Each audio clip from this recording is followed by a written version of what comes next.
That's right. It's a fucking Tuesday. I can't hit the Greedo, right? I can't do it because it's fucking Tuesday, lads. Lads, it's Tuesday.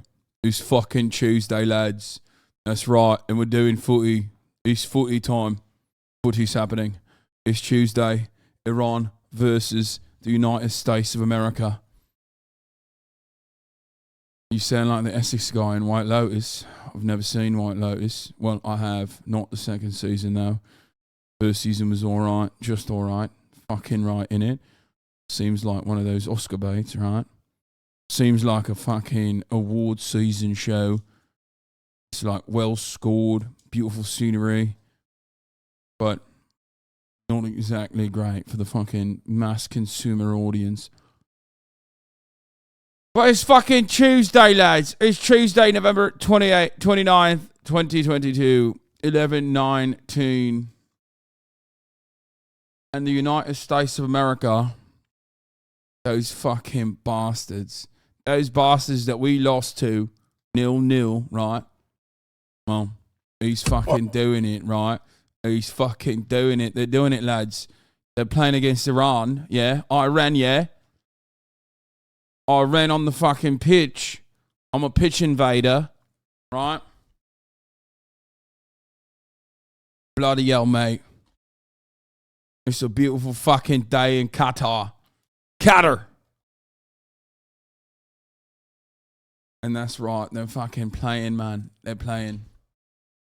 After all the nonsense that the United States of America has put the fucking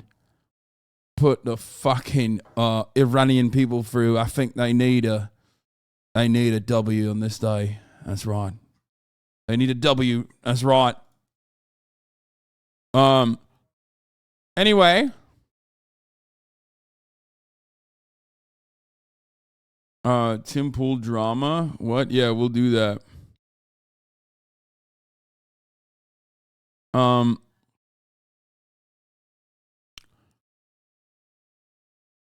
I've heard like 5 different ways to say Qatar, and I'm scared to ask what is right. Don't worry about it. Just say it. Nobody knows. Literally nobody knows. When is the UK drill version of the opening song coming out for Tuesdays? That will never happen because the Oibruvs are too busy complaining. Okay. Talk about Balenciaga. I am going to kiss myself. Why is it that every day motherfuckers are like, talk about Balenciaga? Bro, how much more can I talk about it? I spent like 5 hours on it yesterday. You schizo motherfuckers. Holy shit, dude. It's like, is it the same guy? Is it like, is it just a group of individuals who are like, bro, talk about Balenciaga. Talk about Balenciaga. Bro, like, what is it? Is this your kink? Is your kink just me talking about Balenciaga and how weird they are? Is that what it is? I don't understand it.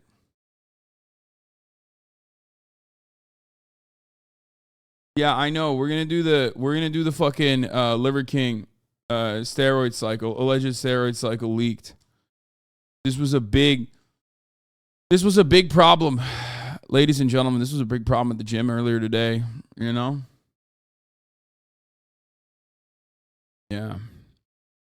Got a stack though. Seems like we got his fucking stack mapped out. Did anyone think he was natty? Not really, but people are catching up on news after Holiday and World of Warcraft Dragonflight release, so we missed the Balenciaga coverage. Bro, I'm sorry. First and foremost, it's literally not even that fucking significant or important, okay?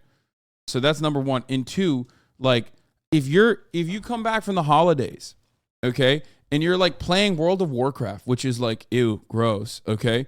But you played World of Warcraft, and then you fucking came back into the chat, and the first thing you have on your mind is like, what's up with Balenciaga? Another high fashion brand with like weird fucking aesthetics that has done like weird shit, okay? If your immediate thing is like, you know, there's a lot of stuff going on in the world, But like your first and foremost, like your immediate question is like, Balenciaga, I heard they're pedophiles. Like, what's happening? I don't know what to tell you. Like, reorient your priorities, dude. WoW players love high fashion. It's not even about high fashion. It's just, it is quite literally just another group of like pedo hunters who have like kind of lost their fucking minds, but like kind of have accidentally arrived on at least like one degree of accuracy with respect to like high fashion.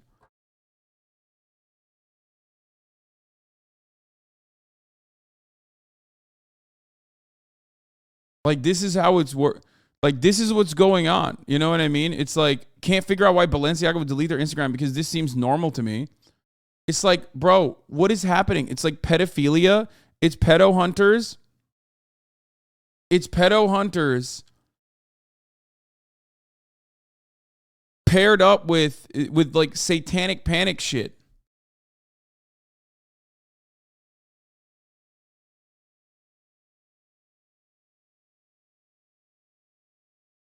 Don't call it high fashion, dude. Is overpriced garbage. I mean, who cares? Yeah, that's literally, that's just you just said high fashion twice. Okay, I like that you said don't call it high fashion, dude. It's overpriced garbage, because that's just high fashion twice. You said it twice. It's redundant. Okay. And even if Loda Volkova posted it, or even if Balenciaga posted this, who gives a fuck, dude? I don't understand. What the fuck? What do you mean? Bro, take pedophilia seriously? Yeah. Wait, what? Maybe people are just annoyed you don't take pedophilia that seriously. To be honest, it's not just you. Seems to be a major problem on the left. I'm the left. No, dude.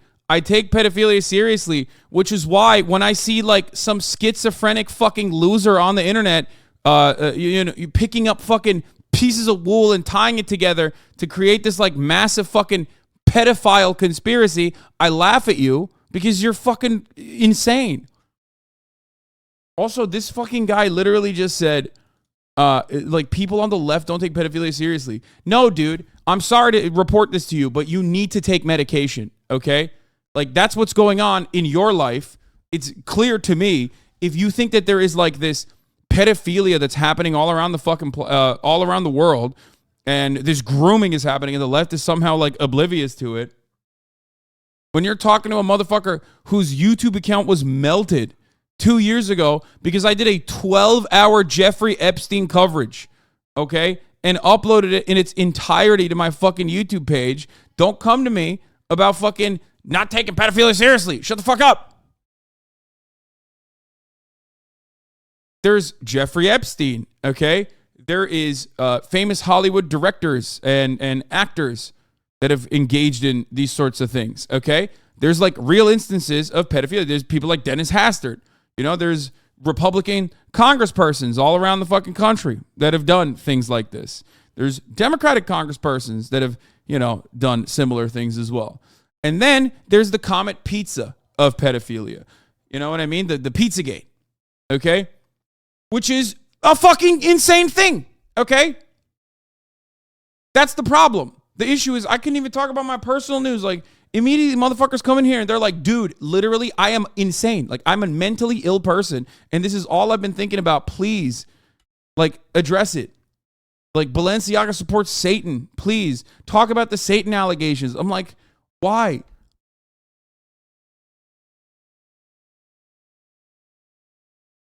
When I hear this shit, I don't know if you're leftist or not, man. This is like a super disingenuous way to frame this conversation, to assume that like the left doesn't take pedophilia seriously. Who is taking pedophilia seriously?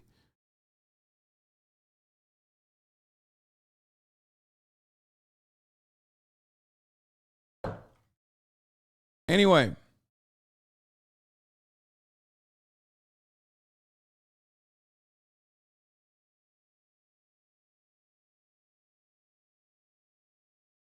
I'm here pretty much every single day, and the fact that you have to explain your very clear stance on pedophilia to a fucking 9-month sub blows my mind. It's because a lot of people aren't here every day, okay? And And also, there are a lot of unique opinions on the internet that people might fall in and out of. Someone might have been a fucking 9-month subscriber while simultaneously watching Tim Pool videos and thinking to himself in his like little fucking manic state because he's in like in the corner of an internet. There's no sense of community whatsoever. There's no real world interaction. So all your fucking experience in the real world through is like literally your phone and the computer that's in front of you. So maybe you're a 9-month subscriber here, but you're like peeking into other communities, and then that seems a little bit more tempting to you. You know what I mean? You're like, wait a minute. I wonder what's going on. Maybe the left are fucking grooming people. This drag queen power hour in the right-wing framing of it seems really fucking weird. Seems really gross, actually. Maybe the left is not taking this grooming stuff seriously. Maybe they're just not taking pedophilia seriously. And then before you know it, you literally just like, you have lost your fucking mind. You dove deep into this like weird right-wing reactionary pit of despair where you're like looking at shapes and sizes and you're doing like analysis, like numerical analysis, right? Like you're doing numerology where you're like, oh man, holy shit, actually like fucking, you know, there's actually like a deep state pedophile ring that's being run through the Balenciaga Instagram account. You know? You doubled down on what? I doubled down on what?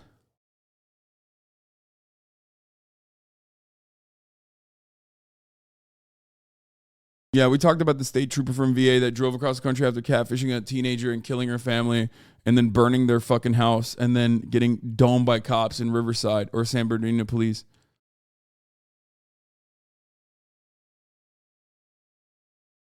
Pedophilia is when you do an easily telegraphed marketing campaign for reaction. Yeah, like people are fucking bananas, dude.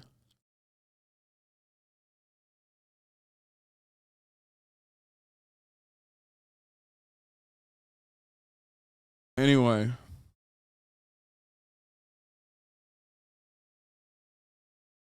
It's getting so similar to turf brain at this point that they're getting hard to tell them apart. Just mentally ill obsession at this point. Yes, it's like conservatism that is like churning out a steady diet of like mentally ill people. Like it literally is like it is a very like awfully specific type of mental illness that they're like trying to create so that there will be more conservatives. You know what I mean? I don't know how else to describe it.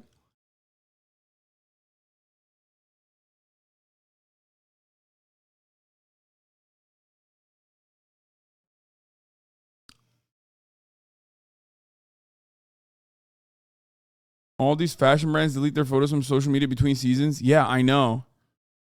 It's just so weird.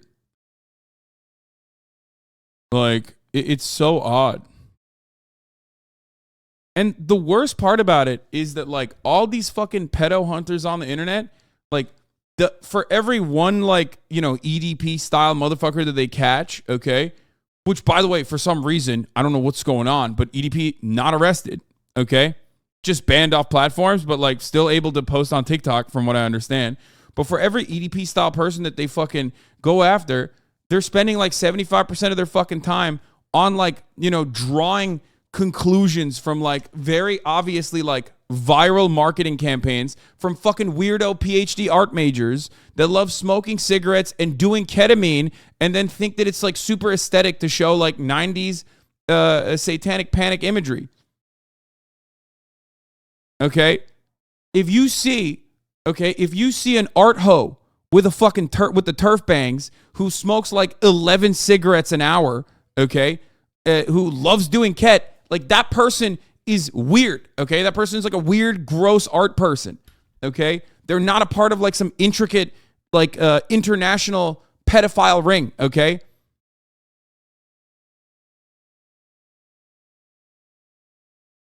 That's it.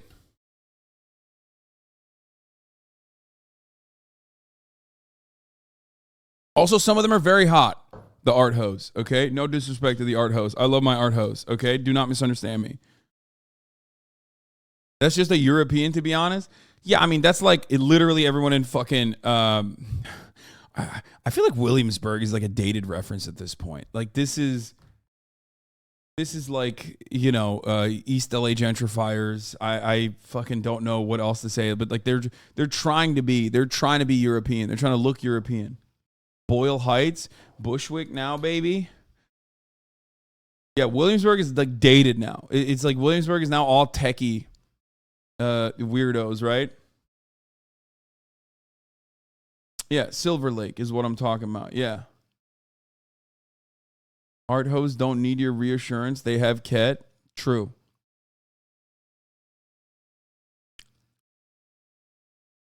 Art hoes are just the average woman in Berlin. Yes.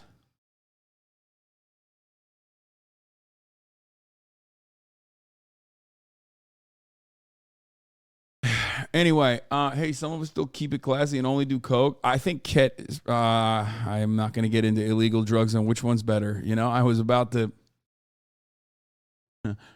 do that, but I'm not going to do that. You know what I'm saying? Not going to do that today. I don't do any drugs. So I have, but I don't anymore. I guess like there's some, I guess it's not even, it comes from the ground. Okay. Mushrooms, used to say psilocybin or shiitake. You know what I mean? Like that's nothing. That's not a thing. That's not a drug. Okay. Yeah, why do fucking drugs when I can sit in my goddamn studio for like 3 more hours after I'm done streaming, after streaming for 12 hours, and play Valorant? Why do that? For me, I don't need drugs because I got crack. Valorant. Anyway, hey, there's a reason ketamine is used for PTSD treatment. No, not going to try it. Dude, I know, man. I know. That's why I was about to say ketamine has like better medical usage than fucking cocaine does. I know. Thank you. Like, motherfuckers acting like doctor prescribed ketamine for like literally just crippling PTSD.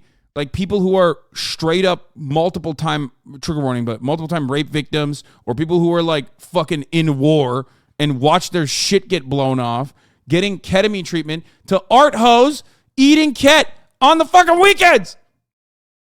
Shut up. Just say you like it. It's okay. That's just it. You don't have to like try to fucking justify it.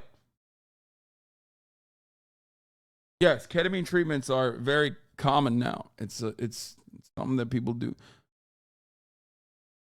Art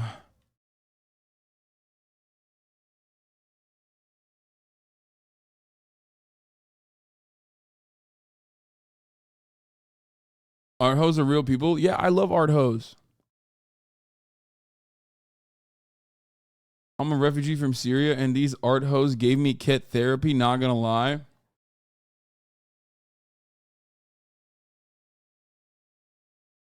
Okay.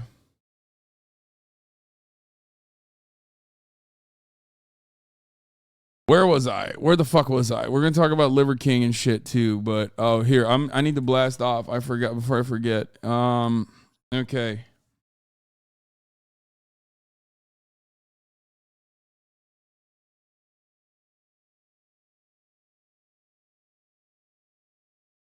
Nightmare Blonde rotation. There's some funny shit on my Twitter timeline right now. There's a new Austin show thing too.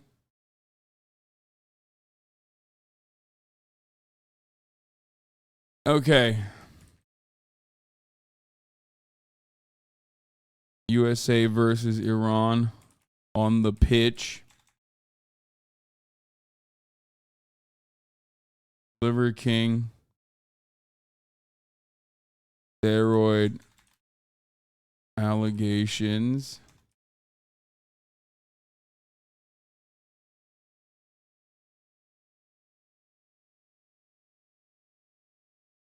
I forgot to fucking tell you anything that happened in my life. This morning, after yesterday's pretty fucking solid deadlift session, okay? This morning, I hit my new gym PR, which is not my lifetime PR, for my bench press. It's not like it's not great, obviously, in comparison to where I was, but it's still pretty fucking good, I think. Where I hit on my top set. I mean, I repped for 10, 215 very easily. And then for the last two sets, I hit 235 for 5. So it's not great. And I know it's not great. 235 is all right. Like, that's not like big boy weight at all. However, 235 for me, especially since like post-COVID, well, not post-COVID, but like post, lockdowns and all this shit, has been the highest that I've hit on flat bench press, which is closer to my, lifetime PR than I've gotten. Lifetime PR, I think it was like 265 for 8. My bench press has always been not as strong as my deadlifts or my squats, but that's normal for everyone. I think it was like 265 for 8 or 10. I can't remember. And I've never done like a one. I've never actually done like a one PR. Wait, did America just score? Oh, no. That's a bummer. Okay, 1-0. 1-0.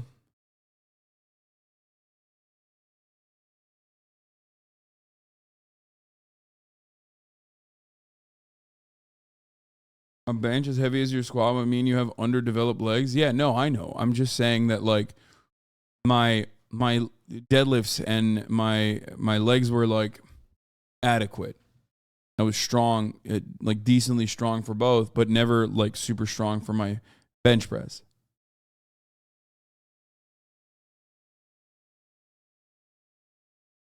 Out here benching my best deadlift weight and calling it not great. I mean, yeah, 235 for 5. I am 250 pounds. That's not a lot. I need to do 1.5 body weight.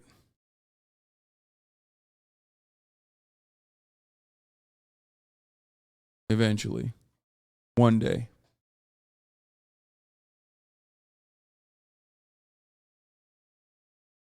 If 265 for 8 was relatively hard, you're projected for around 345 for a 1 rep max. I don't think I'll ever be able. I've never done a 1 rep max.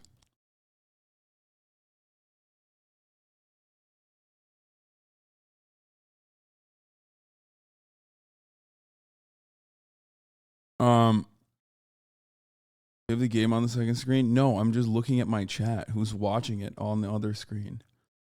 Okay.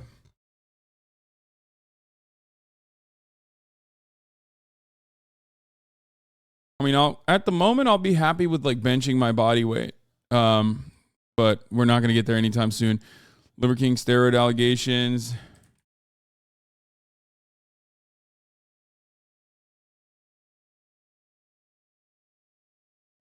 Fantastic.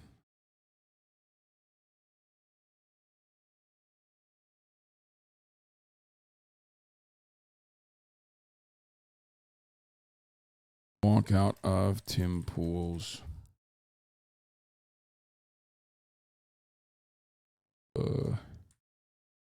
interview after fight back.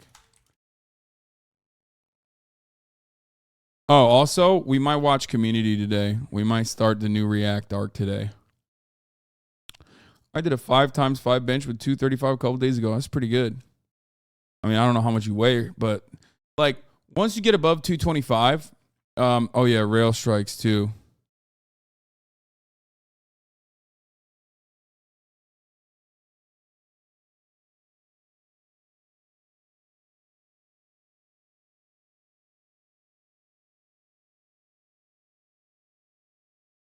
React arc.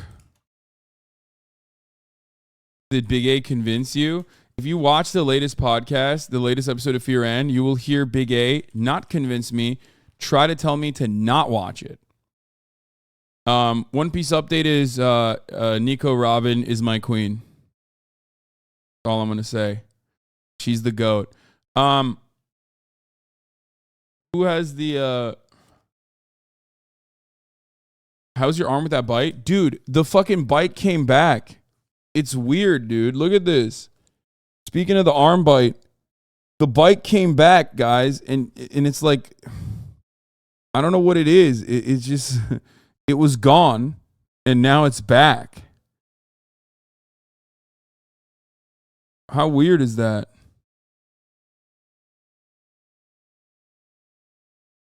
It doesn't look bad. It's not. I don't think it's bad at all. But it's just odd that the bite was like gone and I thought I was fine, but it's back now.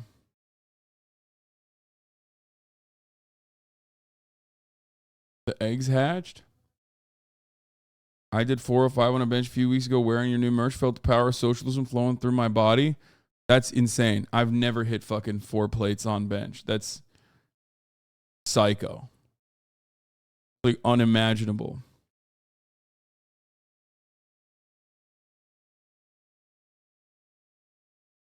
You know? Okay.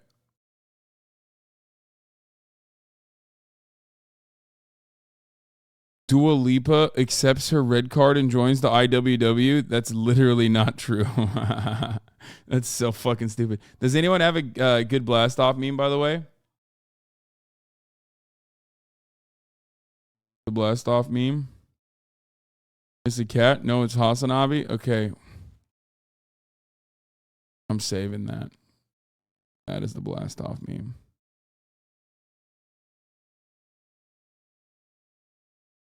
Okay, we got a lot of fucking fun little things to watch as well here. I'm gonna blast off right now real quick. I remember a chatter telling you that Bite would come back. Bro, there were like a million fucking different predictions from chat, okay? That was not the only one. People were also predicting that I would die. So I'm not gonna sit here and take the chat and their predictions seriously.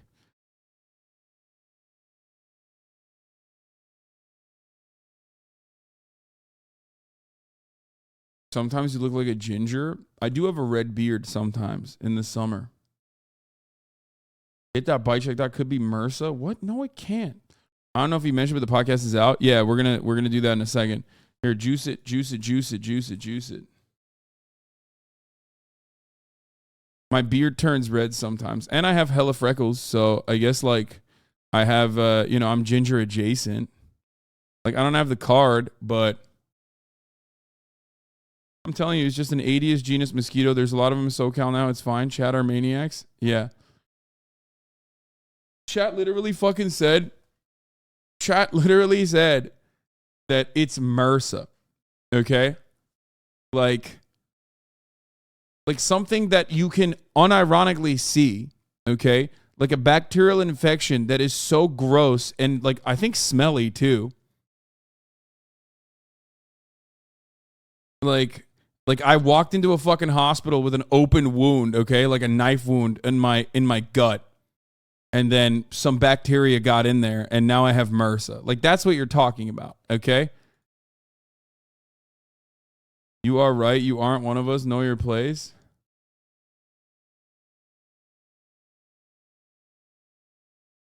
There's different levels of MRSA. You can get it from sweaty, dirty gym equipment. Okay.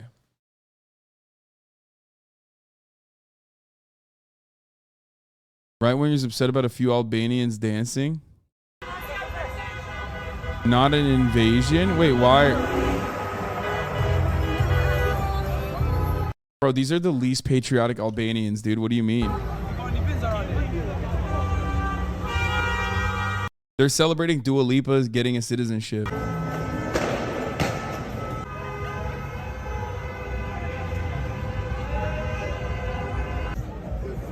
The little spin skirt on.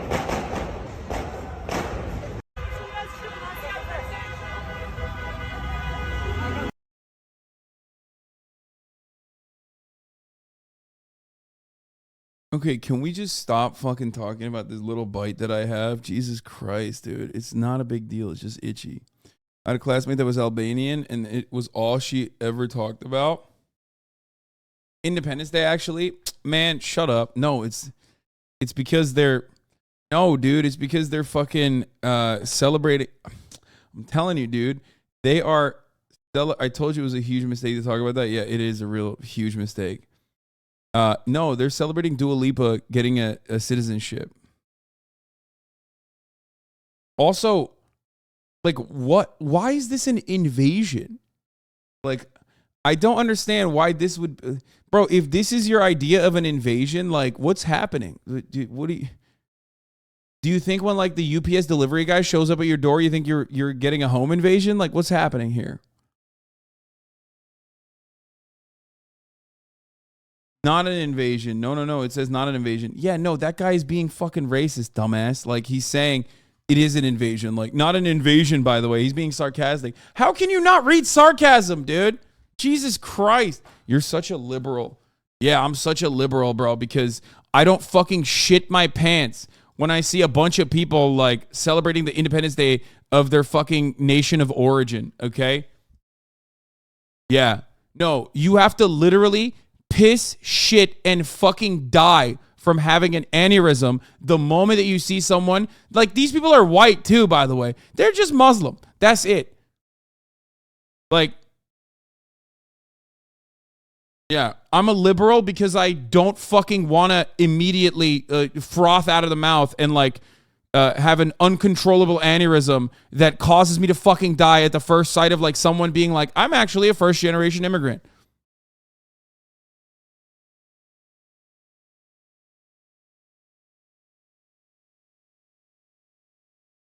Which is funny, like quite literally openly fucking stating that conservatism is about shitting your pants when someone says like that their parents weren't born in the same fucking state that you were born in. Conservatism is when you see a flag that is not your own country's flag and then you fucking lose your mind. Bro, we have a whole parade for Irish Americans. I know. The point is, these guys are not Irish. They're not Catholic. They're not Protestant. They're Muslim. So that's an invasion.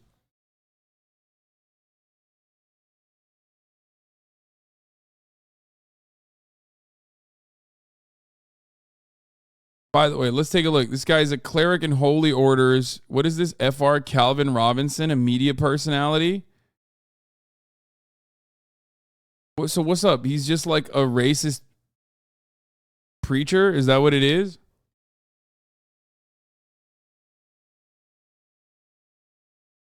Charlie Kirk, Lori Penny, and two others you know.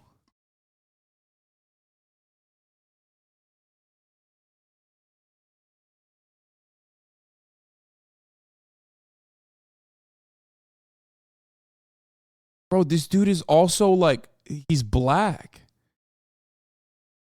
Bro, what happens in your mind as a black person in England where you look to like other immigrants and go, oh man, these guys are really invading us. You know, the other motherfuckers that feel that way also want to kill you, right? Like, what the fuck? Dumbass. It's literally the same exact attitude. Like, the notion that these guys are not real British, okay? The notion that these guys are not real British, you think that doesn't extend to you? You're black. They don't think you're British either.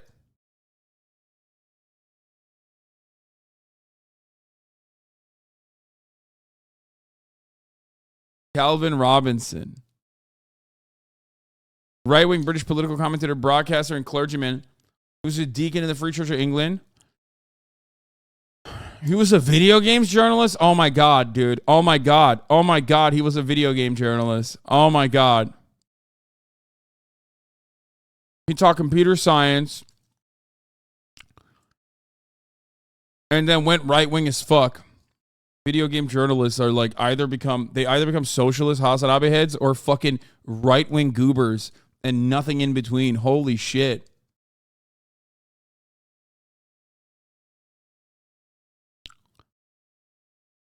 God is a geek? Oh, God. Wait, 2-0? Oh, no. Oh, no, dude. America is benefiting from its own sanctions, dude. It's like cheating. The Iranian soccer team doesn't have access to the fucking same food and amenities that like every other soccer team has. Okay? When they're back home. when they're back home fucking working out and shit. So technically, the United States is cheating.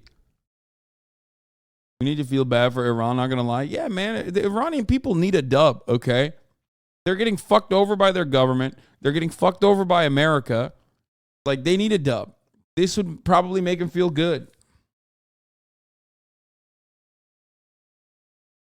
It was offside. Okay, get fucked. Anyway, not an invasion. Okay, let's look at the string of fun videos before we get to, like, not so fun videos, okay? I'm going to blast off one last time on this. I thought Kat San would fucking...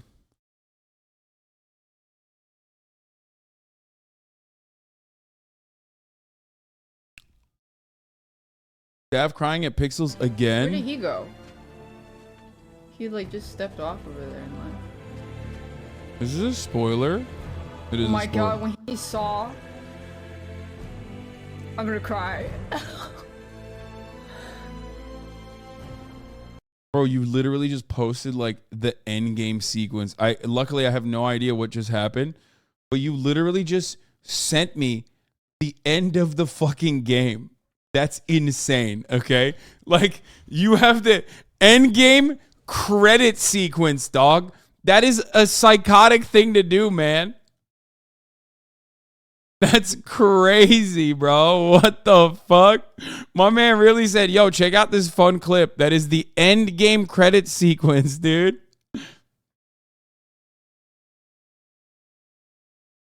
I'm not going to ban him. Calm down. All right, let's watch this. There you go, pump the jab. Yep, pump the jab. Slip your heads.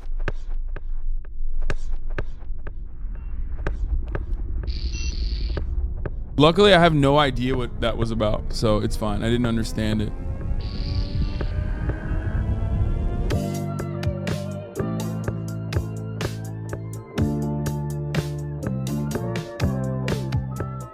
Any words for your opponent after today? Good luck. That's it. I'm not going to lie. That bench is stronger than the American economy, okay? Like, it is wild to me. That bench is stronger than fiat currency in comparison to fucking to crypto. I've been sitting on that bench for like 10 years almost, okay? And that thing has been broken right there. Like, this is such an oddly specific thing to mention. But that bench has been broken in that exact same fucking spot for 10 years, dude. Okay? I do not understand. First of all, I don't understand why they just don't change it. Okay? I don't know why they're like, no, we're going to keep that bench until it fucking breaks and, you know, someone breaks their ass.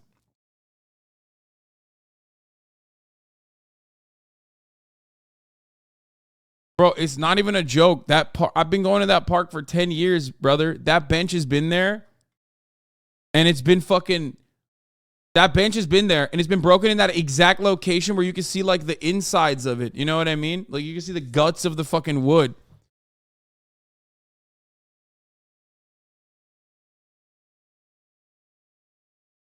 That's it.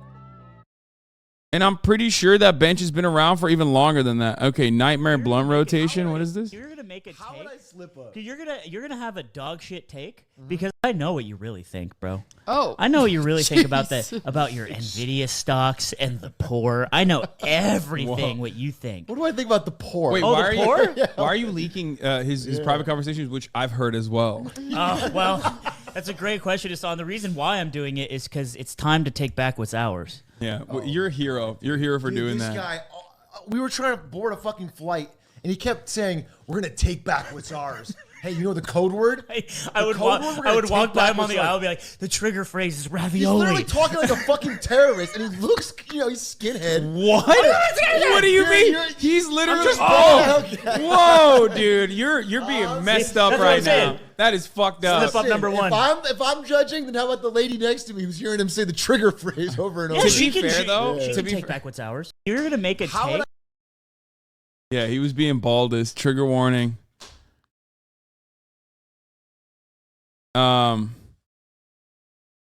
Yeah, the episode is out. I had a lot of fun. Okay. Yep. With Slime, Beauty Cinderella, and Atrioc. And I talked about way more in depth, talked about my Vegas experiences and everything else. If someone is repeatedly saying ravioli on my flight, I'm freaking the fuck out. Atrioc said he was so confused that Fear and was a non-political podcast. Yeah. That's how we get them. People think that it's like a political podcast, but it's not.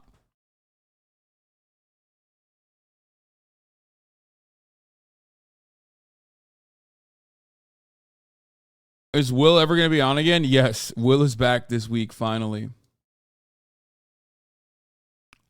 Anyway. Not to mention Cutie dropped some crazy information. She did. And she dropped even more on the fucking paywalled episode. Patreon.com/FearAnd. Patreon.com/FearAnd.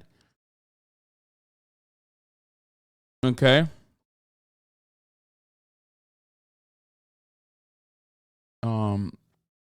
Anyway, why is there just a blue rectangle that's poorly propped up? There's this HasanAbi in plain, uncentered text. Oh, that's from my meet and greet. US is up 1-0 in the half, bruv. I know. Why do you paywall the pod? Because I love capitalism. Because I'm a fan of capitalism. I'm a fan of capital accumulation, which this isn't, but I wish I wish it was. Think of it like I'm a landlord for my own labor, which dramatically changes the entire dynamic of being a landlord. But also, you're probably a leftist on the internet, which means that you don't understand any of these things, and you just kind of senselessly and endlessly run around. The thing that I love the most is the top of the hour ad break, though, where I paywall for 60 seconds, which is slated to increase to 4 minutes an hour, an ad, where I paywall the content for specifically the duration of the ad. And then I tell you, you no longer want to see those fucking ads. All you need to do is subscribe. Okay? You're doing that thing Soda Pop talked about. I'm not like shitting on it. I'm just memeing. At the top of the hour, there's a 60-second ad break. If you no longer want to see those ads, all you need to do is subscribe, which you can do for $5 or for free with a Twitch Prime by connecting your Amazon Prime account to your Twitch account, where you get one free Prime subscription a month, or by getting gifted a sub. Here's the 1 minute ad break now. People saying that's a zero, by the way, are silly. You're silly billies. That was a great fucking segue. Here's the 1 minute ad break now.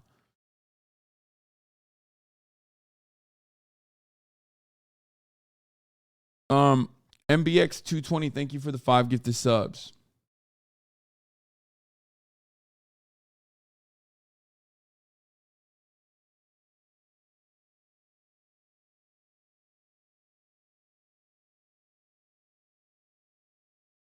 Yeah. We're going to listen to Kanye's take on Stephen Crowder's take on Kanye's anti-Semitism in a second. Red Wolfles, thank you for the 5 tier 1 gifted subs. What happened to Lud? I beat his ass, bro. He told me he was rich. He told me he makes money, so I beat his ass. Never tell Hasan you make money. This meme only works on Twitter, by the way. Like, nobody fucking knows what this is. Nobody knows what this is on Instagram. People have lives on Instagram, okay? They post, like, cool pics of themselves or like their food or whatever the fuck on Instagram. I do people even post on Instagram anymore? I feel like they just look at stories.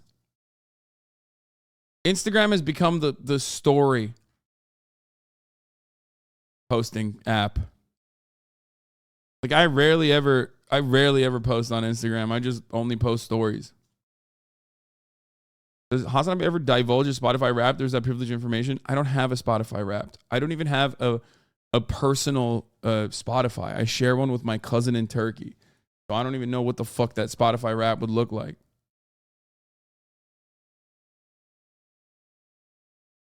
All people do is watch reposted TikToks now. Yeah, well, that too.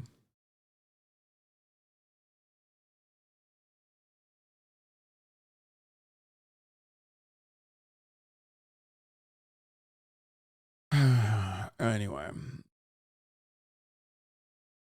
Okay.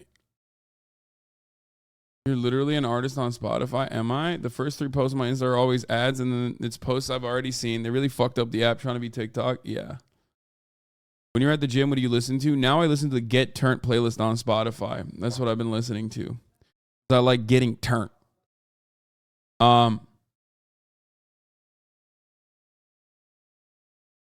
but like not in a. Well, that can go both ways actually. That's like turned is like, you know, got turned over, right? Like you got fucked in the ass.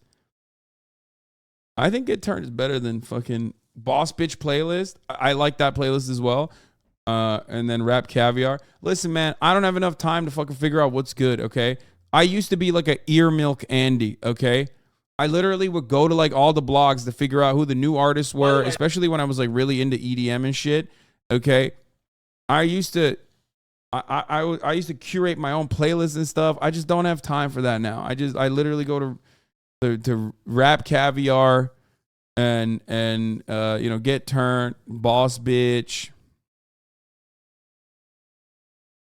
If I'm listening to music. Usually I don't. Rap Caviar is not good, and I'm a rap fan. Yeah, I know Rap Caviar is not good. Of course you're an EDM Andy.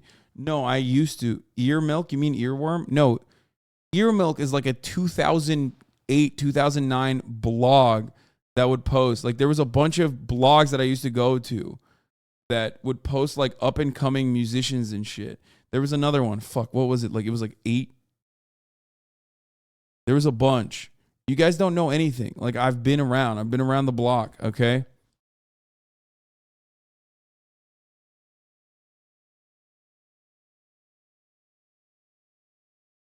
Hype Machine. Yeah, Hype Machine was another one. Yep. Hype M, yeah.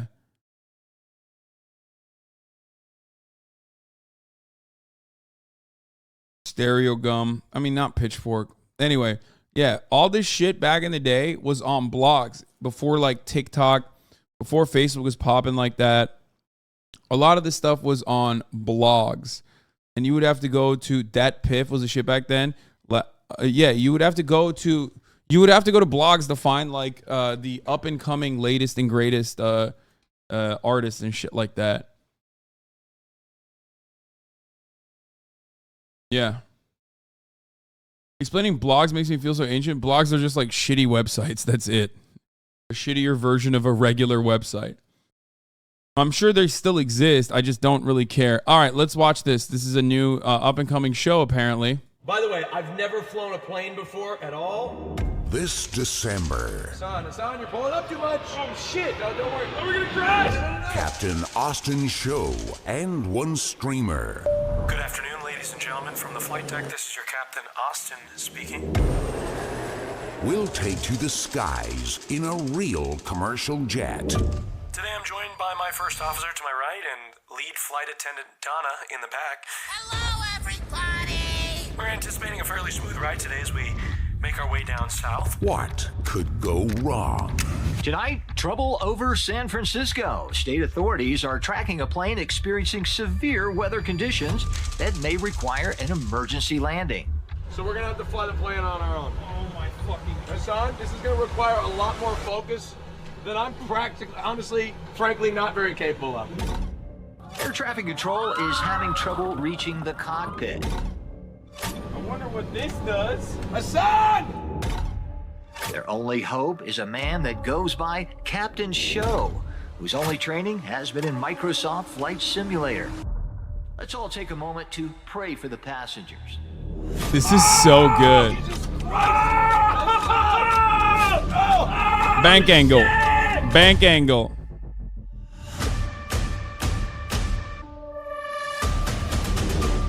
We do know you have many choices when you fly, and we do appreciate you choosing us. Have a wonderful flight. Bank angle. Bank angle. This stream had a lot of chatters thinking it was real. Yeah, I remember we lost like thousands of viewers once the plane crashed because like people literally were like, oh, what the fuck? It's not real. Like people were like watching because they thought a real plane crash was occurring. Okay.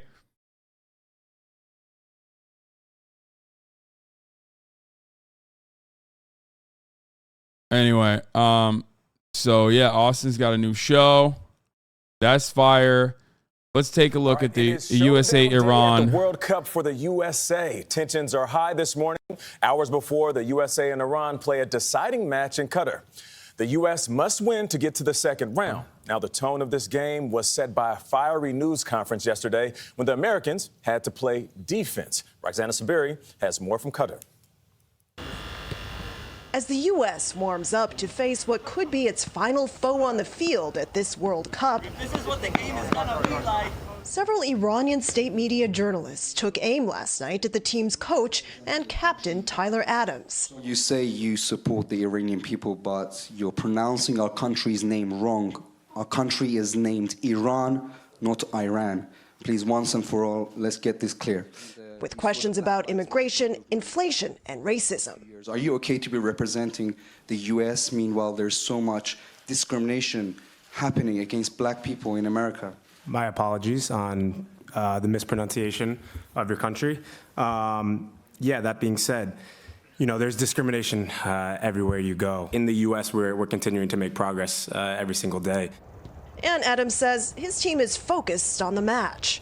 These players need to score some goals against Iran and stay strong in defense. Otherwise, Iran could kick them out of this World Cup. The two sides met once before at a World Cup in 1998.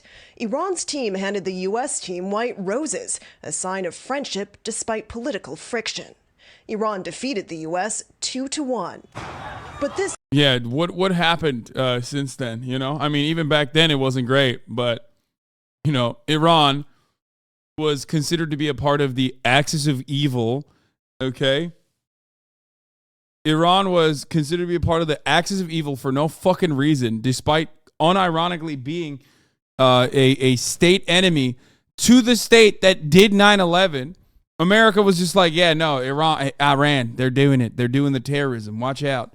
Lip timber Sullivan, okay? And then ever since then, you know, hit with sanctions, just devastated over and over again. You know, great stuff overall.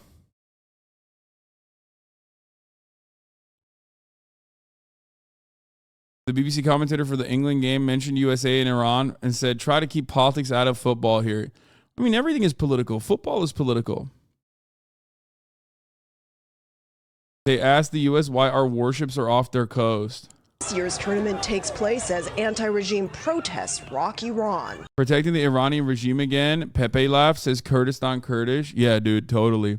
When I say like, I love when Kurdish chatters are like, they act like they don't get targeted by sanctions, you know? How's aligning with America going for you, bro? Turkey's literally fucking doing bombing campaigns in every fucking Kurdish village because an election is coming up, okay? Quite frankly. And who's allowing that to happen? The United States of America. Shut the fuck up, idiot. Clearly, that allegiance is not working for you, okay? When America sanctions Iran, you think the Kurdish Iranians are fucking, getting out like bandits there? No.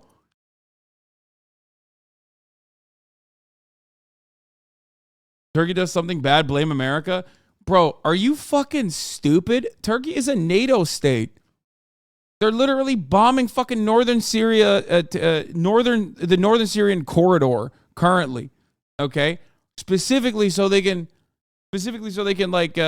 galvanize the population as Erdogan's popularity is waning, and you're over here fucking acting like America is a better ally for you.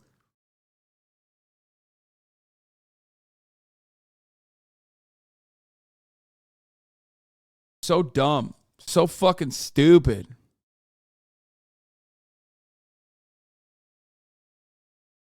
Anyway, in 1998 and 1999, USA allowed Turks to bomb Kurds with weapons they got from fighting in the Balkans. Yeah, I mean, that's been going on for a very, very long time. It's not new.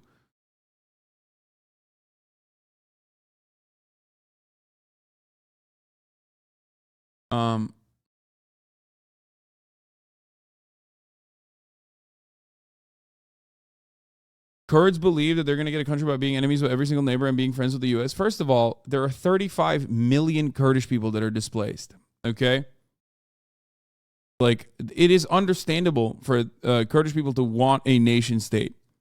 Okay? But the only problem is that while that goal is just, They think that they're going to get a fucking Israel type nation state, and it's not going to happen. And the reason why it's not going to happen is because, hey guys, I don't know if you know this, but Americans think you're brown, okay? Like, it's just the reality. That shit ain't happening for a predominantly Muslim country. They're just not going to do that.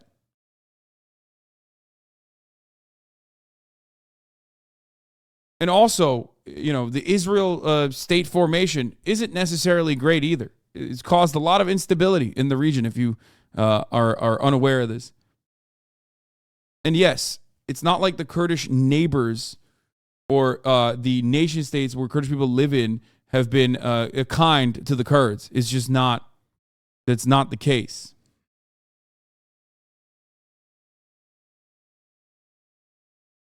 The only thing I have to say here is, and no, I understand why when you're left with no options, where you think the United States will help you, even though you know they never help you in the end, in the long run, and only use you as a weapon for an extended period of time, okay?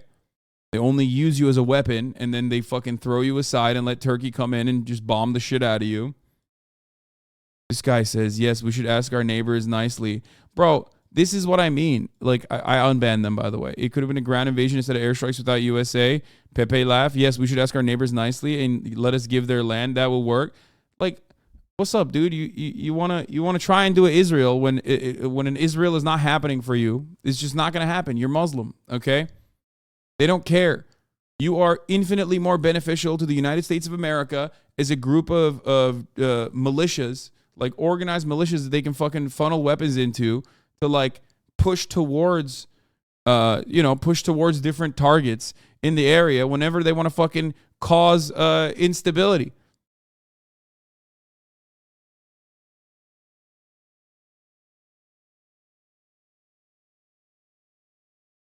My point wasn't even that like I disagree with the interest of developing a Kurdish nation state. I do understand it, and I do think that it's good.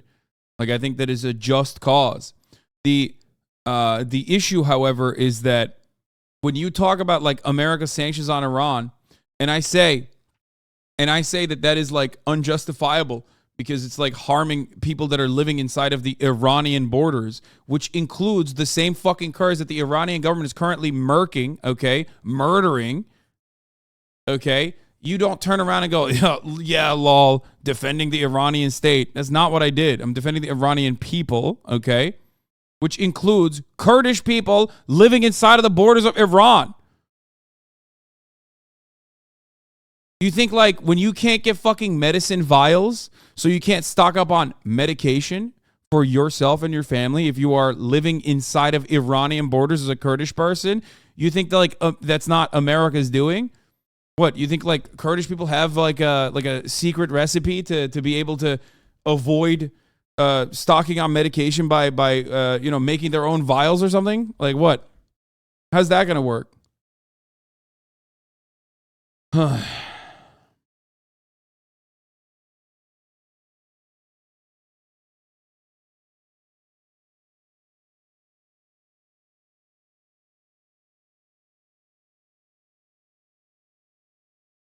Anyway.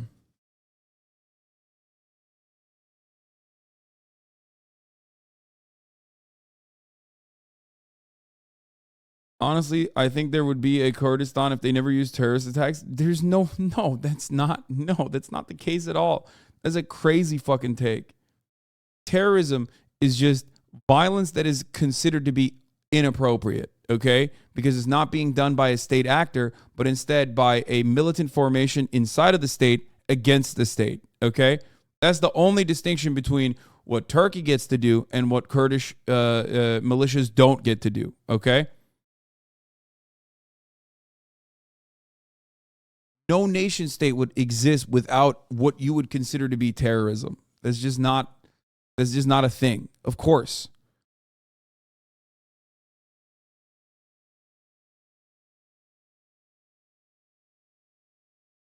You know, it's like saying there would be a Palestine if not for Hamas when that's not the case at all.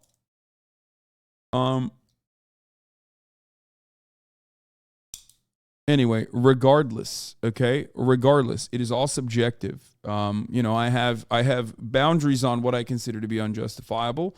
If it's a predominantly civilian target, I think that is unjustifiable. Okay?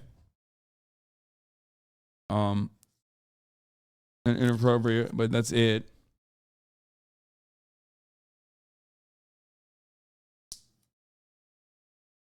But regardless, I don't know how the fuck we got to Kurdish people here. We were talking about the nation state of Iran and the sanctions that are impacting all Iranian citizens, civilians in Iran, which also include millions of Kurdish people. Do you have a message for the Iranian people? We empathize 100%, and we do support women's rights.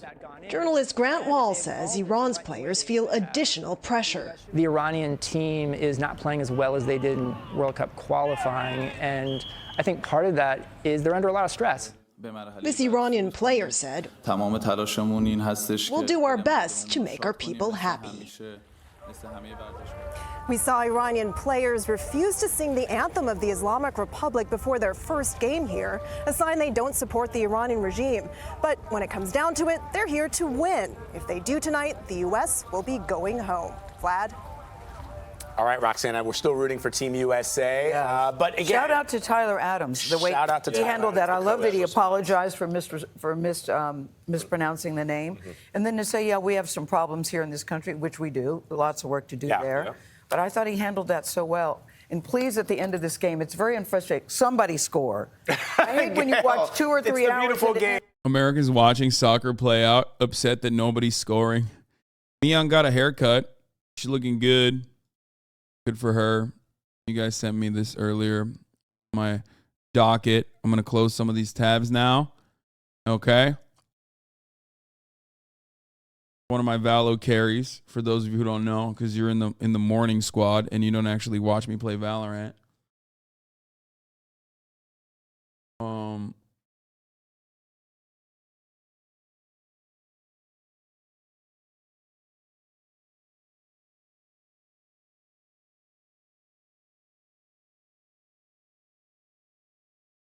Here is the longer confrontation between Tyler Adams and the Iranian journalist over discrimination in the United States of America.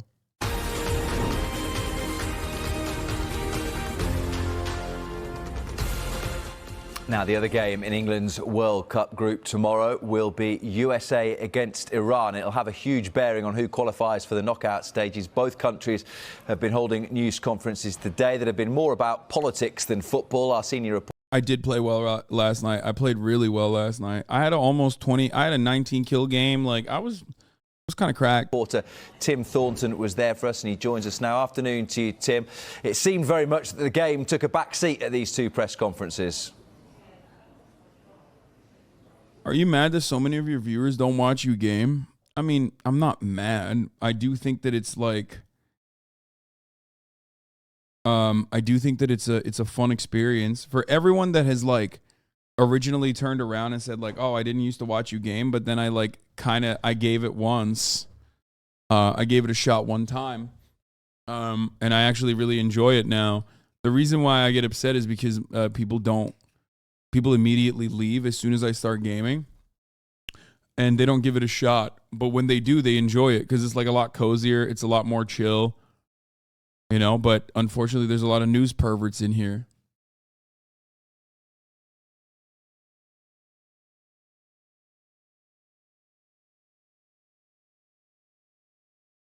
Oh, holy shit, I'm being seen. I'm afraid. I mean, fine. I didn't say anything bad.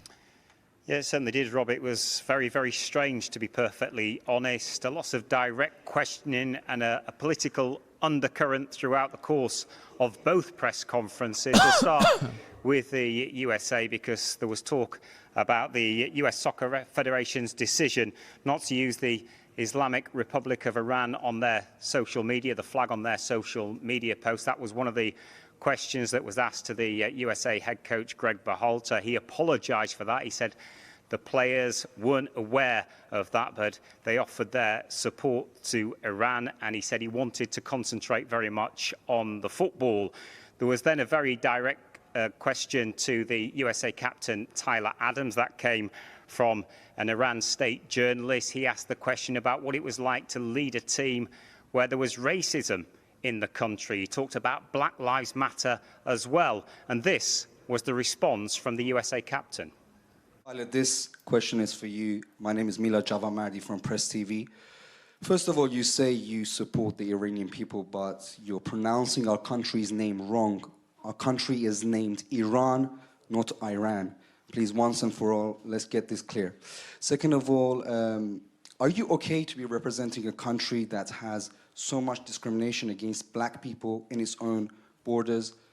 And we saw the Black Lives Matter movement over the past few years. Are you okay to be representing the US? Meanwhile, there's so much discrimination happening against black people in America. My apologies on the mispronunciation of your country.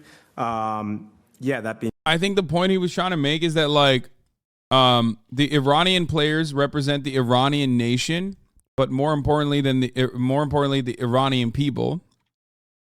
Okay, just like the American players are not representing the American state, but the American people in a similar capacity. So even though there is like chaos at home, the point is that, like, you just still play, right? You just still play, and you play for your own citizens. You're not playing for your fucking you're not playing for police brutality. And plenty of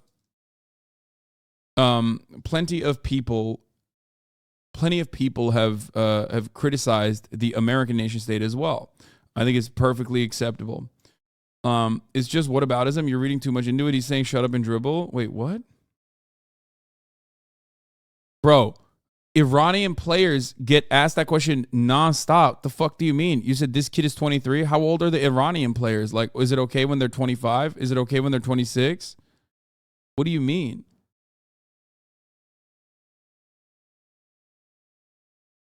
I think, like, there's snark associated with that take. And also, whenever people talk about, like, the unjustifiable actions that, like, a nation state takes on its own people, okay, you have to literally, you have to consider the material conditions that country, the material conditions of that the people of that country are experiencing on top of that. Okay. I don't know anything about this reporter. I'm not even defending the reporter. I'm just simply stating that, like, it is interesting that a lot of people are immediately upset at this question when, like, I said similar things. Like, American athletes protest the American government regularly for police brutality. Okay, and for other things like that.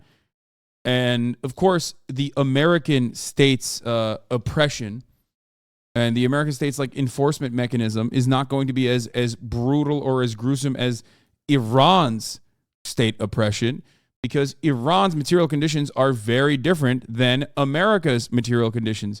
You are comparing you're comparing the wealthiest nation on earth and what we do in the wealthiest nation on earth to literally one of the poorest nations, okay?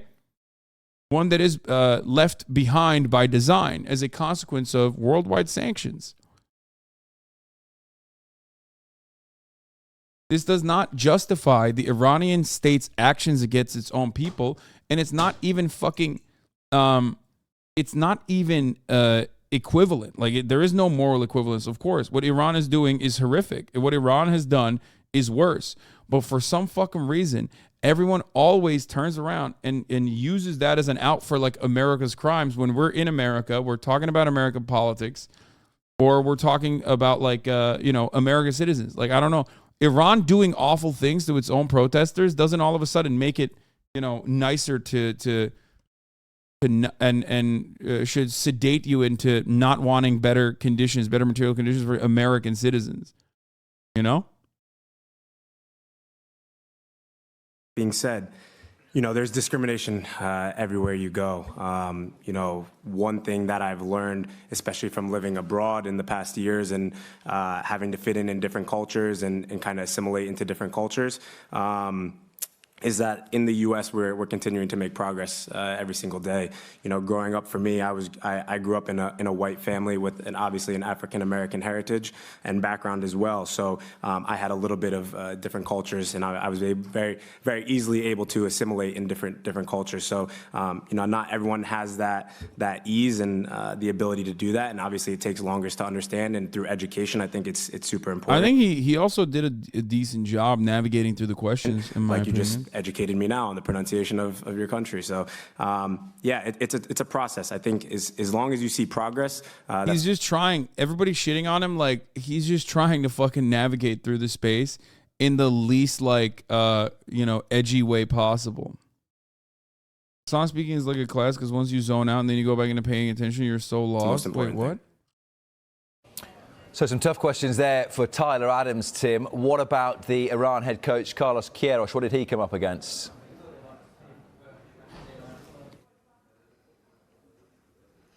Well, it was very strange with him as well. As he entered the auditorium, there was applause from some of the Iran state journalists and applause when he answered some of his questions as well. He was asked directly about Jurgen Klinsmann's comments about the culture of Iranian football. Now, he got drawn into a political debate. For the record, if you also recognize that like a 23-year-old doesn't want to like offend anyone when asked a political question by an Iranian journalist, then you should definitely recognize what those questions look like when you're talking about like Russian players or when you're talking about Iranian players, especially when you also understand that the stakes are probably a little bit higher for said athletes in their own home territory. So like, and that's something that they fucking answer all the goddamn time.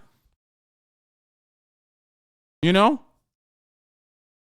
Russia isn't playing, Lamau. I know. I'm just bringing up Russia as a fucking example because Russian athletes play all around the fucking world. And by the way, some of them are yee as fuck and like, you know, pushing Z or whatever the fuck. Just like we have yee ass athletes here too.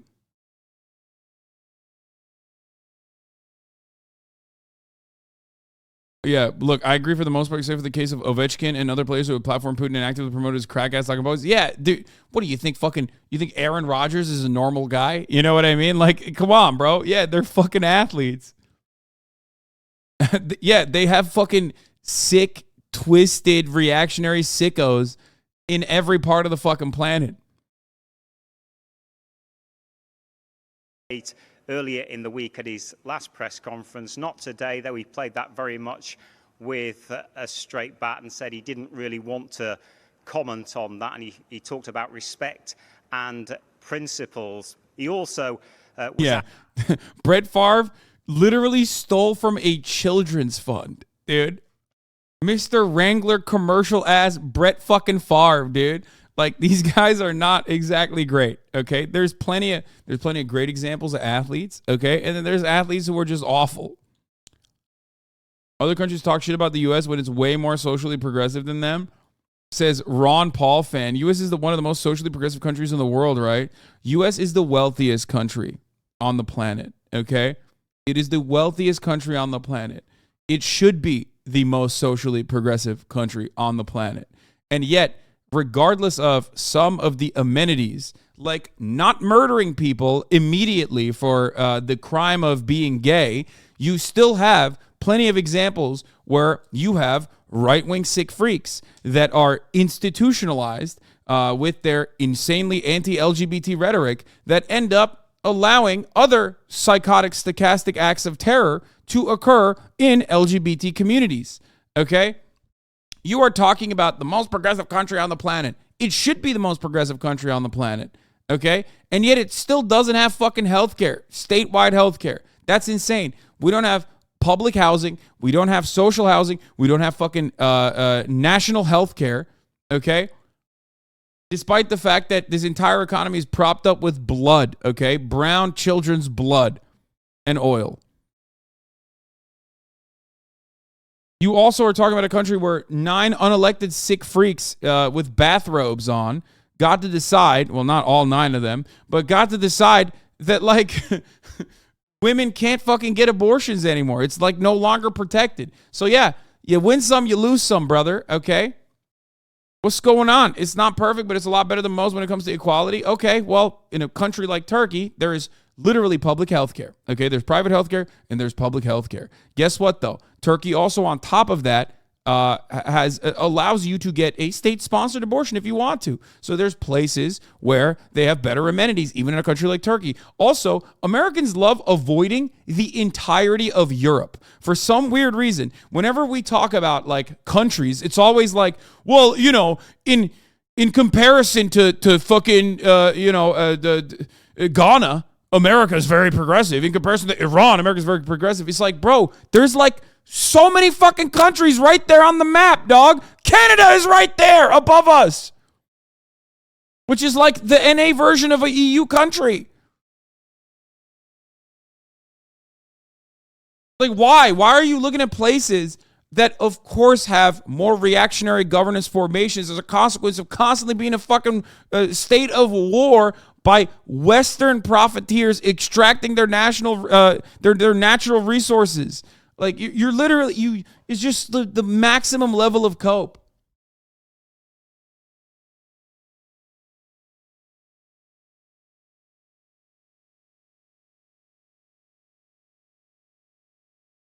Canada is great if you're not native. Brother, I'm going to keep it $150 with you. Canada, native treatment in Canada, still awful, of course. Indigenous genocide is still very real. Still better than the United States of America, okay? It's not great, but it's still better than the U.S. If we're talking about like which country is more progressive, then yes, Canadian indigenous treatment is literally better than U.S. indigenous treatment. Our reservations have like nuclear fallout, okay, in its water supply. That is, if they're lucky enough to even have working water supply, like a working water system inside of our fucking reservations.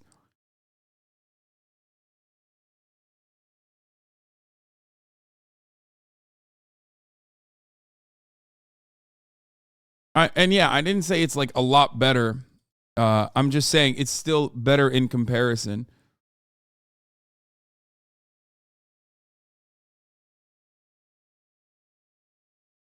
My reservation has an open uranium mine on it. Jesus Christ.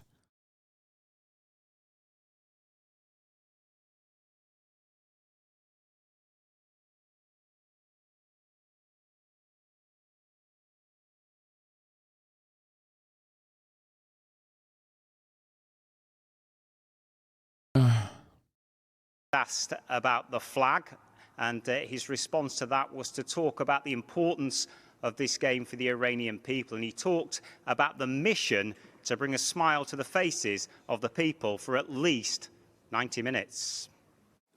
Until today, I used to go and work in places, and you don't. Canada is only thought of as worse because they addressed the genocide. Yeah, Canada addressed it and was like, oops, sorry for the genocide. There's also like a compensation mechanism from the government, if I'm not mistaken. If you can like prove you're native, if you can prove that you're First Nation, they give you money or a tax break on top of that, right?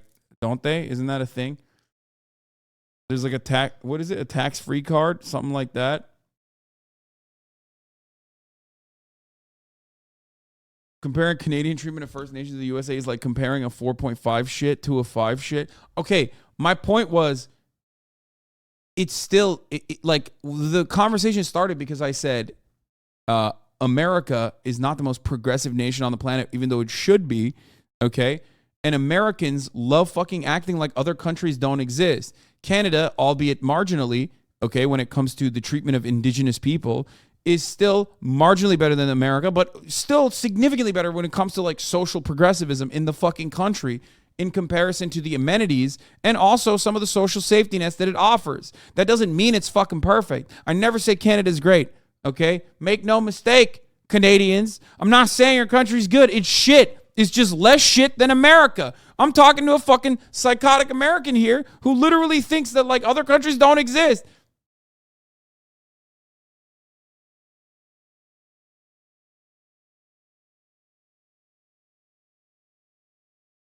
My Lord. Know what one simple ball can make in kids that sometimes for 1 day or 2 days they don't eat, they don't have nothing to dress. And when we stop the cars, we open the cars and we put one ball in those parks, and you cannot imagine the magic moment that happen in the faces of kids, and from sadness they change in one fraction to smile. This is our mission in football.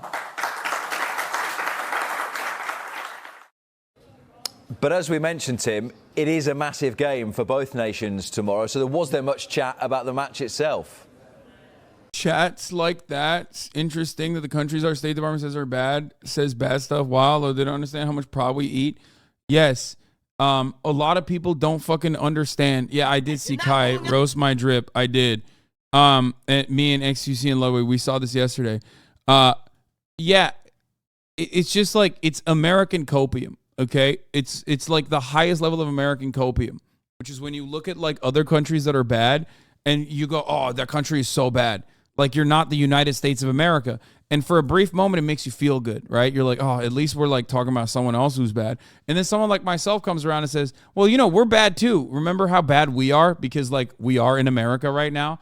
And we have done like unimaginable amounts of cruelty to every other country and unimaginable amounts of cruelty to our own citizens, especially when considering how much good we could do to other countries and ourselves. And then you get super mad. You're like, what the fuck? Why are you telling me I'm feeling good about America right now? I want to feel good about America in this moment. And you're doing the classic America bad shit. Oh, your entire analysis revolves around America bad, America bad, America bad. You know? I tell you when America does good things, okay? I'm sorry that you can't feel fucking patriotic for a brief moment, all right?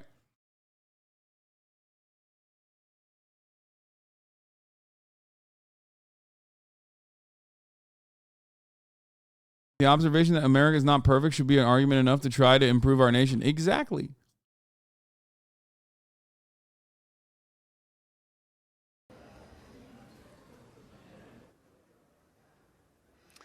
Yeah, there was a little bit of chat, Rob, and there was a mutual respect from both of the coaches. Carlos Queiroz, for example, talked about how he'd worked very early on at the start of the MLS and how he'd seen soccer grow in the US. He talked about it growing from soccer into football now, and he talked about the performances in the first 2 games of the USA. He thought they'd been the best team in the group and had shown the most consistency. And as for Greg Berhalter, well, he was very, very keen to stress that this was a huge game for his side. A must-win game, of course, for the USA, and he was trying to keep the focus. Yeah, but you started with Canada and they got defensive about making America worse, and that's like comparing Russia versus Germany genociding Jews. Like, they're both horrible and acknowledging hell, so we overdid it a bit. Okay, that's actually a really good fucking take. Which one's the one you know about more and talk about more? Yeah, no, that's a great take, actually. Are you saying that, like, USSR treatment of Jews, which was fucking disastrous and awful under Stalin, is akin to the Holocaust? Because that would be anti-Semitism.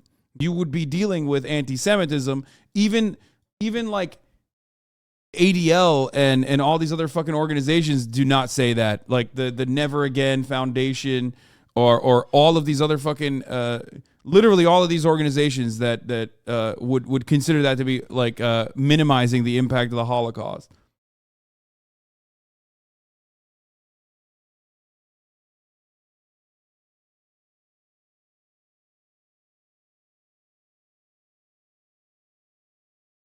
Also, I mean, Lenin was fucking literally an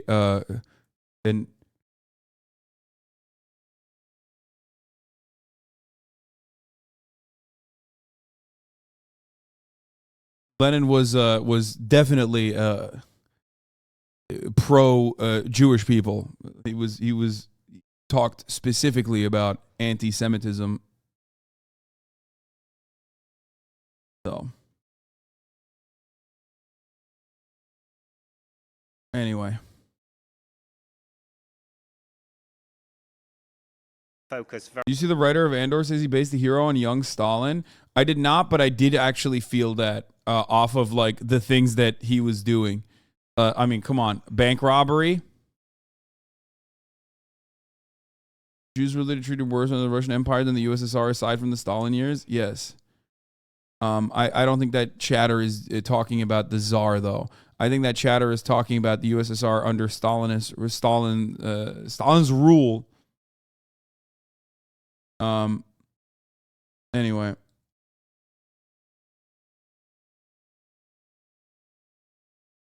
Yeah, but it's a little different, though, because every time you mention another country, you have to bring America into it, which is fine. America's terrible, I agree, but I think people just get tired of every single topic coming back to the U.S. Like, for the time, discuss the topic fully and not bring up the same U.S. bad talking points for the 100x time.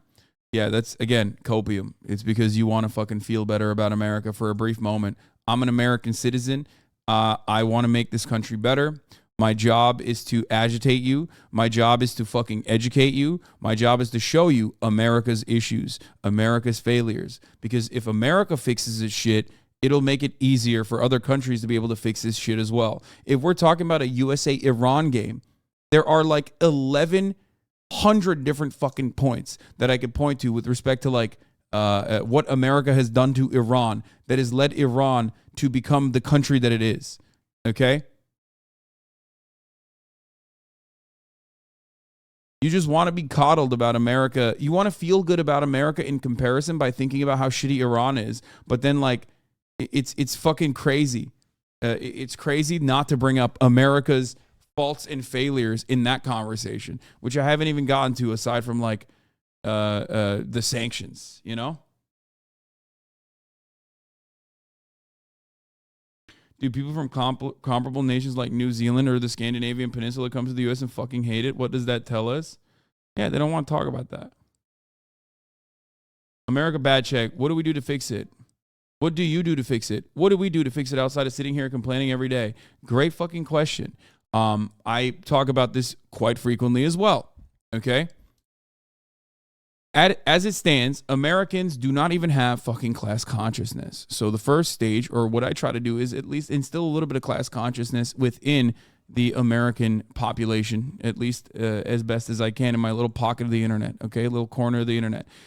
From that class consciousness will arise an interest in organizing, because we currently do not have a mechanism of pushback to force at least one of the two major parties to do our bidding, okay? I mean, you act like this is not a real thing, or you act like this is not something I talk about, but it is 100% something I talk about. Labor unions are the best way that you can create a mechanism of change within this country. The best way to create external pressure on the Democratic Party, at the very least, that currently does not exist. Okay? Not only do we organize, not only do we push for labor unions, we also organize locally in our communities and, get people in local positions so they can make meaningful change immediately in people's lives. I mean, Hugo Soto Martinez is a great example, council district member for the 13th district in California. In Los Angeles. He's now on the council. He's a socialist. He's a Unite Here labor union organizer. That's one meaningful improvement that this community has participated in. That's one meaningful improvement that I personally have tried to do my very best to participate in. I've done fundraisers with him. I've had him on this broadcast. You know what I mean? I talk to him from time to time. It's just, it's the best you can do. Ultimately, I'm a singular person. I think if you ask me what I do individually to fix it, I can give you plenty of examples, but that ultimately still it's not going to be a real game changer. Society prospers when old men plant seeds for trees that they will never see and sit in the shades of, okay? We talk about this all the fucking time. You just got to build it brick by brick. You have to first build a mechanism of change, rebuild a mechanism of pushback.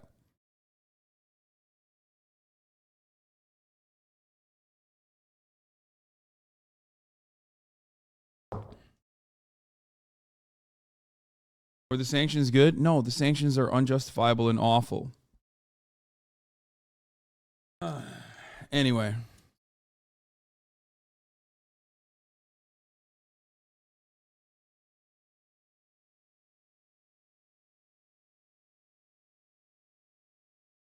I agree, but you lost me with that saying.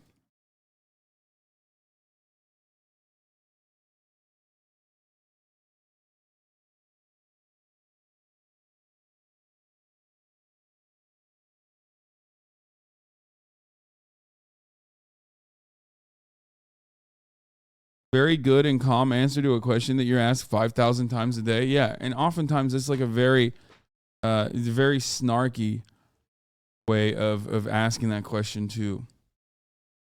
Very, very much on the football. So yeah, both coaches didn't give us too much information in terms of team news, but they were very clear that It's boring. Took the soda clip to heart.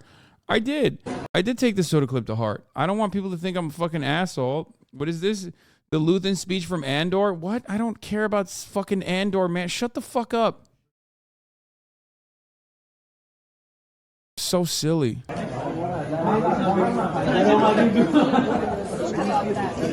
Iran's Mehdi Taremi about his message to protesters back home. The team's manager Carlos Queiroz confronted her, asking if it was fair to ask a political question to an Iranian player. I'm talking with you. I have the right to talk to you. Mr. Queiroz spoke to me. I asked the pleasure to talk with you. Absolutely. I'd love to talk to you, but do you not think that it's fair to ask the question? No, I'm asking one thing to you now. Yes. The press conference finished. Don't you think it's fair also to ask other questions to the other coaches? That's the only question I'm making. Absolutely, but I'm asking an Iranian player about his own country. country. Why don't ask to the other coaches? Why don't ask Southgate about what do you think about England and the United States that left Afghanistan and all the women alone? Yeah, this is unironically correct. Like I know that he's trying to deflect here, okay, but you know the one guy, the one Iranian journalist that asked an American player got a lot of mileage, got a lot of coverage. People were like, what the fuck? I can't believe they're asking him about America's politics. And it's like, okay, well, everyone, the only thing that Americans care about from Iranian players is like what's going on in Iran and why you won't cover it, which I think is newsworthy for the record. It is newsworthy, okay? It is newsworthy. There's a valid ask. Just like I think it's a valid fucking question for, you know, a valid question that Western journalists could be asking their own fucking players as well. But they're not going to do that. This is an Iranian. This is an Iranian. 4 weeks later, guys, have you watched Andor? That speech was kind of good, KW. No, I already watched Andor, and I like Andor. I just don't want to talk about it right now because we're doing this. We're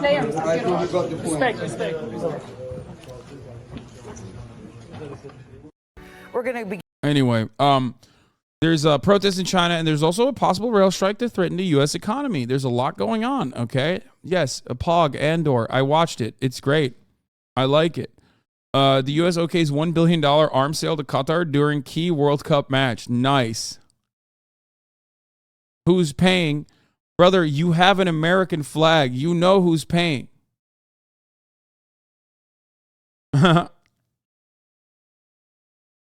Chad made you speedrun personal news and are now annoyed you're not talking about a show you watched. Yeah, I know. I know.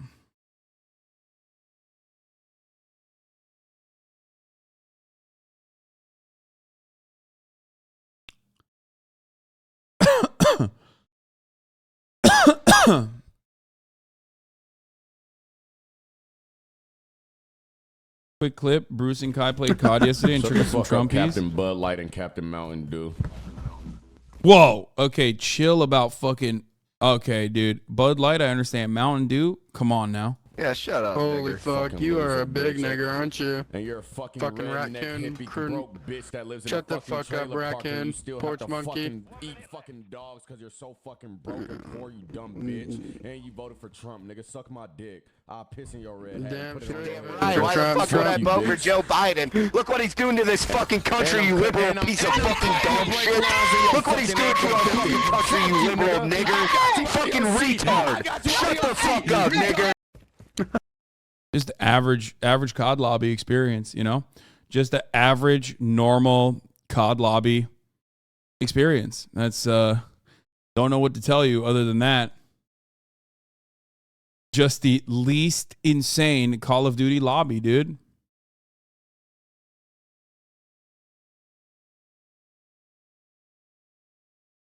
I think the Rainbow Six players are spreading. Yeah, this is the most like Rainbow Six Siege ass conversation. Having to deal with that constantly seems fucking horrible. Holy shit. Yeah. This is why I mute immediately when I load in. Yeah, I mean, hearing middle school COD lobbies is different now. Hurting middle school COD lobbies is different. Wait, these guys aren't even middle schoolers. You know they're like old ass adults, bro. They were using like ancient racist lore here. He was using like the porch word. I'm not gonna say. He was using like when someone is not just saying the N-word and they move to like different degrees of racism, they're probably like 30. Okay.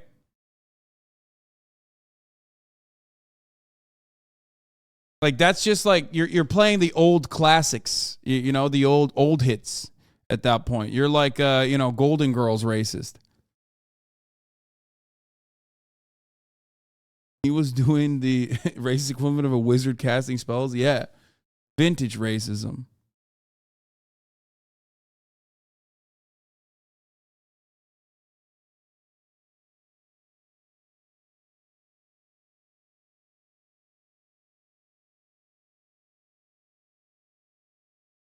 Like those guys have been racist since like Call of Duty 1, okay? Like those guys have been saying those things since like the first COD, okay?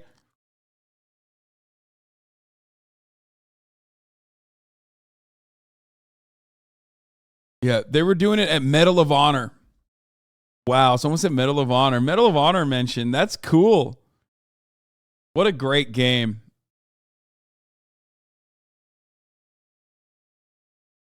Yeah, I played it.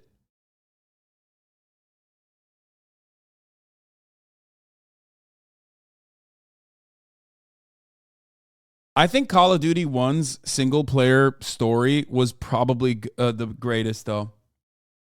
I've never played a better World War II like single player story than Call of Duty 1 and 2 as well, but 1 definitely. Like just absolutely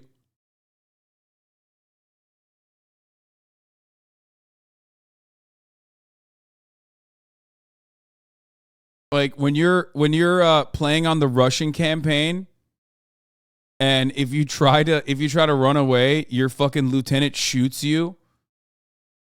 Like that shit was crazy, dude. You guys remember that?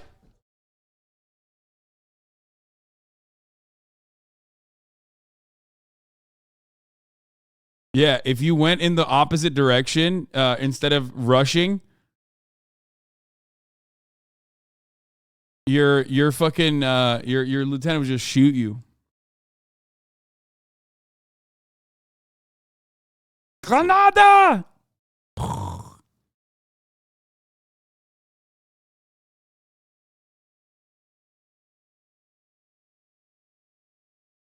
That Stalingrad mission was my favorite forever. Yeah, so good.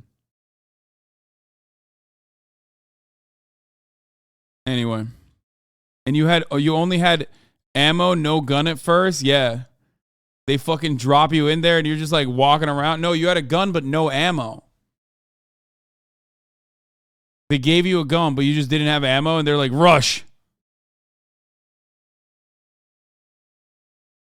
One of you gets a gun and one gets ammo. Anyway. Good stuff. All right. We'll get to the kind of stuff in a second. Protests are happening in China. Begin, though, with two big stories that could threaten the fragile U.S. economy. Wall Street suffered very heavy losses yesterday after China's biggest public protest in decades shook up investors who were very worried about the disruption to global supply chains. And it's also interesting because, like, dude, literally, okay, first of all, I'll give you my take before anything else. I think China's zero COVID policy, especially with new strains, is unimaginably difficult to continue. Okay? Straight up. Stop saying CIA. Calm the fuck down. The idea, especially when you don't have like a I've talked about this already. When you don't have a actual like end, when you don't know when if someone gets COVID in your fucking apartment block, or if someone gets COVID in the fucking factory line, when you don't know when that shutdown is going to end, that's not safe. From what I understand, China is ending its COVID zero policy in the new year, for the record. You can tell me if I'm wrong about this, but this is what I've heard from my Chinese relatives, at least, so it could totally be fake. But from what I understand, the COVID zero policies are going to be, even before these protests, the COVID zero policies were going to be ending, or at least like the restrictions were going to be lowered next year. Yeah, relatives. Okay, CIA. Wait, what?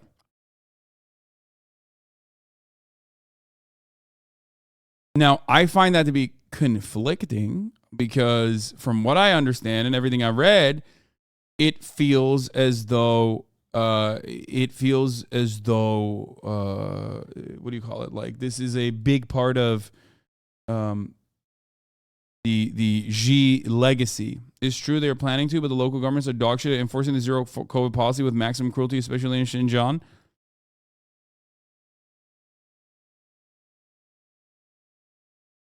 Chatters when hogs protest COVID lockdowns. Lol, Chud's mad. Chatters when Chinese people protest COVID lockdowns. The Chinese people demand freedom. SOS China.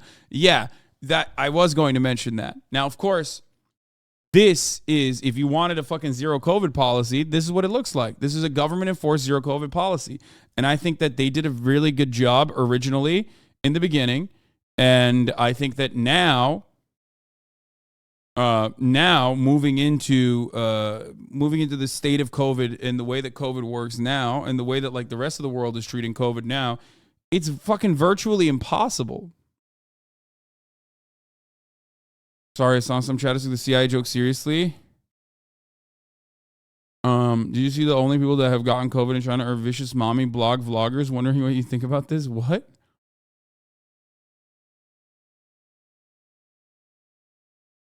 It's really people that are upset with the implementation and not the idea of zero COVID. Yeah, the implementation of zero COVID policies are fucking not great. They're awful. They're not good at all. Okay? Especially the uncertainty of when shutdowns will end makes it so much worse. Okay? That's it.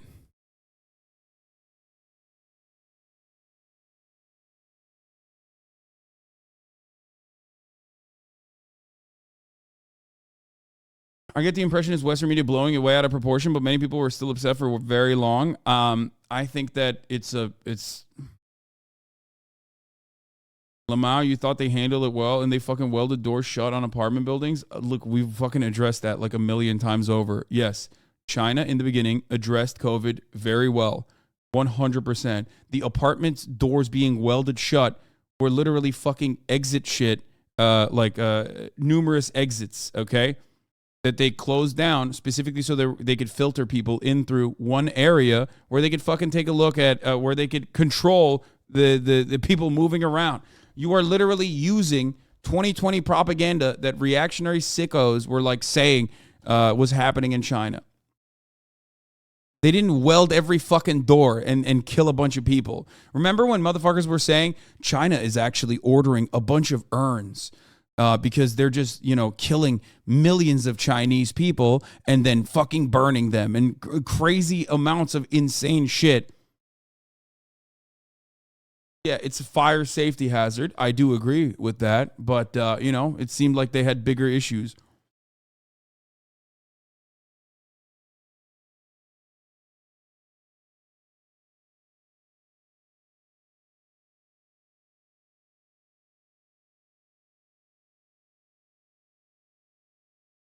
Like, if you think that the Chinese, Chinese government's way of dealing with COVID in comparison to the American government's way of dealing COVID was not apt, they even beat America on capitalist standards, okay?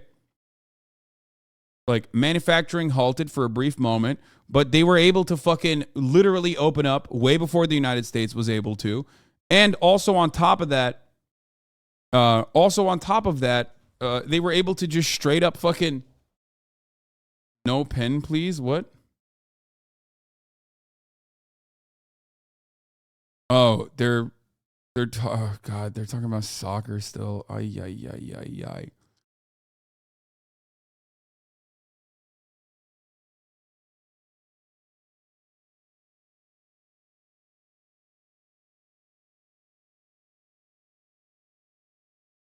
Also, they don't have the mRNA vaccine. They never got the mRNA vaccine. They have Sinovac, which I don't know why the fuck they haven't like stolen the IP. I literally don't understand how the fuck they don't have it. Moderna has refused to hand over China the core intellectual property behind the development of its COVID-19 vaccine, leading to a collapse in negotiations on its sale there, the Financial Times reported on Saturday, citing people familiar with the matter. This literally is a fucking, okay, USA won. We got it. We're talking about something else. Okay, congratulations to the United States of America for winning against Iran.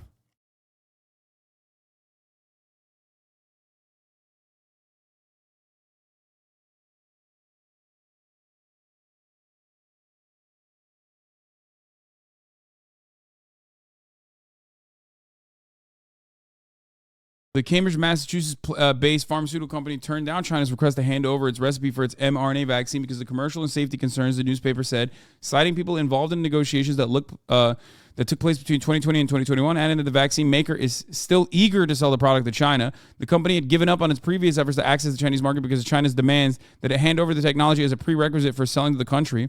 Moderna did not immediately respond to Reuters' request for comment. China has not approved any foreign COVID-19 vaccines and relies on several domestically developed shots, Sinovac.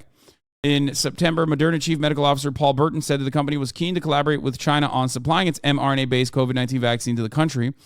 They want to sell it, but they don't want to give the IP so that China can make its own fucking version, partially because mRNA vaccine technology is going to be the next wave, okay?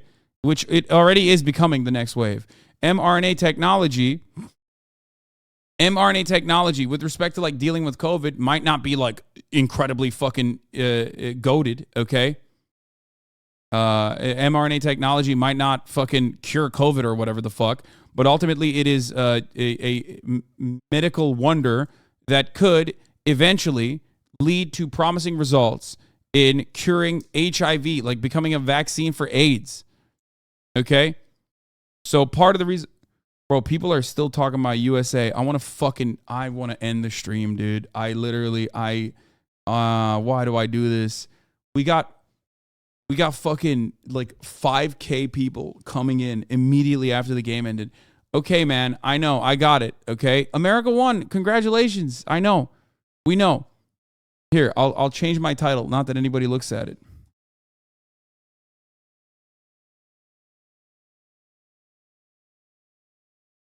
I think it's completely unethical and completely insane that any of these vaccines are, being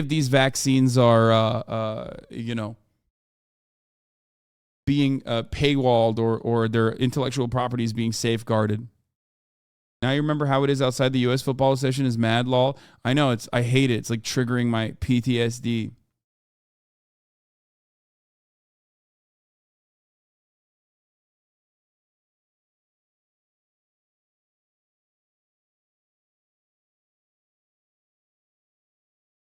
BioNTech was initially researching mRNA for cancer treatment. Yes.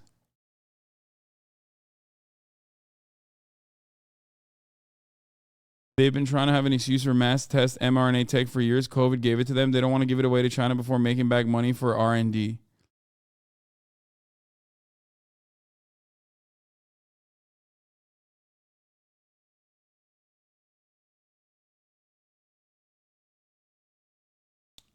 Taylor Dark Zero, thank you for the 10 gifted subs.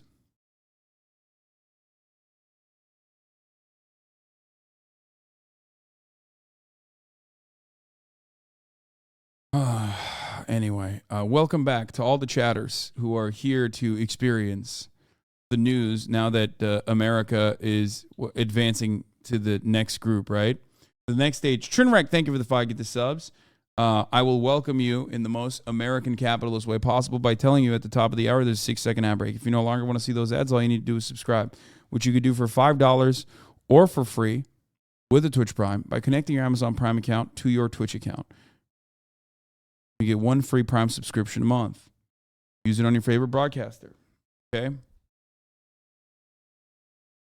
Anti-imperialist equals hating on a bunch of 20-something-year-old Americans according to chat. Wait, what? Haters mad? I literally don't care. I wanted America to defeat England, which America did. So I'm happy. Yes, 0-0. That's a win for America. Okay. And I don't really care necessarily who wins or who loses in the Iran game. I mean, I kind of wished Iran would win. You know, I wanted them to get a dub. Iranian people are so happy to see their team lose against the U.S. because they hate their government. Yeah, dude, totally. Yeah, no, I'm sure the Iranian citizens definitely didn't want the Iranian team to advance.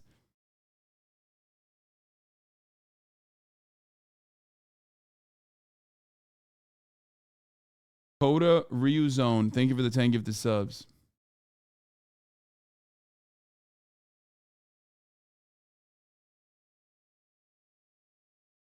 Mr. Biden, my national team yearns for freedom. Yeah, SOS Cuba, SOS Iran, SOS China. Okay, it's true. I saw it on Reddit. Yeah, Reddit is literally just like, Reddit is for every liberal who's like, I'm actually pretty progressive on a lot of issues, except for when it comes to America's foreign enemies, okay? Like, with respect to America's, like, foreign enemies, something breaks my fucking brain, and I just, like, become instantly this, I become the John Bolton.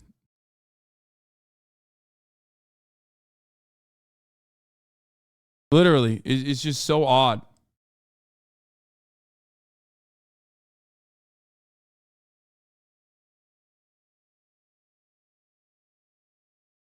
Okay, all right, let's continue with the Chinese protest. Here in the United States, the threat of a railroad strike. Yep, a railroad strike.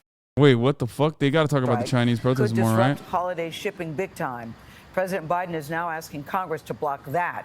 Weijia Zhang is at the White House with more on this story. Weijia, good morning. A lot of people very nervous this morning.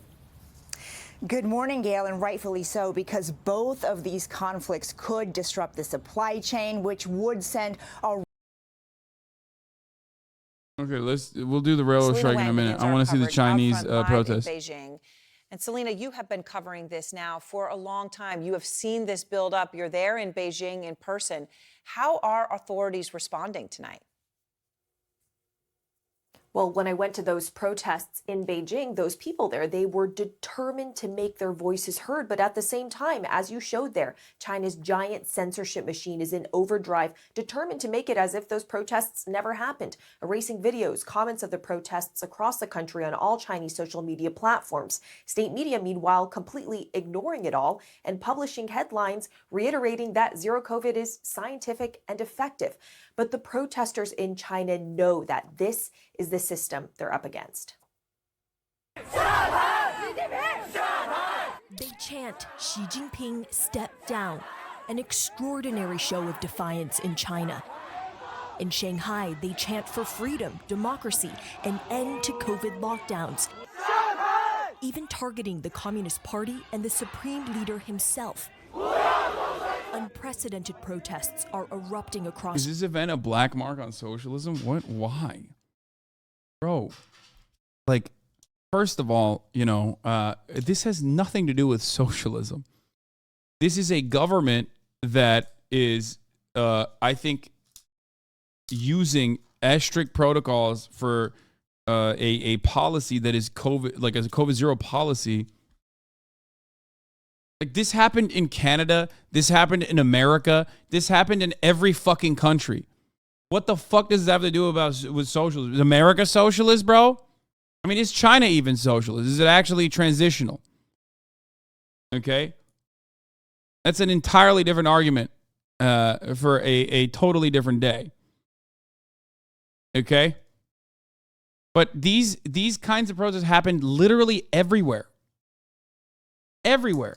CNN's take on it when it was in America or in Australia or in Canada was dramatically different. Not K-pop. Thank you for the 10 gifted subs. And the 5 gifted subs is also a total of 15 gifted subs. Like, this is happening for the first time in fucking China.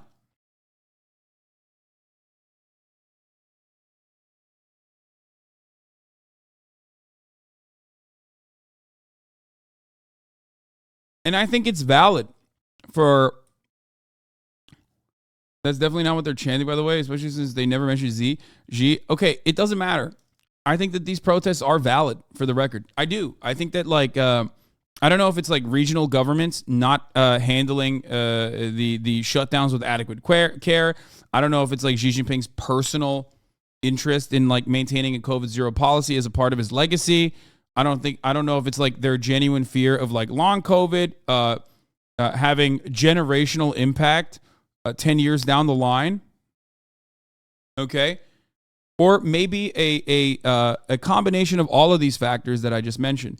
But ultimately, okay, I think it's a valid thing to protest, okay? It's a valid thing to fucking protest with respect to how crazy the fucking lockdowns have been, especially in this day and age, okay? There are like several hundred man protests in cities with populations of millions. The protests are already fizzling out after several days, and several local governments have already announced changes in lockdown measures. Yes.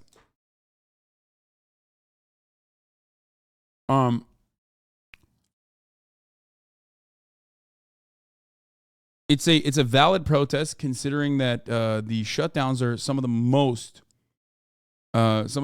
strict shutdowns, if not the most strict shutdowns in the entire planet, I would say. And of course, China is dealing with these protests in the exact same way that America deals with protests when, like, black people are protesting. You know what I mean? By fucking beating the shit out of the protesters. It's just government shit. Of course, they make it seem as though it is, like, unique to America's foreign enemies when we cover it. It's still unacceptable when China does it. Make no mistake. But I do remember a lot of you motherfuckers being like, hey, wish they would crack some skulls in Canada against the fucking brave truckers, you know?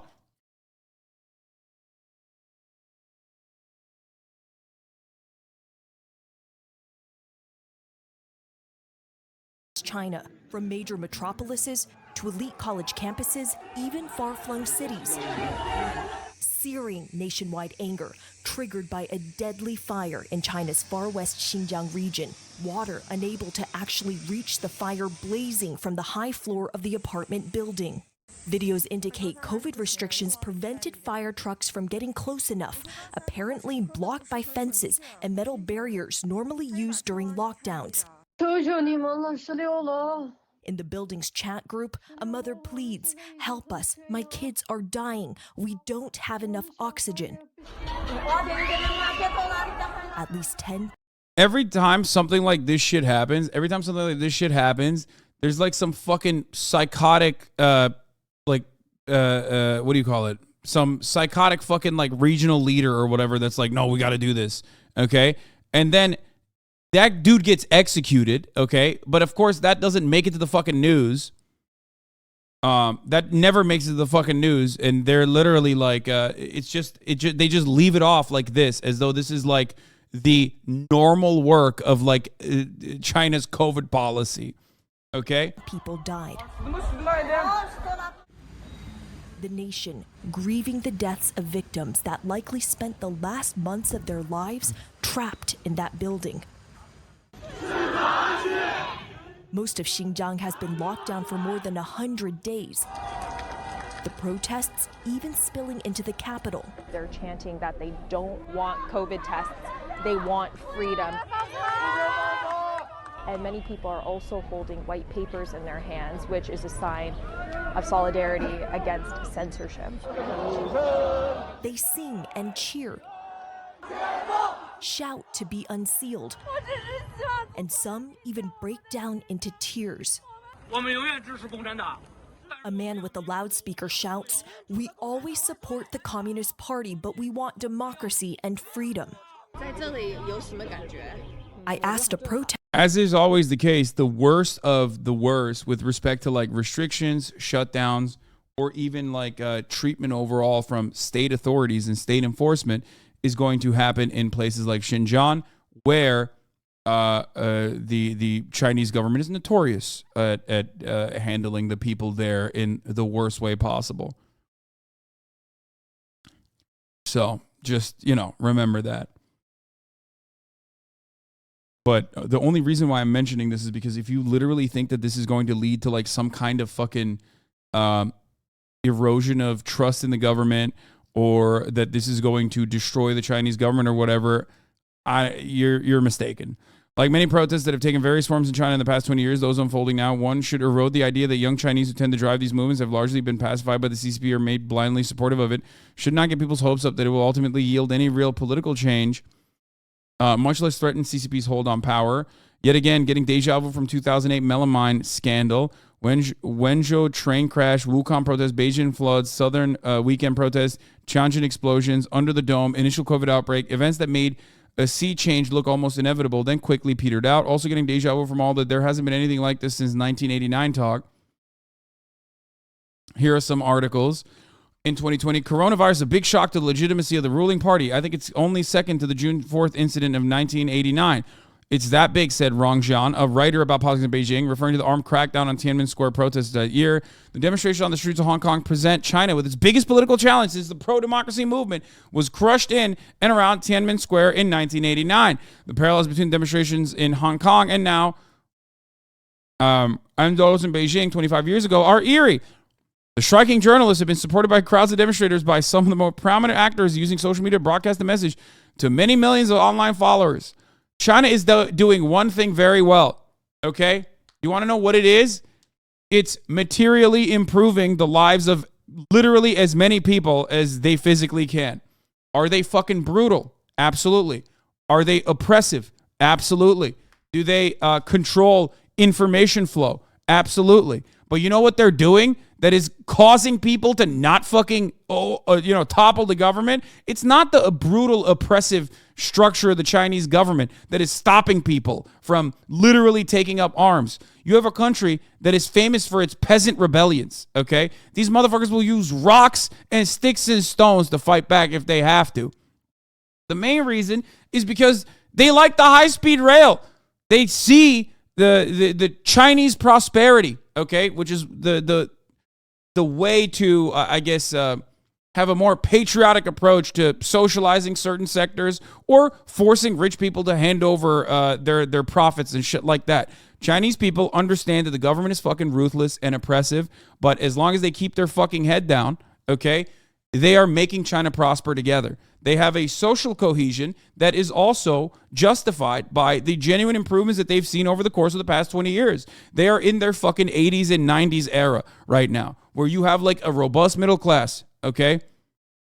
You have a robust middle class. You have growth in every fucking sector. Sure, there are holdups, okay? Sure, there are hangups with respect to, the real estate market in China and shit like that. But ultimately, people see all of that.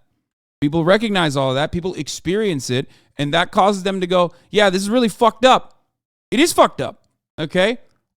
But that's the reason why American media always gets whipped up into a fucking frenzy to say, look how bad China is. This is truly going to fucking be game changer. And it's never the game changer that they think it is. It fizzles out after 2 fucking days.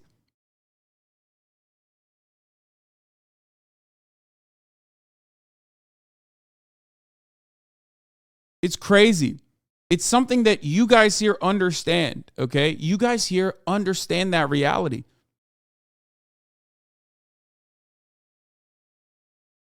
Yeah, they got fucking sticks out, okay? They got sticks out. But guess what? They got a lot of carrot too, okay? They got a fuckload of carrot. A lot of people don't like the uncertainty and the handling of the COVID lockdowns and stuff like that, for sure, okay? People get very upset because they don't like not knowing when they can go back outside, okay? That's a terrible situation to be in. It's the uncertainty from everyone I've talked to, from everything I've read on the matter. The uncertainty of the issue makes it worse, okay? Significantly worse. That is where a lot of people don't like it.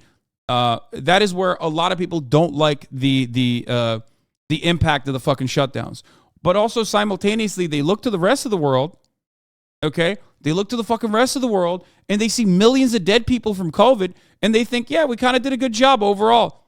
It's the collective understanding of the reality that, like, China is doing not as bad as the rest of the world.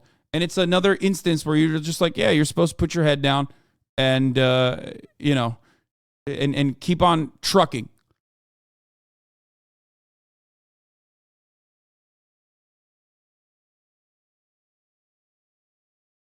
I agree with people. Listen to CCP. They said 2023, they will assess the issues of the Shanghai lockdown. Yeah, that was a big one. The Shanghai lockdown was a big one, okay? That is what pissed off a lot of people. The uncertainty of it all was what was very frustrating, okay? There's still motherfuckers who say, we don't know how many died in China. Oh, my Lord. Dude, gorillions, okay? 1 billion people died in China. China is now run by 10 people, okay? They all died, actually. Everyone's dead in China.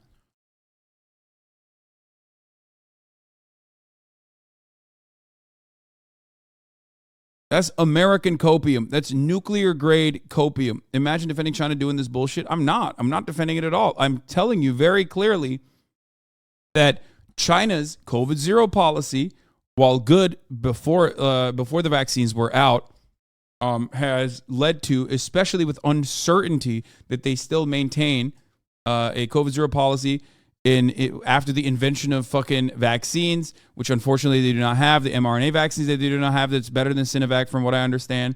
But also on top of that, the uncertainty of like having urban areas shut down for God knows how many fucking days, 36 days at a time sometimes, okay? That shit is frustrating for people.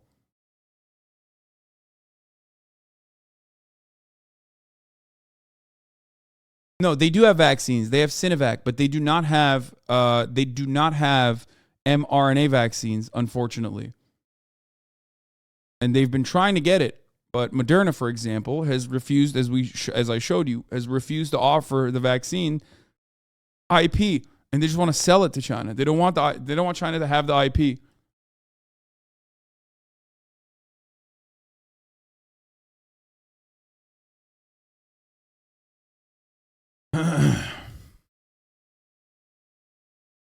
Anyway.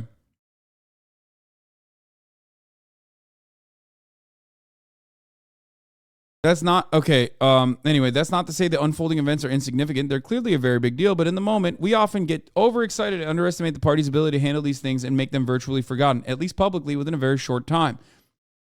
That would never go away. Okay? This shit would never go away if it wasn't all the other things that the Chinese government does that instills a sense of confidence in the government having your back. You might disagree with the Chinese people on this, but there's a collective understanding that, like, you know, there's a sense of national pride and a collective understanding that the government is doing all right by them, even when they're being fucking insanely oppressive in other instances. So there's this interest not to push in certain areas, knowing full well that the government will fucking clamp down on it, while simultaneously they recognize that overall there is a sense of Chinese prosperity. Okay?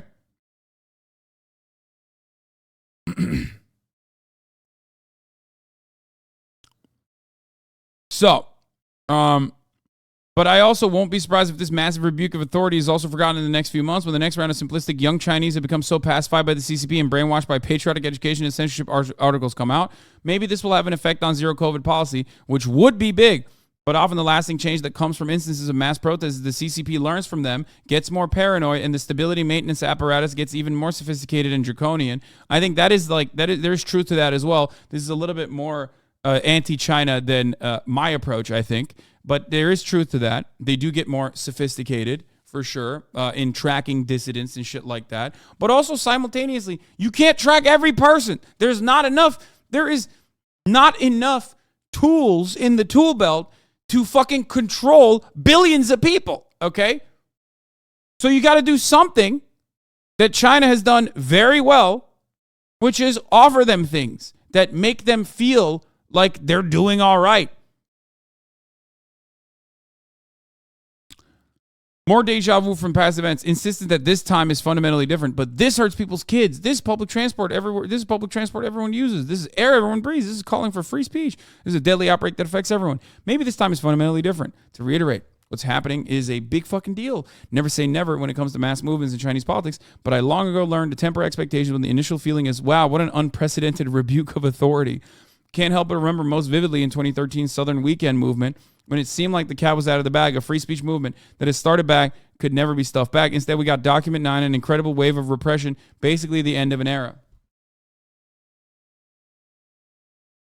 Okay? When it's quiet in China, there's hankering that the CCP has co-opted the people with economic growth, propaganda, nationalism, and censorship. Okay, he's saying the same things I'm saying, but in a negative way. Look.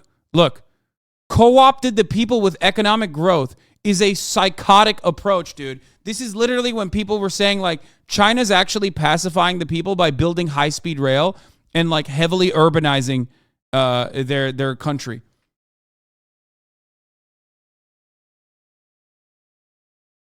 Then when people do speak out en masse, it flips and many people get giddy at the idea that China is ripe for revolution. Both ideas are overwrought. No, it doesn't matter. I'm saying, like, this is something that you see in Western reporting on China. They're co-opting the people with economic growth. How about we fucking co-opt the people with some economic growth, man? How about that? It's literally the same energy as, like, wow, Joe Biden is bribing people by, offering them up to $20,000 in fucking student loan debt relief. No, dog, that's your job. That's what you're supposed to do. That's what the government does. Economic growth isn't an a priori good thing, is it? It has to be spread around evenly to be a good thing. Yeah, well, when they say the people are being co-opted with economic growth, they mean like it's spreading to the masses. Trust me, if China was exclusively fucking focusing on growth sectors and like beefing up their fucking billionaires and they're wealthy instead of like spending a gorillion fucking dollars in insane infrastructure projects, you wouldn't be fucking hearing these people criticize it. Okay?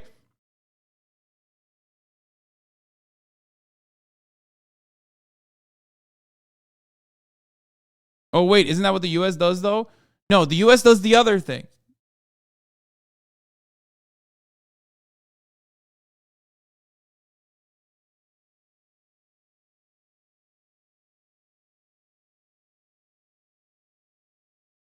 That's a really good take. If that were completely true, I don't think they'd be banning people for gaming for too long in regards to just trying to pacify other people. Yeah, literally. Every facet of fucking... Okay. Chinese social media applications for young kids is dramatically different than the way that we allow the gung-ho, do whatever the fuck you want. Here, take the iPad and let it run generation of children that we have in America, where they're like, their shit is monitored and like the kinds of content that is like being served to children is like educational in nature, you know what I mean? Instilling a sense of like Chinese patriotism, certainly, okay? But also on top of that, like that means something. That says something. That means that they're not trying to fucking pacify their entire they're not trying to pacify their entire nation. If they wanted to do that, they would just go gung-ho like America does. We're very good at pacifying the nation with a relentless sea of nonsensical information that you just watch and you just dull yourself over and over again.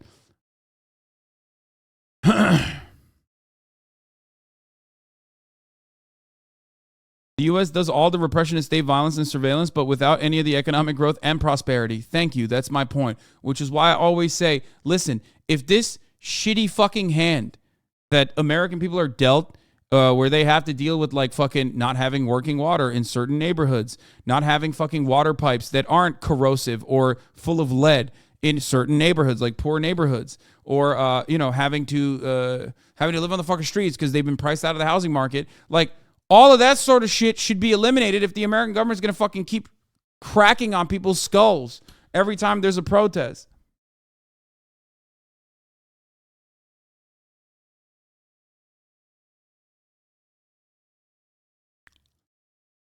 Sure, but who's to say that people think the same? America loves to say we're highly patriotic, but most of us despise how the government is ran. How you can speak so heavily on how the Chinese people think? How do you know the generation population think that they're prosperous? Not hating, just a genuine question. Well, I mean, my main fucking point of concern here is that they're not fucking killing their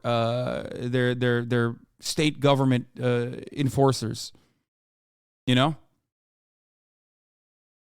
You're just curious, and I will answer your question.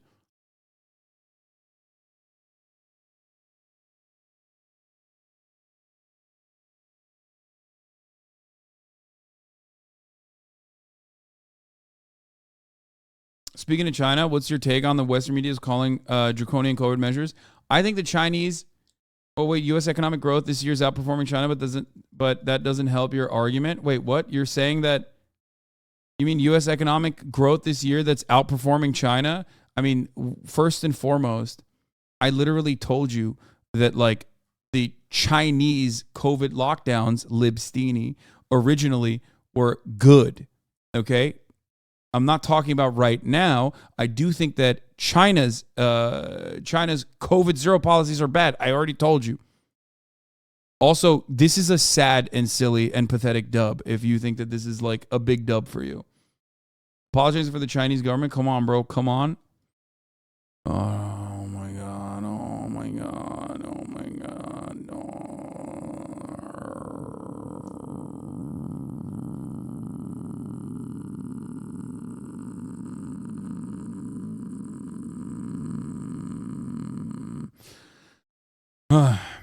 Anyway. Why are you pro-COVID? This is your worst take? I know. I'm pro-COVID. I want everyone in China to get COVID. No, man.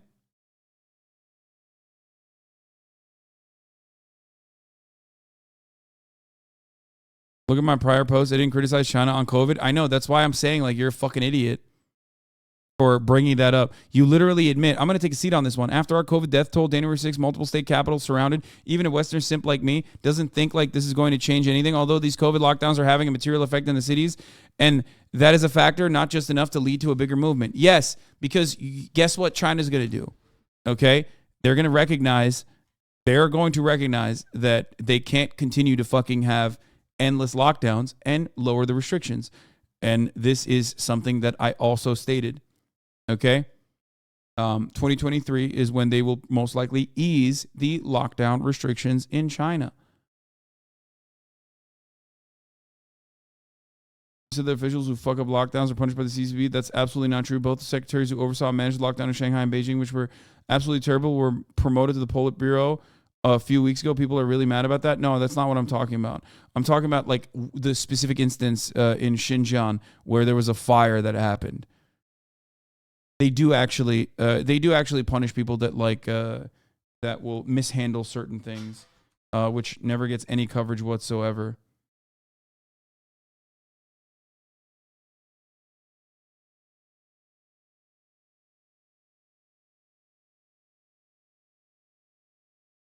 As soon as you say China, chat's eyes instantly see red. It's actually crazy. Yeah.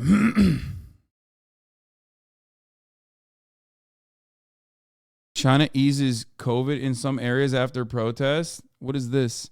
China eased some COVID-19 restrictions on Monday after a long weekend of protests against the country's zero COVID policy, which morphed into one of the largest opposition movements in the ruling Chinese Communist Party in decades. In Beijing, city government officials announced that they would no longer block access to apartments that where infected residents live. That policy sparked protests after a deadly fire broke out in northwest China's Xinjiang region last week and killed 10 people. Fire engines were reportedly blocked from getting to the apartment fire because of pandemic barriers. In the city of Urumqi, where the fire broke out, authorities said public bus services would resume and some businesses and markets would open. In the port city of Guangzhou, officials said they would no longer require citizens to undergo mass testing, which they claimed was because of a lack of resources. China's zero COVID strategy has kept infections from spiraling out of control, but has led to a wave of resentment against restrictions, which can keep some residents in lockdown for months at a time. Literally everything I just said, which is... Yeah, Chinese officials punished over COVID-19 outbreak that led to the Xi'an lockdown. Officials in the northwestern Chinese city of Xi'an are facing punishment after a COVID-19 outbreak that led to the lockdowns of 13 million residents, authorities said on Friday. All domestic flights out of Xi'an are am I saying that right? Most trains originating from the city scheduled for Friday were canceled. But yeah, the protests, which spread to at least 8 cities, were the first to directly challenge the rule of the President Xi Jinping in decades.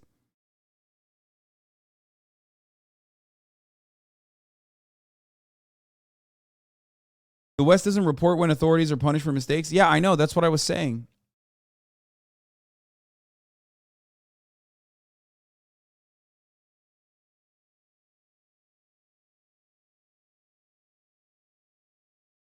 Sion.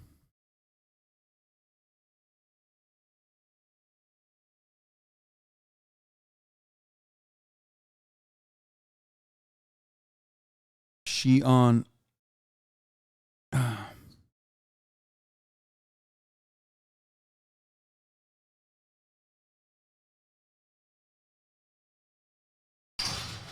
Anyway, I'm not an expert on this matter at all, for the record. Like, I'm not the subject matter expert on all things China. Okay. But I see every single, I see every single outlet on the Western front in Western media, unironically cover the Chinese state's actions in unison.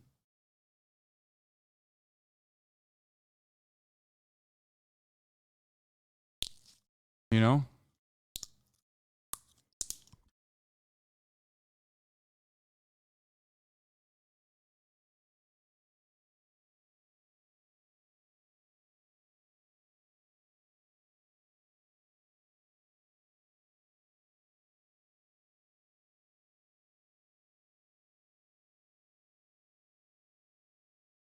The healthcare system in China is also highly underdeveloped, even when compared to other East Asian countries, and that's just a function of lack of funding.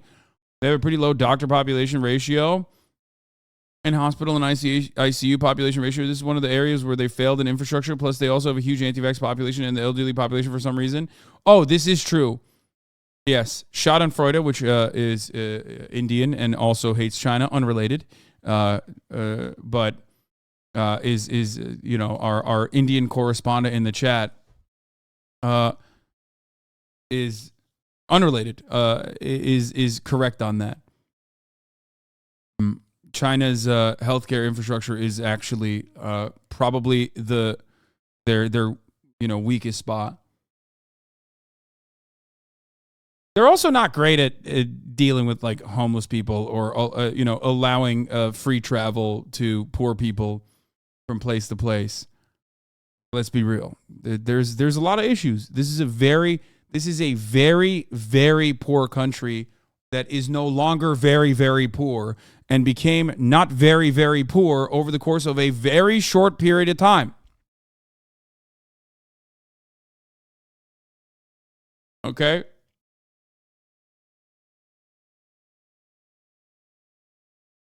You want Chinese people to have democracy, or that's not socialism? What? Bro, my man, I don't think we have democracy. I'm just going to keep it real with you, okay? The notion of like Western liberal capitalism, Western liberal capitalist democracy is just a theoretical one, okay? I think the quicker you recognize that, the easier things will get for you.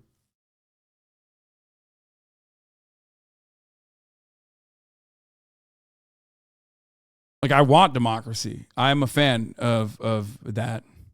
I like that. But it's kind of funny to say, like, do you want Chinese people to have democracy in a country where, like, you literally just saw 75% of the country is like, yeah, don't touch abortion. It's fine. And then, like, Supreme Court was like, nah, actually, fuck that. In red states, you can just, completely criminalize women trying to get abortion, a medical procedure. And then you're still like, yeah, we got democracy. What happened? Oh, well, the red wave didn't happen. Oh, sick, man. That seems really democratic. I'm so glad that, like, Republicans now have, like, a one-person majority on the fucking Chad Thunderdog. If this talk is why leftists don't vote, then yeah, nice. Yeah, I'm gonna stop leftists from voting because I said that in America, even the theoretical democratic process is just a theory and doesn't work. Yeah, now everyone voting rate drops to 0.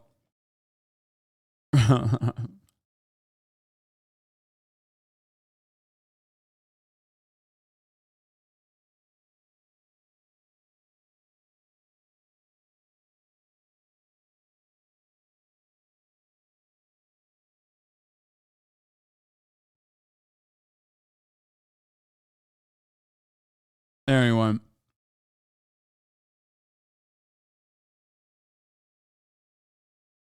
What's gross to me is the way American media spoke on the BLM protests and now the China protests. Both were fighting against the government and institutional oppression, but it get twisted. So one is great and one is awful. Fuck mainstream media. They talked about Black Lives Matter for a very long time in negative ways until Donald Trump, was against it. And then they changed their attitude. Tester how he was feeling. Overwhelmed, he said. I gotta pee. I'll be back in a second. Here, watch some propaganda. All conscientious Chinese people should come here and stand together. I said, you realize there's a risk being here. Of course there is, he responded. And if we just turn the camera around, you'll see there is a row of police. Hours later, masses of police filed in, pushing the protesters back. Demonstrators shout towards the authorities, "We are not your enemy. We are in this together." These are unbelievable scenes in China, where public criticism of the party can lead to prison time or even worse.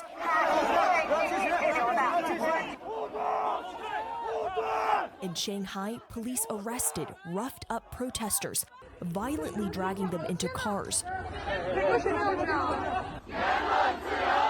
No protests of this scale, demanding political reforms, have been seen since the Tiananmen pro-democracy protests in 1989 that led to a massacre of unarmed protesters. These demonstrators know what they're risking, but they're determined to make their voices heard.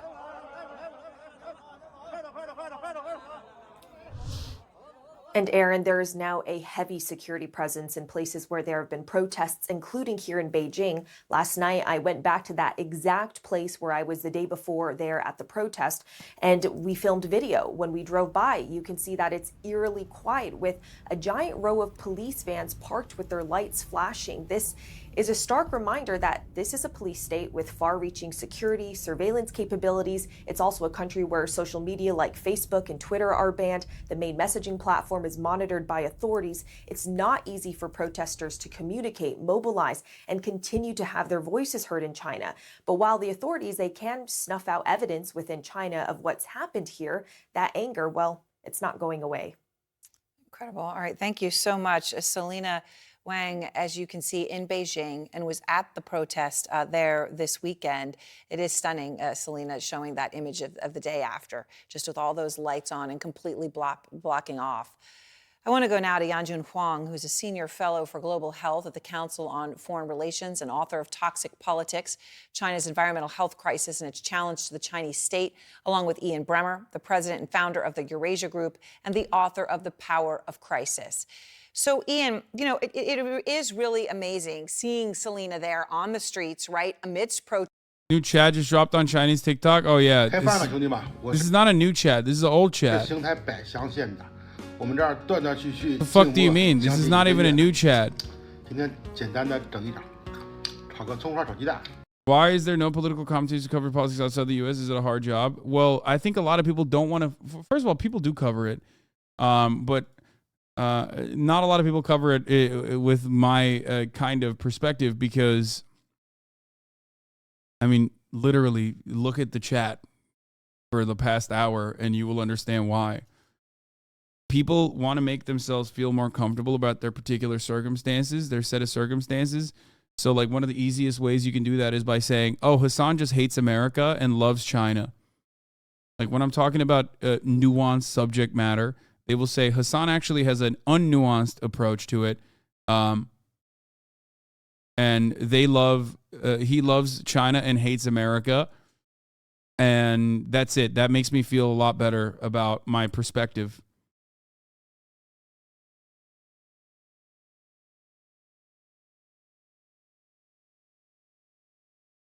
Probably Chinese monopolist Irish journalist tells the American people that China having police cars on the street during a protest, a police state. Meanwhile, America, which brutalizes black people in every Midwestern city, isn't. No, I think America is a police state, and China is as well. They just got different fucking, they got different seasonings.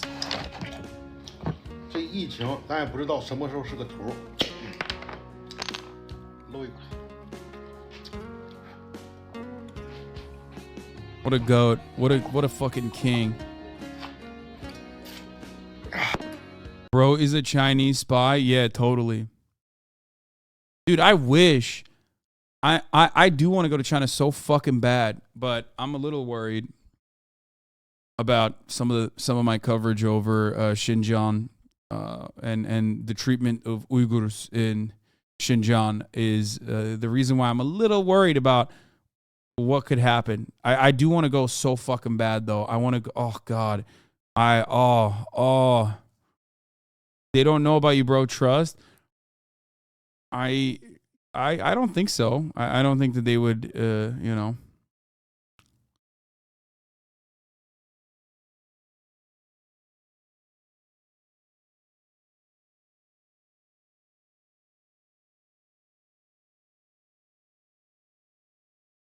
Don't do it. Wait, what do you mean? What do you mean don't do it? I fucking absolutely, dude. First of all, I want to go get on the high speed rail. I will do state propaganda, okay? I will literally do state propaganda for China, straight up. If it means I can get to ride the high speed rail, go to all these like fucking tier 1 cities and shit, see what the other side of the world lives like, I am down, okay? I'm literally down, dude. I will fucking say whatever you need me to say. They do know you. You have a TikTok, so it's GG.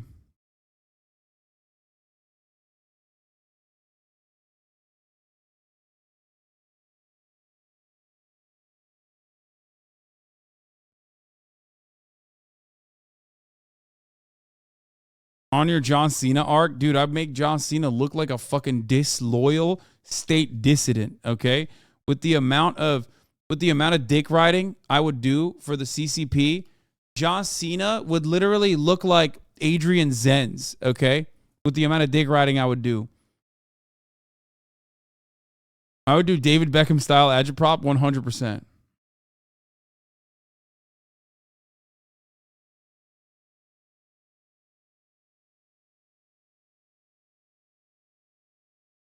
Let's be real, you're not John Cena. The U.S. State Department isn't doing shit if you get into trouble. No, I'm an American citizen. I think that would be... being an American citizen is pretty fire in with respect to things like that, especially if you're not literally a fucking agent. Like, if you're an agent and you get caught, then, you know, it's going to be a little bit harder for America to, like, pull you out. But if you're just, like, a regular fucking tourist and the Chinese government arrests you, holy shit, no shot. That would be an international crisis. No shot. We're not talking about North Korea, brother. We're talking about China. What do you mean? America's, like, most important trade partner. Like...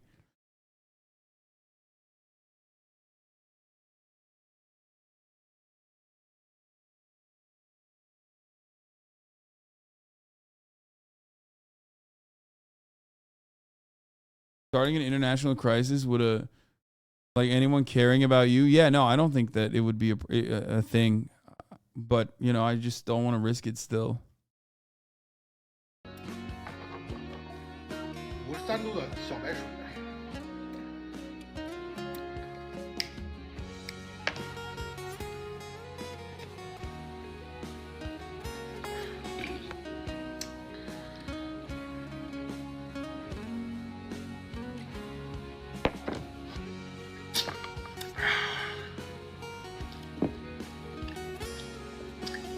It's a wild thing that this guy is doing where he smokes a cigarette while also eating food. I don't understand that at all.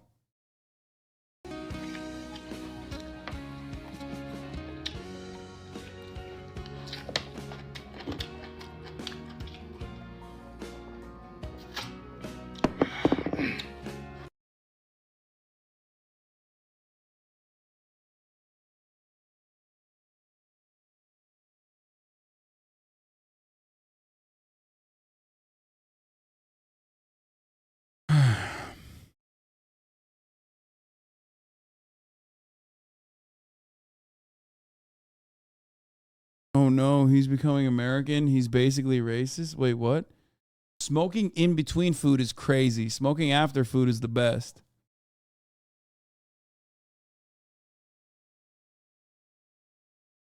Okay.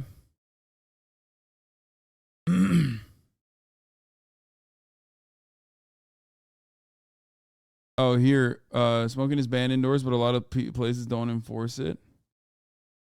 We're gonna talk about the railroad strike in a second. Did you guys get your China shit out? Like, did we get the China shit out? We're going to begin, though, with soaring even more, trying to impact without interfering, especially in China amid. Let's talk about the railroad strikes now. Risky. Rhode Island has the right to peacefully criticize. I heard this is the second part of it. Criticized in a statement. It also said that everyone has the right to peacefully protest, but stop short of offering. Wait, what the fuck? This is also about China. Where are the railroad protests, man? Did you ever talk about what happened last night? Yeah. There's a railroad strike, but have you talked about Balenciaga? Yeah, motherfuckers, you're not getting your Balenciaga order shipped in if the railroad strike happens. Okay? What was I going to say? Okay, so as always, as I've said time and time again, the railroad workers wanted sick days, sick leave. Okay, that was one of the reasonable things that they asked for. What is this? Very quickly. Okay, stop, man. Stop. We're done. We're done with China. Okay, we're done with China.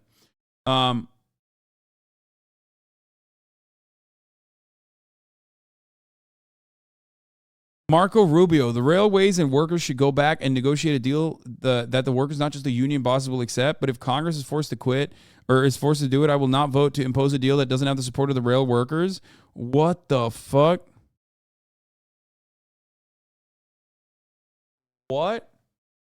Why is Marco Rubio outflanking America's very own supposedly fucking pro-labor president, Joe Brandon?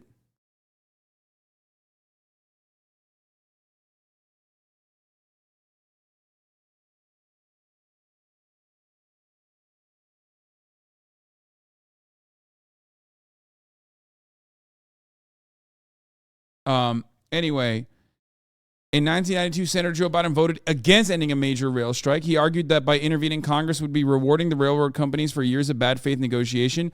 Yesterday, President Biden asked Congress to intervene to prevent a national rail strike. Mr. Pro-Labor, not as much when he's the president.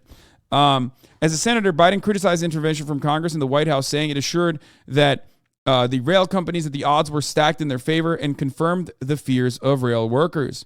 Senator Biden also criticized the Presidential Emergency Board, whose job is to mediate a deal between the rail unions and carriers by providing contract recommendations. He said it's a reasonable system in theory that is turned insidious in practice because, of course, the American government is a loyal servant of capital and not the other way around. So that is how it works. Nothing has changed. In 2022, Presidential Emergency Board sided with the rail carriers on nearly every major issue. Chief among those was sick time. The unions asked for 15 sick days. The companies wanted zero. The PEB recommended 0 sick days. The deal that Biden administration brokered between the rail unions and companies still does not give workers paid sick days. 3 of the 5 largest rail unions have voted to reject it, but Biden is urging Congress to intervene and impose a deal on workers to avert a strike. We already covered this. We already watched this video. Rail workers told us in their own words why they rejected the deal. They're asking Congress to improve the deal and guarantee sick days or not intervene at all. Support us or stay out is what they say. Brandon came out yesterday and literally said, I'm pro-labor, Jack, but you got to get your ass back to work. Get your ass back to work. The current deal that was not ratified. By the rank and file is the labor union leaders that are democratically voted on, okay, will go and negotiate, okay? And then there was a tentative agreement that was reached within the union leadership, but then the union leadership comes back and they put that deal in front of the rank and file because this is a democratic process. They turn around and they say, hey, will you vote do you like these terms? This is the best we got so far. If you don't like it, we will go to fucking strike. We will go strike, okay? 3 out of 5, yes. 2 out of 5 did ratify it, but 3 out of 5 did not. So the majority of the rank and file said no. We wanted sick leave. They got a 24% increase in their salaries, but that wasn't enough. They actually wanted, instead of a larger salary, they literally wanted sick leave. They wanted sick days. That's what they asked for. That is perfectly fucking valid.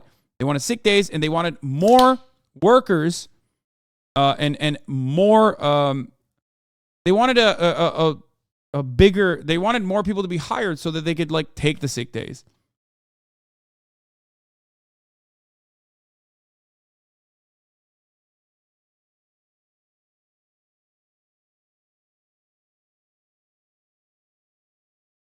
Here's the press release from the Railroad Workers United. Unfortunately, the most labor-friendly president has opted to side with big business and call for a thwarting of railroad workers' right to strike. On Monday, President Joe Biden, also known as Let's Go Brandon, called upon Congress to adopt legislation that would mandate a contract and end the threat of any legally sanctioned rail strike from happening. This, although railroads workers have voiced a deep desire to strike in recent months. Rail unions representing more than 55% of railroad workers have voted down their respective tentative contracts with the rail carriers in recent weeks. My email.constantcontact.com. Why are you making fun of their fucking 2002 ass website? I'm sorry that they didn't hire all the fucking Twitter web designers. Okay, shut the fuck up, you fucking bitches.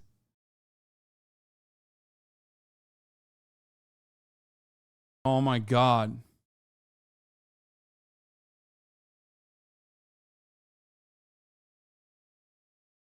Looks like Marxist.org from 1993. Yeah, it does. It does look like that.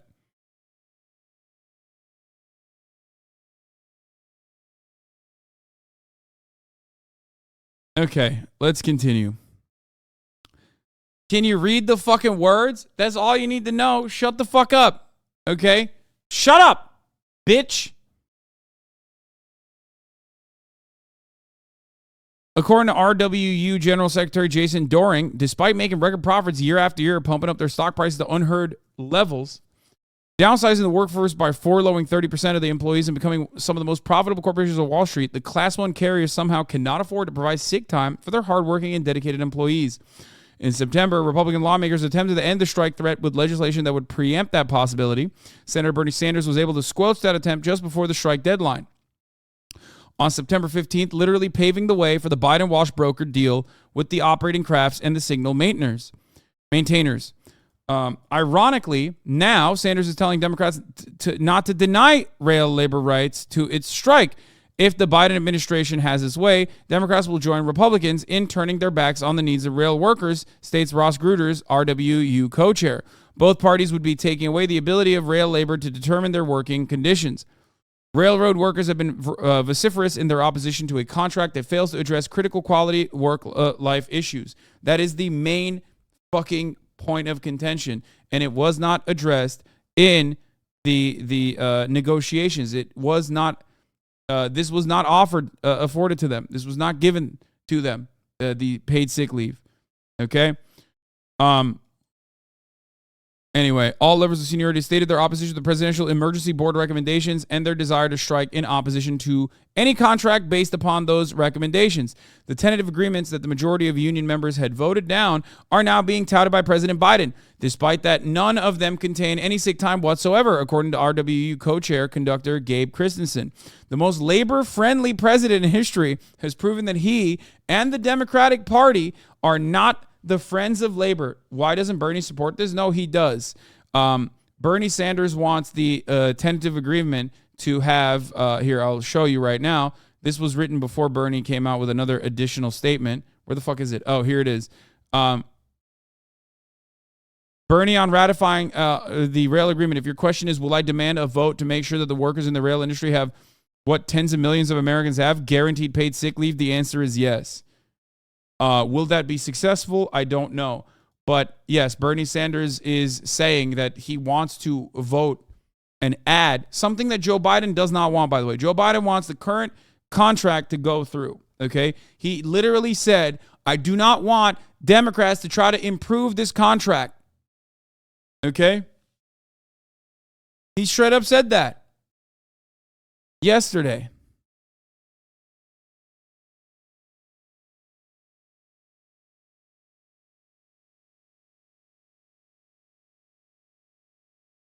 At a time of record profits in the rail industry, it's unacceptable that rail workers have zero guaranteed paid sick days. It's my intention to block consideration on the rail legislation until a roll call vote occurs on guaranteeing 7 paid sick days to rail workers in America.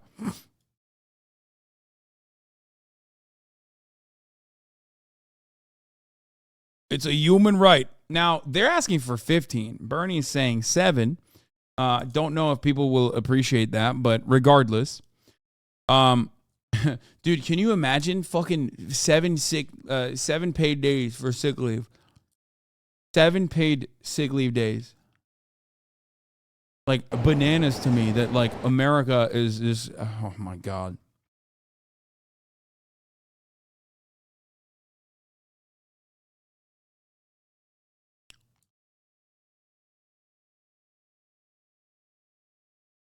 Oh, yeah. Okay. The most labor-friendly president in the history has proven that he and the Democratic Party are not friends of labor. They have touted themselves to be. These wolves in sheep's clothing have been for decades been in bed with corporate America and have allowed them to continue chipping away at American middle class and organized labor. Except for a handful of progressives, notably Bernie Sanders, who have shown their willingness to fight for us, the entire political machine must be changed. Fucking goat. This is why Bernie is the GOAT, okay? This is why I glaze him all day. I don't give a fuck. Under the terms of the Railway Labor Act, Congress has the option to take a wide variety of actions when faced with a situation like what we are seeing in this round of bargaining. According to RWU Treasurer Hugh Sawyer, Joe Biden blew it. He had the opportunity to prove his labor-friendly pedigree to millions of workers by simply asking Congress for legislation to end the threat of a national strike on terms more favorable to workers. Literally. Straight up. That's all he needed to do. He needed to say, listen, at the top of the hour, there's a 6-second ad break. But if you no longer want those ads, then you can get gifted a subject. He could have just said that. He could have just come out and said, hey, why? You could just subscribe for $5. But if you don't have $5, Jack, you can subscribe for free with a Twitch Prime. By connecting your Amazon Prime account to your Twitch account, you get 1 free Prime subscription a month. You don't deserve any sick days, you sick freak. Bitch, I don't get them, okay? I have unlimited sick days, technically, if I want to. But, you know. Turbo Killer, thank you for the 5 gifted subs. Womick7, thank you for the 5 gifted subs, allowing 10 people to no longer see the ads at the top of the hour. Here's the 1-minute ad break now.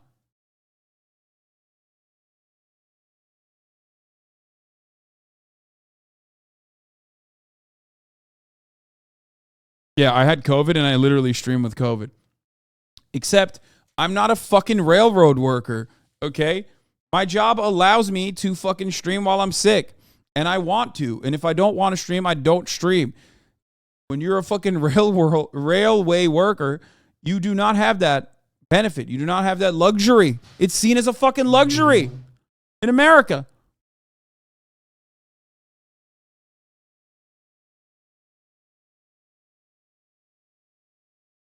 The Democrats, dude, they rip him hard, dude. Sadly, he could not bring himself to advocate for a lousy handful of sick days. The Democrats and Republicans are both pawns of big business and the corporations.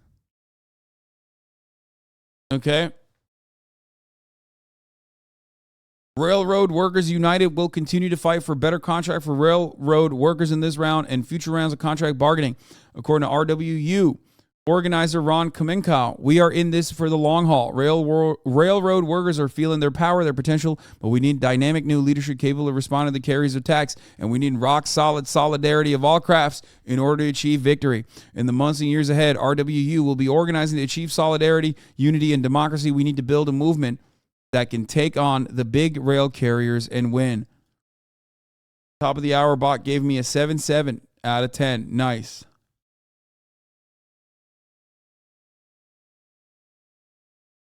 Brandon lied to the American people about being pro-labor union, okay? But you know what the worst thing he fucking lied about? Being pro-trains, dude. How fucking disgusting. How dare you? How dare you fucking pose around Amtrak and go, "Oh my God, I love trains. I love trains." This is not the behavior of a man who actually likes trains. Fucked up.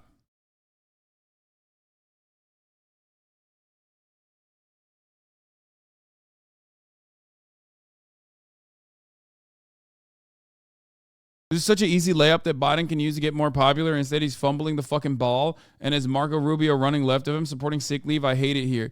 I don't know. I don't know what this would be other than like, yeah, everything I've said a million times over, which is that these guys 1,000,000% care more about the fucking corporate benefactors. Amtrak isn't a part of these negotiations. No, I know. But like he has overall said that he loves trains while posing next to Amtrak. I'm not talking about Amtrak, though. Yeah, I haven't been this distraught finding that, like, a train boy is not real since Francis Bourgeois did not come out and support the fucking Mick Lynch-led protests happening in RMT in the UK. Okay? Francis Bourgeois and his silence on the railroad strikes, okay, were deafening. His silence was loud. His silence was violence. His last name is Bourgeois, so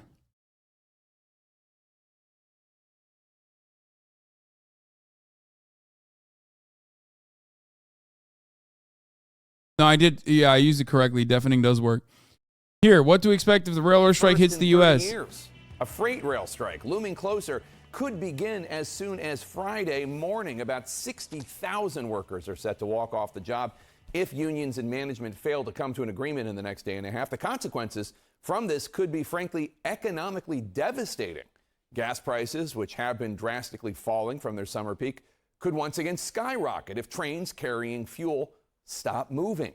Harvested crops could be prevented from reaching food factories, stopping staples from reaching grocery stores. Amtrak is already canceling almost all of its long-distance passenger trains starting tomorrow, as most of their routes run on freight tracks, disrupting travel across parts of the United States. And even your holiday... For the record, this was 2 months ago. Shopping could be at risk. The National Retail Federation saying that the rail strike could prevent stores from stocking up on goods ahead of the holiday rush. We're going to start our coverage today with CNN's Pete Montine, who is tracking the down-to-the-wire negotiations between the unions and rail management companies, and the one detail that both sides cannot seem to agree upon. It is the latest effort to put the brakes on a possible rail worker strike that could deal a major blow to the economy. Wednesday, bosses representing unions and railroads met with the labor secretary in a last-ditch effort to reach a deal by midnight Thursday. That's when 60,000 workers could walk off the job in solidarity with train engineers fighting for sick time. A strike will mean freight rail, which makes up 40% of all freight in the U.S., will grind to a halt, impacting everything from parts for cars to fertilizer for farming. Transportation's a big part of the cost to the consumer, and I don't believe there's one person in the country that it won't affect. Man, that's crazy. Yeah, no shit, dude. Is this just going to stoke anti-union sentiment when Americans travel to Europe and experience a strike, they get so triggered? Yeah, of course it will. Because even in Europe and also in the United States of America as well, well, you don't really experience it in the U.S. because like there's rarely ever any like serious union action. But in Europe, when this shit happens, the European media is just like the American media. They are an arm of capital. So they will cover it as though it is the fault of the fucking workers. There are two parties to a negotiation, okay? They never talk about the other side that could also end the negotiations. You know? You know what side I'm talking about? The bosses, man.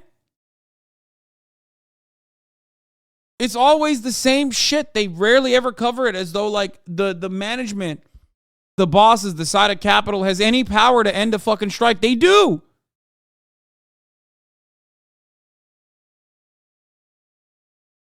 Starting Thursday, some railroads will stop accepting shipments of grain, critical to feed livestock, and potentially further driving up costs at supermarkets. Rail passengers will be impacted too. Amtrak is canceling all of its long-distance routes outside of the Northeast Corridor.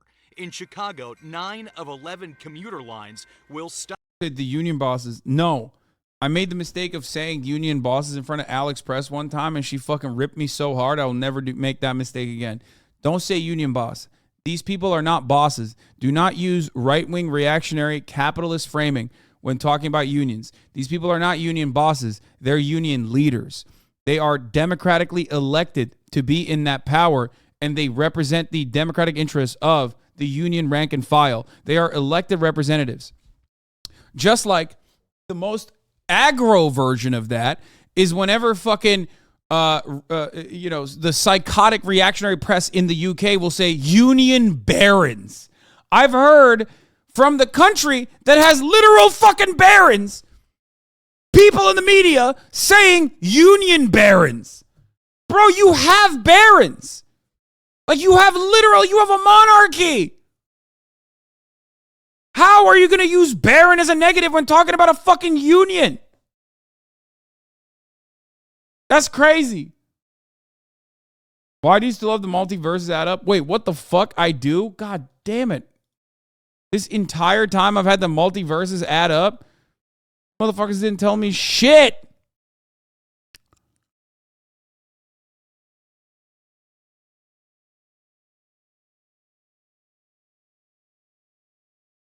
I just deleted it. I never look at that.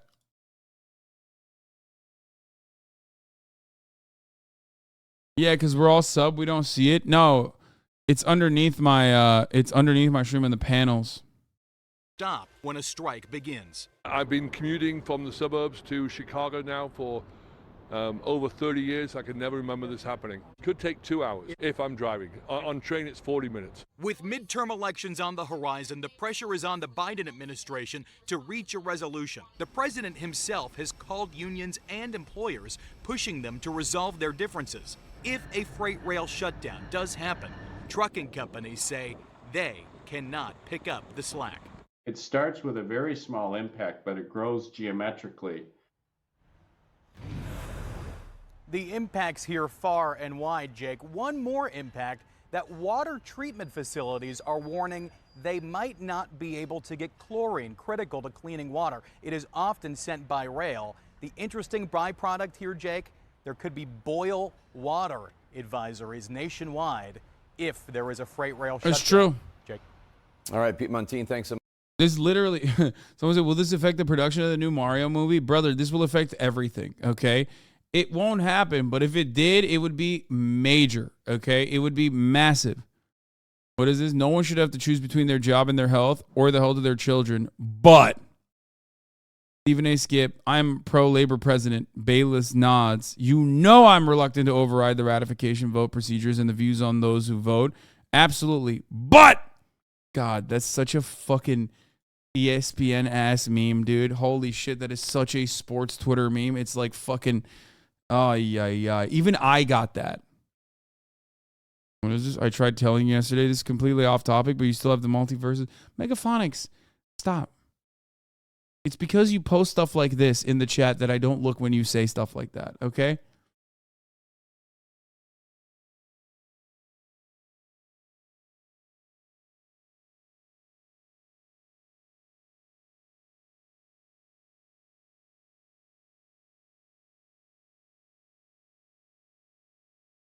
Alex Press correcting you. I found 3 it. years, but still, you know, that's Okay, I have to correct you on one thing, Hassan. Going forward, So embarrassing.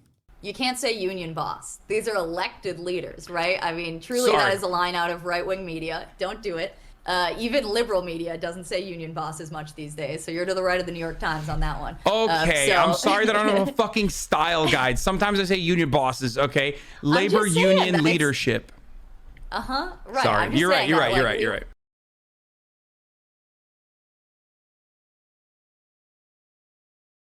I opened my house to this person. And she fucking owned me, okay? She owned me. CIA behavior. Sorry for bringing up the pain. Yeah. She said I'm to the right of New York Times. Fucking asshole. Also, XQC being there for this conversation is so funny.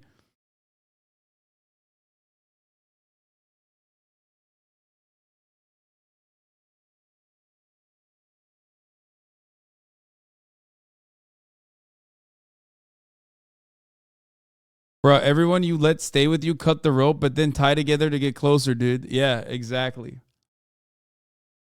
Since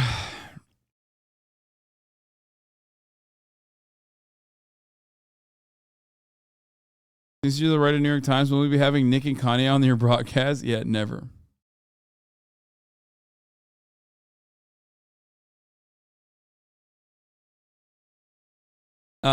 Wait, hold on. Let's finish this, and then As we'll. Pete noted, railroad and union officials were summoned to Washington, D.C. today to meet with the Secretary of Labor, Marty Walsh. This comes as the Biden administration is working overtime to prevent a strike. Let's bring in CNN's MJ Lee, who covers the White House for us. MJ, this meeting's still ongoing after several hours of negotiations. What do we know about where things stand right now?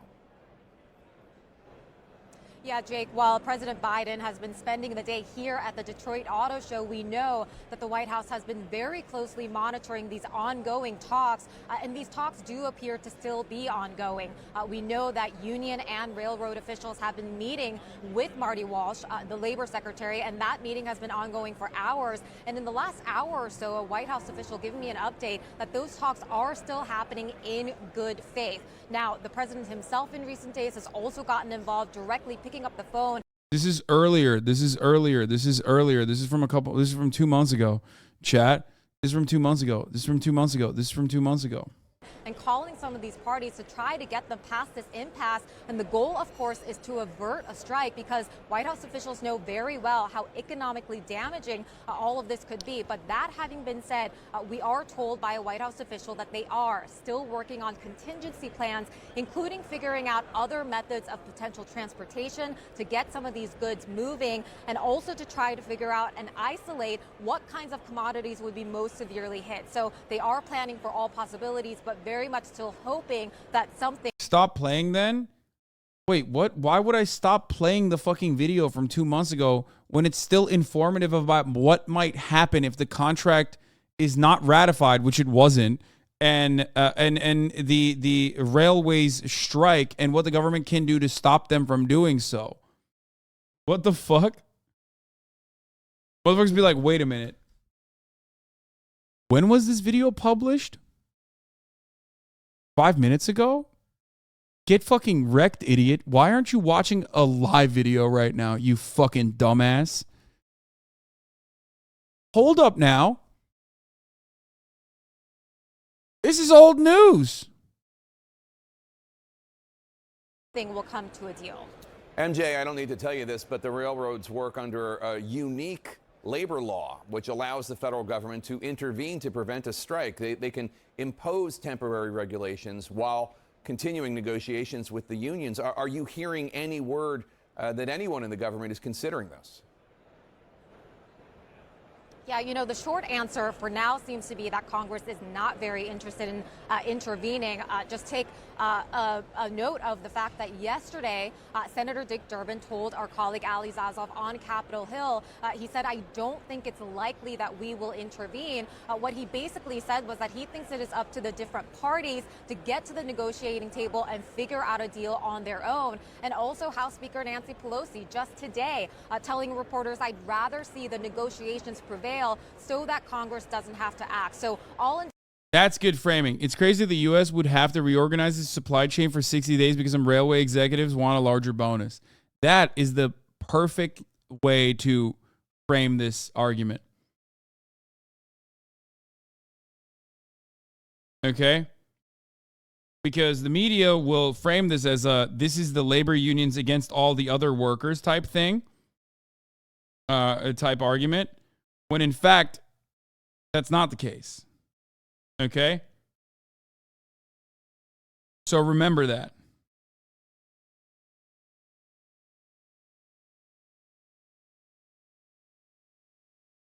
Indications right now, at least for the time being, is that there's little appetite on Capitol Hill for them to actually have to intervene. But again, these events are so fluid, these talks are still ongoing, so we don't know exactly. Okay, let's hear what the fucking people in the Senate are saying about this.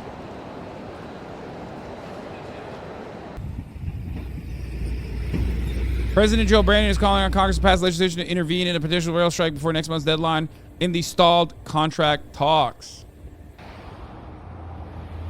A tentative agreement approved in September provided a pay raise for workers, protected healthcare benefits, and improved their leave policy. But it did not give them paid sick leaves, which is what they were asking for. That was the main thing that they were asking for. Yeah, this video is from 48 minutes ago, dude. This video is old, dog. It's from 48 minutes ago. If Congress does what Biden suggests and imposes terms similar to what was agreed on in September, that will end the union's push to add paid sick time.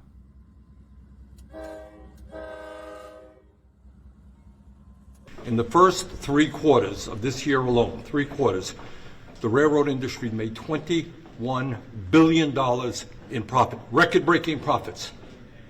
They gave in the last year $25 billion in stock buybacks to their wealthy shareholders. And yet you have workers all over this country who work for the railroads. People who are working at dangerous jobs in inclement weather have 0 paid sick leave. That is outrageous.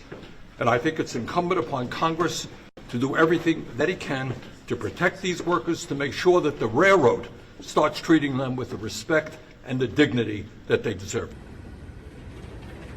Lawmakers are weighing on the government's role in a potential rail strike that could have far-reaching effects on the U.S. economy.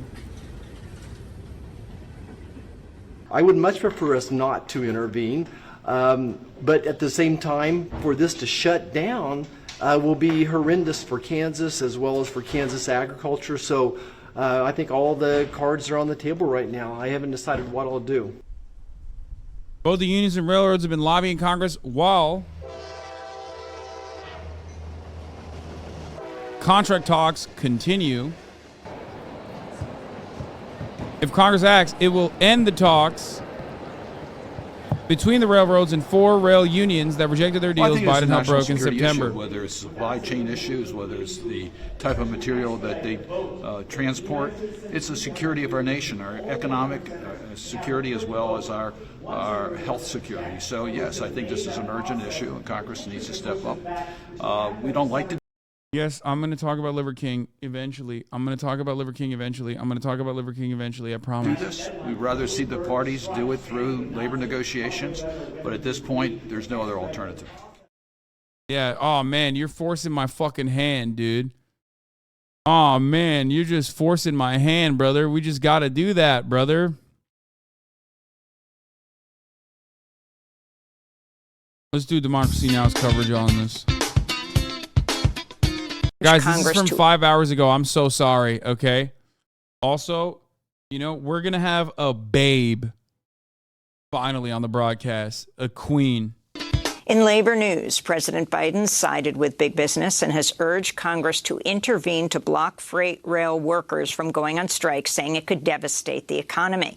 On Monday, Biden asked lawmakers to quickly pass legislation to impose a labor deal that's been opposed by the majority of freight rail workers.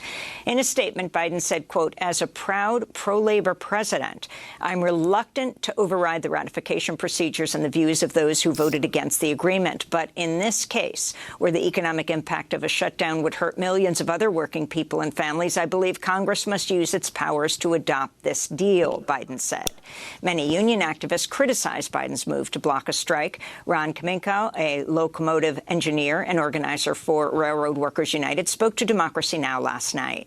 So unfortunately, the most labor-friendly president, quote unquote, we've ever had, basically has opted to side with the Class 1 carriers Class 1 rail carriers, because he had the opportunity, and he's had that opportunity since this whole debacle began, to basically urge, coax, cajole, and otherwise badger and bully the rail carriers into meeting what are very, very modest demands of rank and file railroad workers.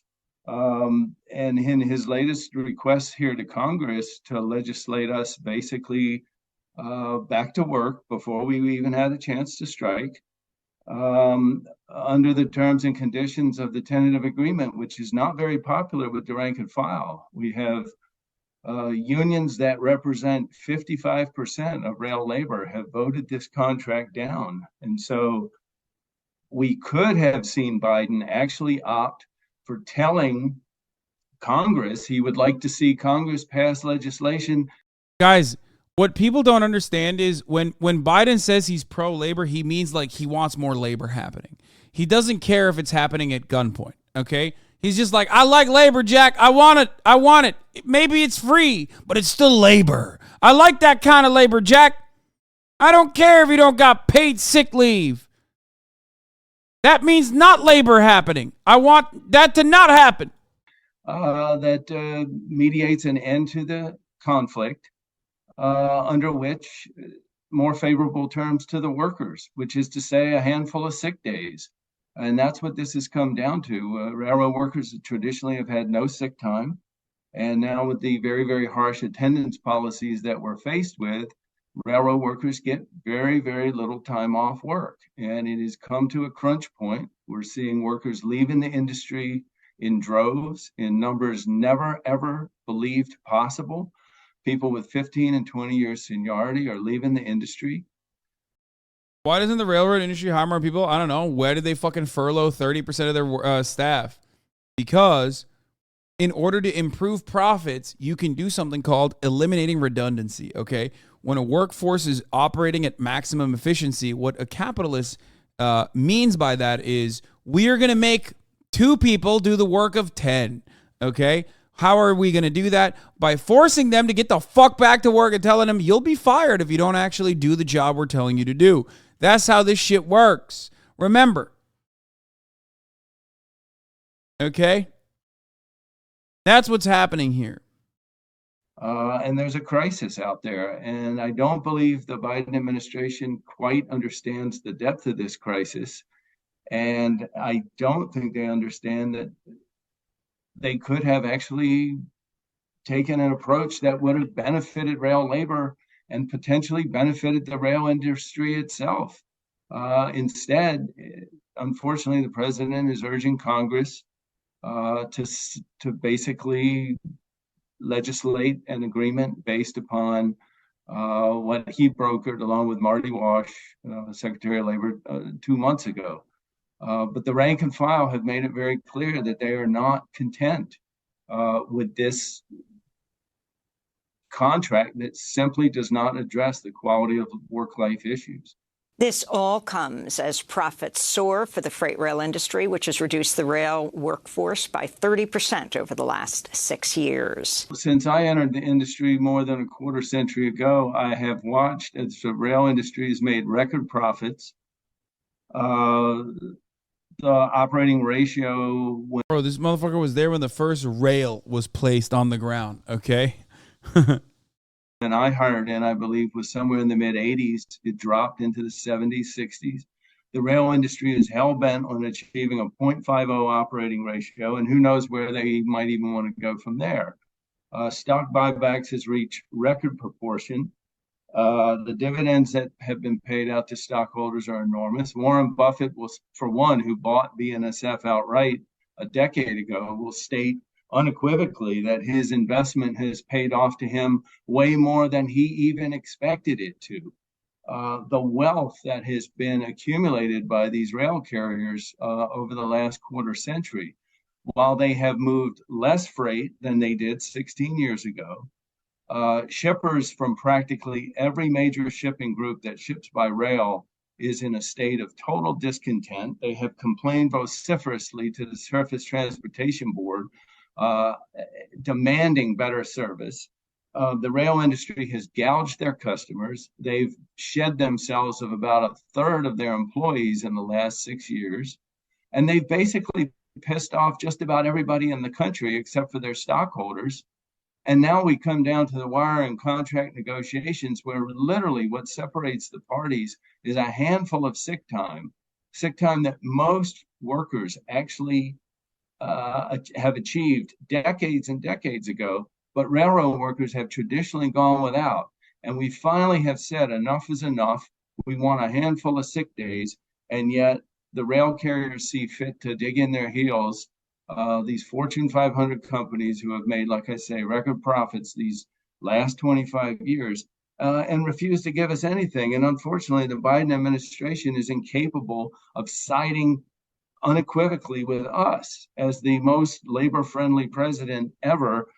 We would have expected that from him. So there's a lot of upset and a lot of discontent right now amongst the working railroaders. There it is. Biden sides with big business and urges Congress to block major freight rail strike. So yeah, you got fucking Marco Rubio to the left of POTUS, by the way. Danny DeVito says, no, Joseph, while you're fixing things with the railroad, get him to pass the Equality Act affording civil rights to the LGBTQ community and extend child tax credit. How about the $35 cap on insulin? That's all I'm saying. Few things already passed in the House. Come on, buddy. No, Joe, you're supposed to help the railroad workers. You got it backwards. A handful of sick days. Come on, workers of the world, unite. Absolute fucking ledge. That's Danny DeVito. Absolute fucking ledge, man. What a ledge. Absolute fucking legend, yeah. Danny DeVito also loves Democracy Now!, much like myself. Okay. Short King. Top lad. As a proud pro-labor president, I'm reluctant to override the ratification procedures and views of those who voted against the agreement. But in this case, where the economic impact of a shutdown would hurt millions, I believe Congress must use its powers to adopt this deal.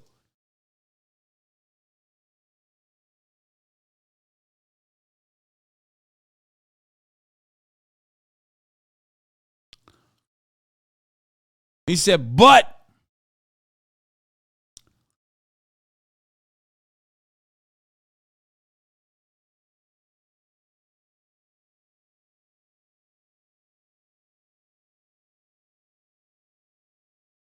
this is funny. Everyone's watching football, soccer, upcoming rail strike. Majority party might not be able to form a government. America's becoming Europe. Yeah, it's true. This is funny, but it's true. Especially the last part. The fucking majority party not being able to fucking, form a government is the most European shit you can get.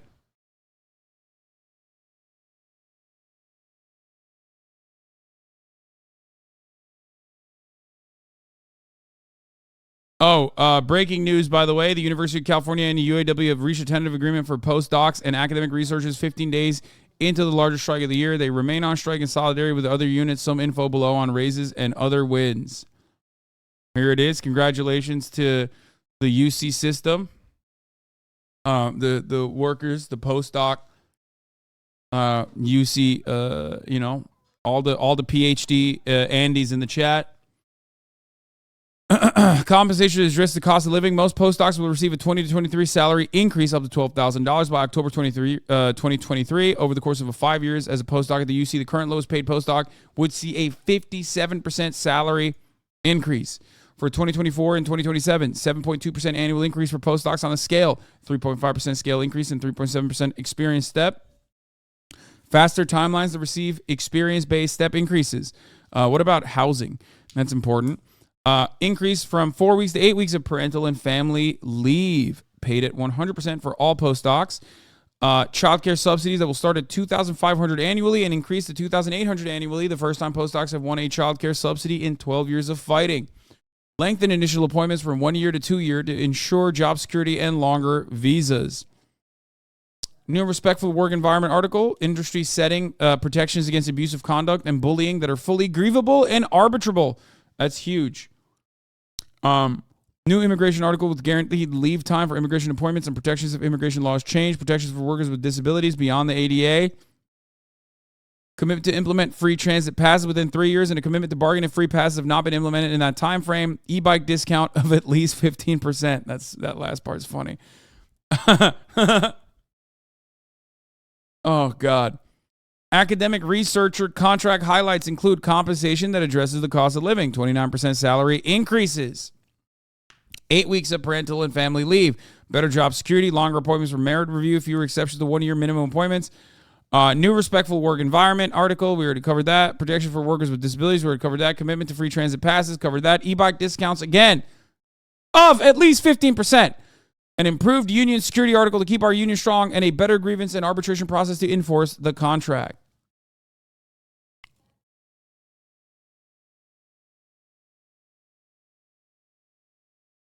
We shall see if this is a good tentative agreement when the rank and file will vote on ratification.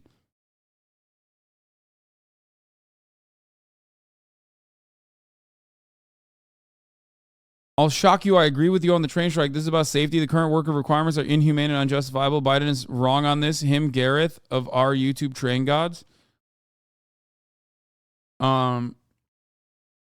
Yeah, they also put a clause in the contract that said you'll go to jail if you don't call a PhD a doctor.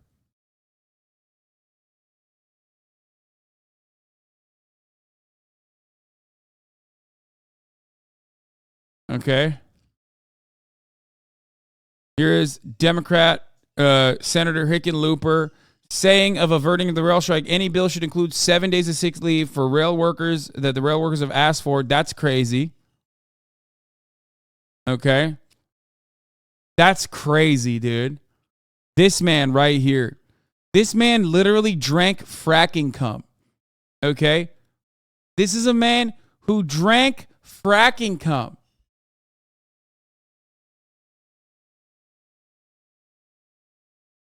He drank the fracking cum, dude.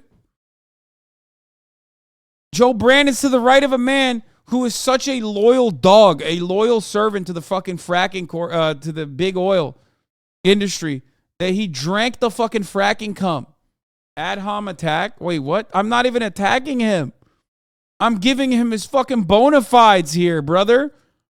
I'm trying to show you the juxtaposition, the contradiction. Trying to show you that a man who fucking swallowed fracking cum is still more to the fucking left on this railway shit than Joe Brandon is. You don't understand what an ad hominem is.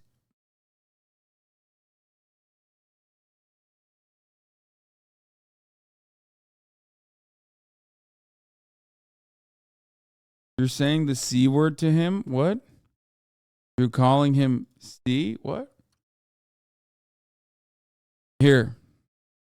Thank you, Governor. Since I have you, I just want to talk to you a little bit about the 2005 Energy Policy Act exempted underground injections associated with fracking from Federal Safe Drinking Water Act jurisdiction. Now, we've had concerns over groundwater contamination that have been raised, even documented by EPA. You mean polluted water or fracking bribes? No, man. Sediment. In places like Pavilion, Wyoming. One of the real issues when we sat down with the executives from Halliburton, they have a frac fluid that is made out of food additives. You can drink it. We did drink it around the tables, almost ritual-like in a funny way. But it demonstrated that it was like a pact, like a.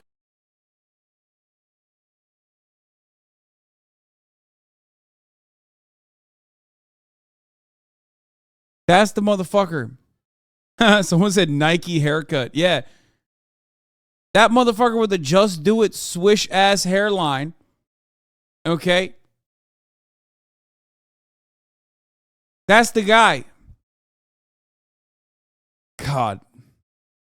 Here he is justifying, how fracking fluid does not actually destroy the natural water supply, by the way. Also, yes, Megaphonics, you are correct. For those of you who don't remember, this man ran for president, but that's how boring and shitty the Democratic contenders are that you probably don't even remember. Here he is. Wait, where the fuck did I delete it? Oh, what the fuck? Hold on.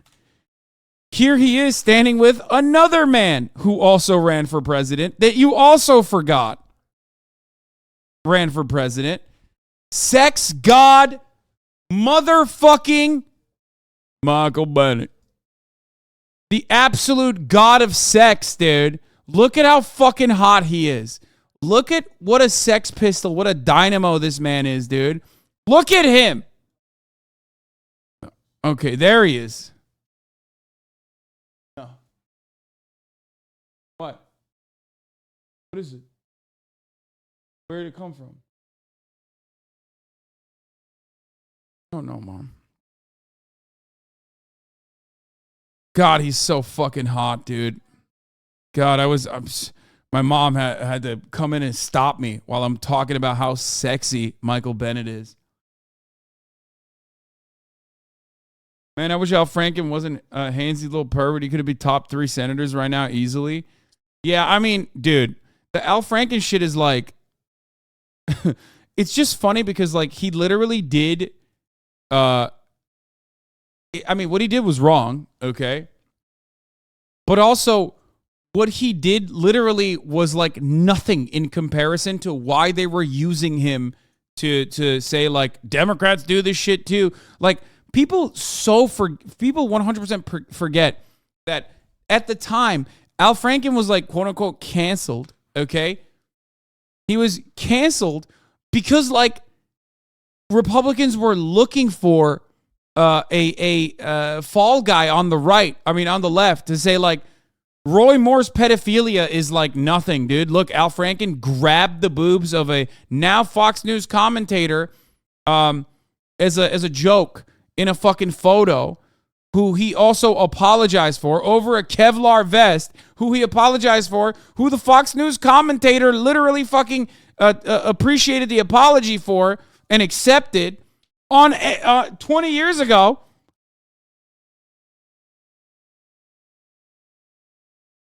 He didn't even grab him. He like fake grabbed him.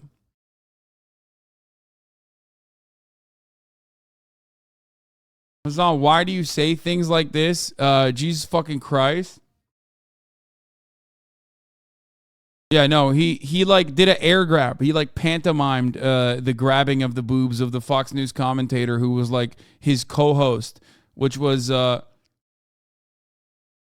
he just did the motion in a photo, no grabbing a wait, oh shit, I missed it. What was the person saying? She's on Fox now? Yeah, I know.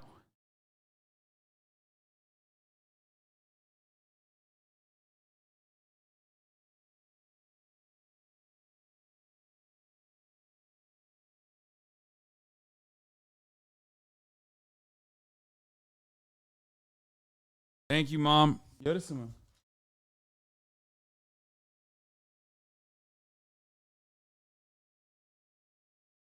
Thank you. Ugh.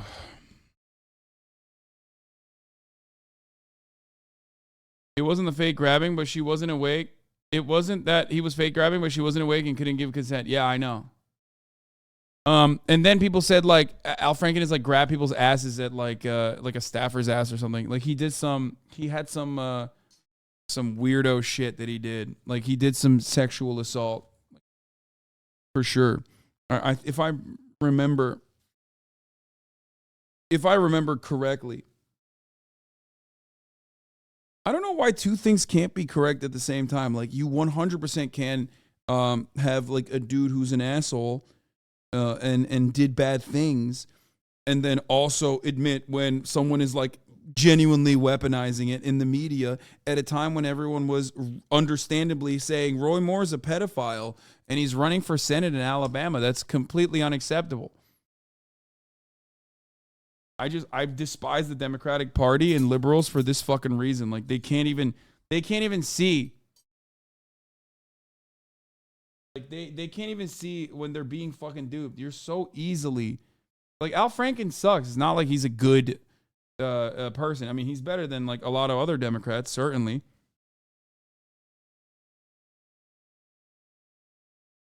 The only person who had to accept the apology accepted it. Conversation over? Well, no, it wasn't over.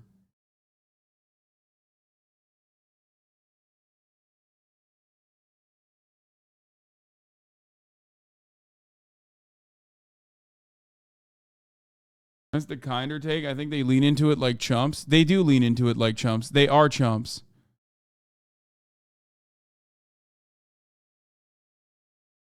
Yeah, this was the photo, by the way. Leanne tweeted this photo online, says she was taken while she was asleep on a flight back from the 2006 USO trip. She says it shows the then comedian Al Franken, who is now a U.S. Senator, groping her. He apologized, and then she was like, yeah, it's okay. I accept your apology.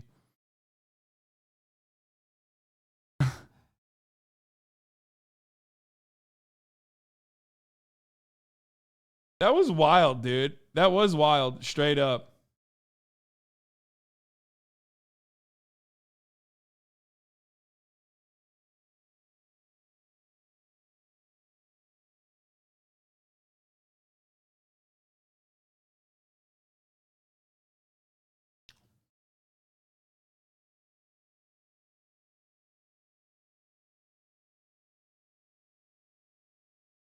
He was a decent senator in comparison to a lot of other senators too. Like he was definitely like on he was definitely on the more progressive side for sure.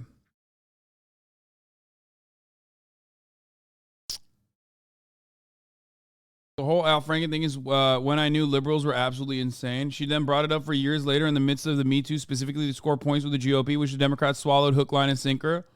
Yeah.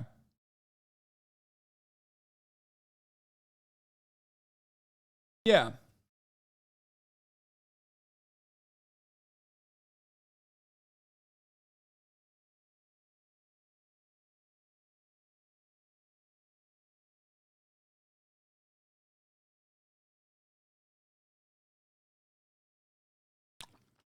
He started his Air America show by saying he supported the war in Afghanistan. Okay. I don't know if you know this, but there was only one person who voted against that. Bernie Sanders also voted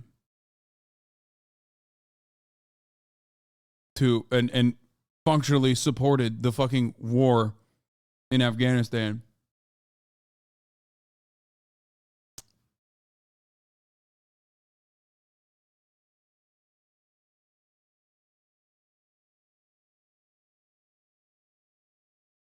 Anyway, it's just it's yet another one of those like interesting stories where like you just can't have that conversation. Like you can't even fucking bring that up. Like that's a perfectly valid situation. That was what was supposed to happen. You know what I mean?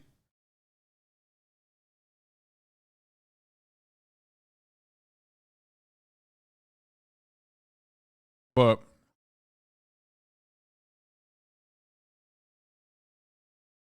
there it is. Railroad workers grind themselves to the bone for this country as their labor produces billions for Wall Street. They demand basic dignity to pay sick days. I stand with them. If Congress intervenes, it should be to have workers' backs and secure their demands in legislation. Yeah. Bro, everyone from the left and right is just like shitting on Brandon now. It's so weird. What the fuck is he doing? What an idiot.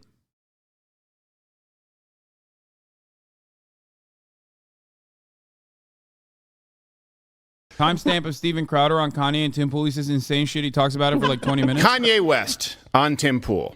All right. This just happened last night. Yeah. This is making the rounds everywhere. Full disclosure, obviously Tim Pool's been on the show many times. I consider myself friendly with Tim Pool. I actually think that Tim Pool is, I think he's being attacked from both sides. I actually think he did a pretty fair job. But look, this is what happened. Kanye West, yay, for people who are not familiar. Sure, was P. Diddy, is he still Diddy? Or is he was Puff Daddy, then he was Puffy, then he was P. Diddy? Is he just they Diddy? Changed too many times. Okay. Sean Combs is how I... Sean Combs. Yeah. Puffy. Right. All right. Me and his accountant call him that. Right. Either way, someone's getting shot in a nightclub. Yes. So Kanye West appeared alongside Tim Pool with his, I guess, people who are working on his campaign or advisors, right? This was the dinner that had taken place at Mar-a-Lago. I don't really know if it was a dinner so much as a brief snack. And there are a lot of questions surrounding it. We didn't talk about it yesterday because we didn't have the answers. I was hoping we would get some answers here on Tim Pool's show. Yeah. Instead, Kanye West abruptly walked off the show when the discussion veered into his views on Jewish people and whether or not it was anti-Semitic. Here's a clip for those who missed it. They tried to lock me up. That's what, because every time I'm just holding stride, and it's like, I thought I was more Malcolm X, but I find out I'm more MLK, because as I'm getting hosed down every day by the press and financially, I'm just standing there. And when I found out that they tried to put me in jail, it was like a dog was biting my arm, and I almost shed a tear, almost. But I still walked in stride through it. Yeah. I think they've been extremely unfair to you. Who was they, though? We can't say who they is, corporate can we? press. I'm not using the. I don't use the word as the.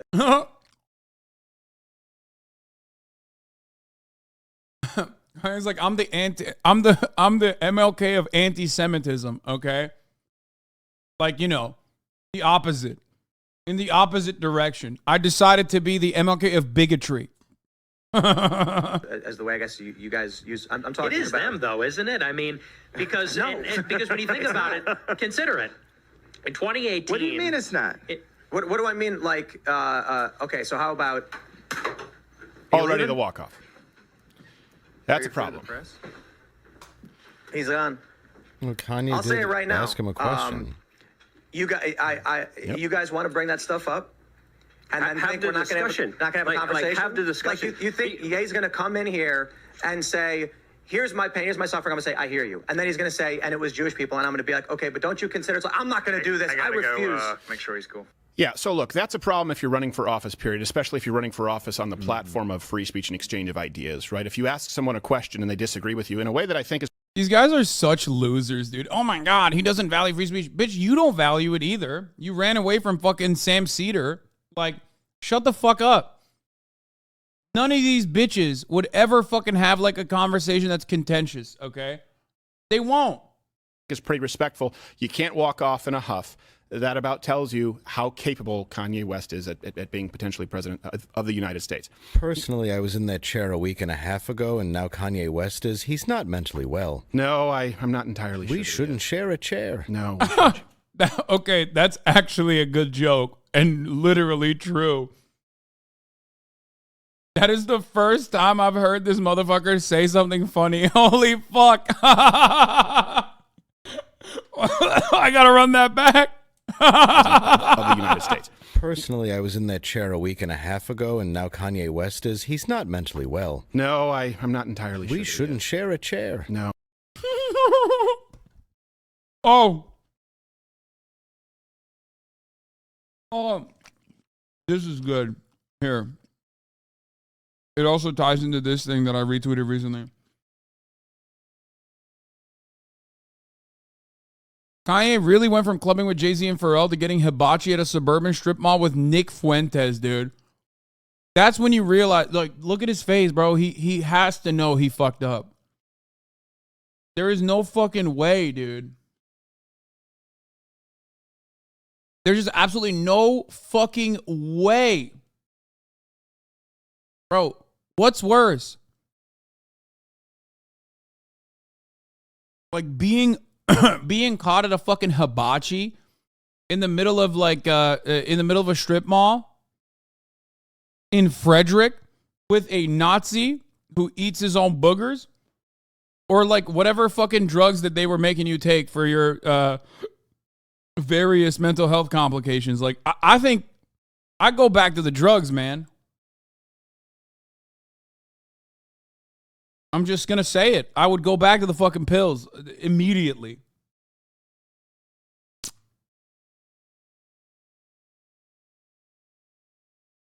When he gives you that onion volcano stare.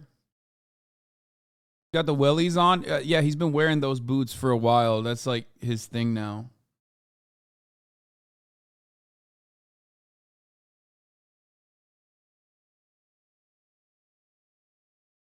This photo may be the exact moment he's realizing he's made a mistake. Like, he's not a good guy. and his life was not going well, but they could have at least kept doing. He could have at least kept doing the fascist stuff, partying, so long as he didn't say "I like Hitler." And now his life will be going to Buca di Beppo in Exton, PA, next to kids celebrating junior prom.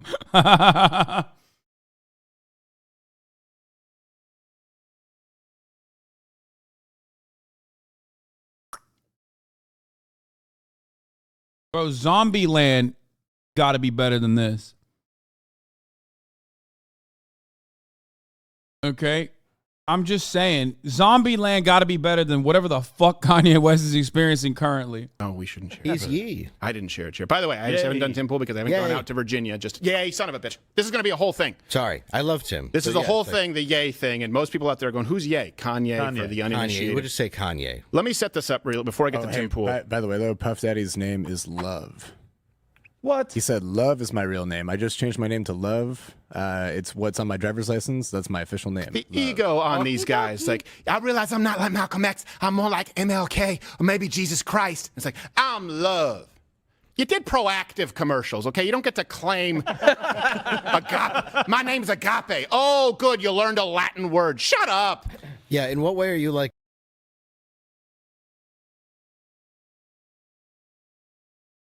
Steven Crowder is like a unique racist because like he can't even fucking hide like his just sheer disdain for black people. Even when he's like gonna weaponize a black person to just advance the conservative agenda.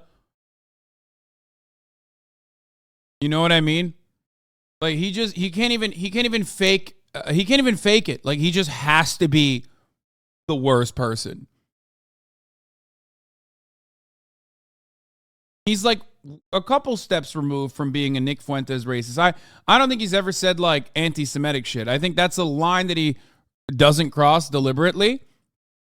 Nick Fuentes, on the other hand, is so horny, he can't stop himself from crossing that line all the time and dancing all over it on the other side.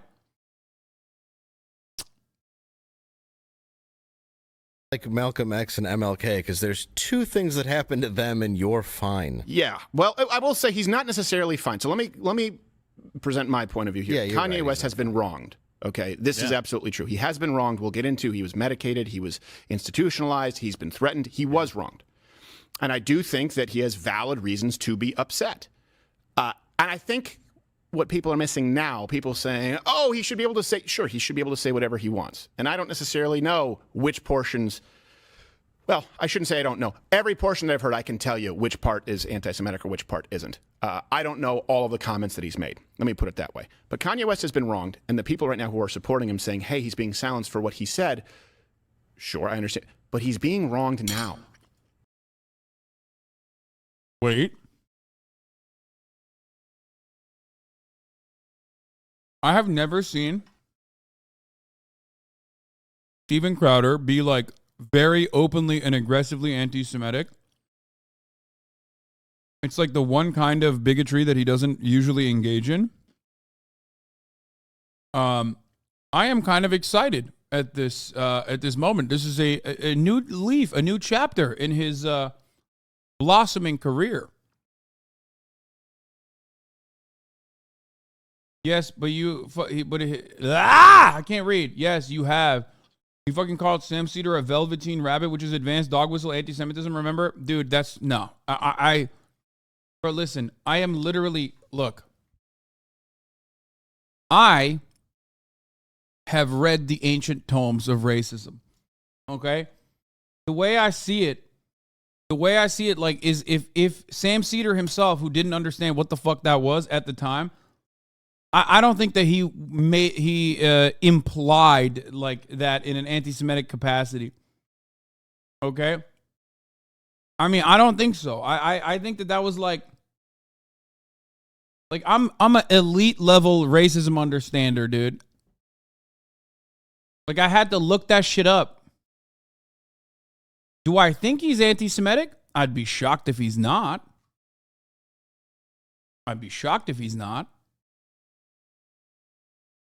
I'm Jewish and I didn't know that was anti-Semitic. Yeah, no, Chad's being like fucking radlib. Beady eyes? What does that mean? What is that? I don't know what that means. Like, we're comparing someone who literally is like, Jews control the media, to someone who was like, you look like you have velveteen rabbit eyes. Yeah, I think this is runes on the floor, CPAC type shit. Yeah. Anyway, I think he's about to say some. I think he's about to say some anti-Semitic shit right now while defending Kanye, though. It's a trait of the criminal and the mentally ill. He's being wronged by a new set of people who are taking advantage of him, trying to say, look how wrong you've been in the past. And it just happens that the people who are wronging him now, they're not Jewish. And I don't, by the way, just to be clear, I am not someone who is against speaking in generalizations. What I am against is speaking in unspecified, unsubstantiated generalizations. For example, if I were to say, hey, 80-something% of divorces in this country are initiated by women. That's a generalization. I'm giving you a statistic. If I were to say, hey, as a voting bloc, American Jews tend to vote pretty liberal, which would seem to go against their self-interest in a lot of ways, considering people who are practicing Jews and their values. Wait, what? I mean, both of those stats that you just mentioned are correct. Also, it's not the stat that you just mentioned that's like the problem. It's what your assertion is. What the fuck? What do you mean, dude? What the fuck? First of all, Jews are not a monolith, dog. What are you talking about? What is this like united interest that Jews have?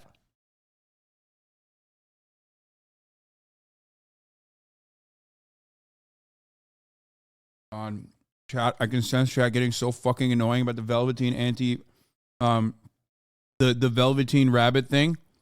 I'm sensing it. Chat is gonna fucking hyper focus on that and not stop. I know. No, they're like, no. You always do this. You always do this. You like hyper focus on one thing. My man's about to say the 14 words over here. He's about to get real anti-Semitic with it, and you're like, "Ah, you said Velveteen Rabbit!"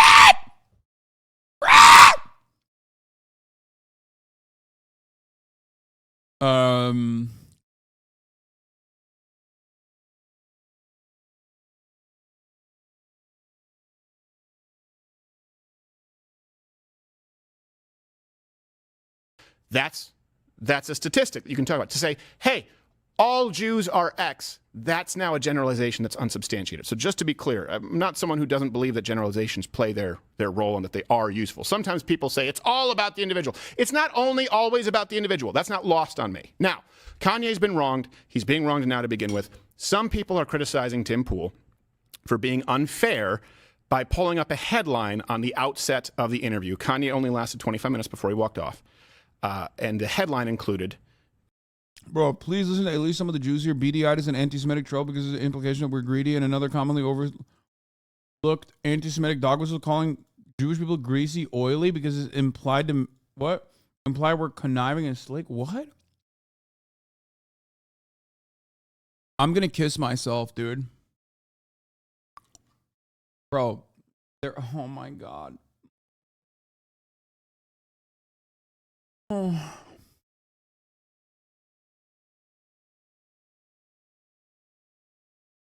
I don't care. I don't care. If it's anti-Semitic, then good, okay? That's how I feel about it. Shut the fuck up, okay? Shut your stupid fucking mouth, chatters. I don't care. There you go, okay? I don't care. I don't care. Shut your stupid fucking narcissistic, pathetic man-children asses up. You are fucking literally hitting the same fucking note over and over and over and over and over again. It is literally so extremely fucking like semantics driven. It is so insanely like out there on the long list of anti-Semitic takes. Okay? It is so marginal. Okay? It is so insanely marginal that you hyper-focusing on this implies that you're out of your fucking mind. Shut the fuck up! Why? Why are you like this? Why? They're not trolling me. Turbo Killer is actually a very positive chatter. Okay? They've drawn me multiple fucking times, but they can't let go. They can't. They can't let fucking go. I said multiple times. Let it go. It is like such deep, such advanced, like possible anti-Semitism, okay? In a sea of instances where Steven Crowder could have been like overtly anti-Semitic, who he probably is about to be overtly anti-Semitic here in defense of Kanye West, but you are so hyper focusing on like the BDI thing is actually anti-Semitic, Hassan. It's so anti-Semitic, Hassan. Shut the fuck up. Why is it angering me so much? Because the incessant hyper focus and the lack of interest in like continuing the flow of conversation from chat makes me want to fucking kiss myself.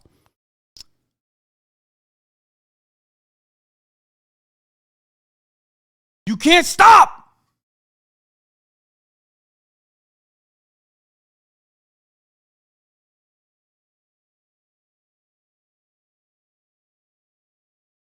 Chat is hyperfixating because they view it as something to correct you or call you out on. That's why. Exactly.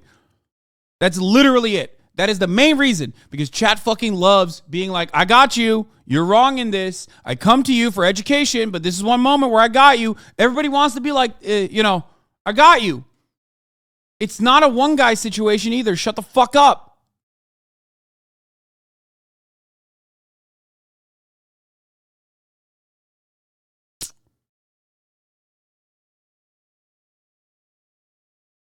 Thank you.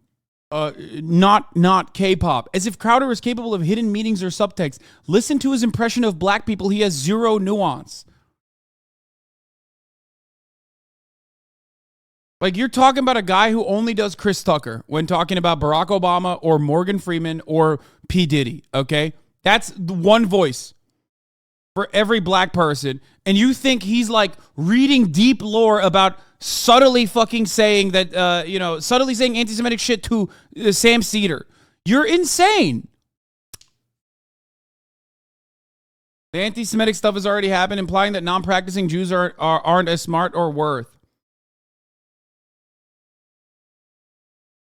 It's like the Nordic runes on stage at CPAC. I know, I said that, and they fucking couldn't move on. It's not hidden. It's one of the oldest tropes.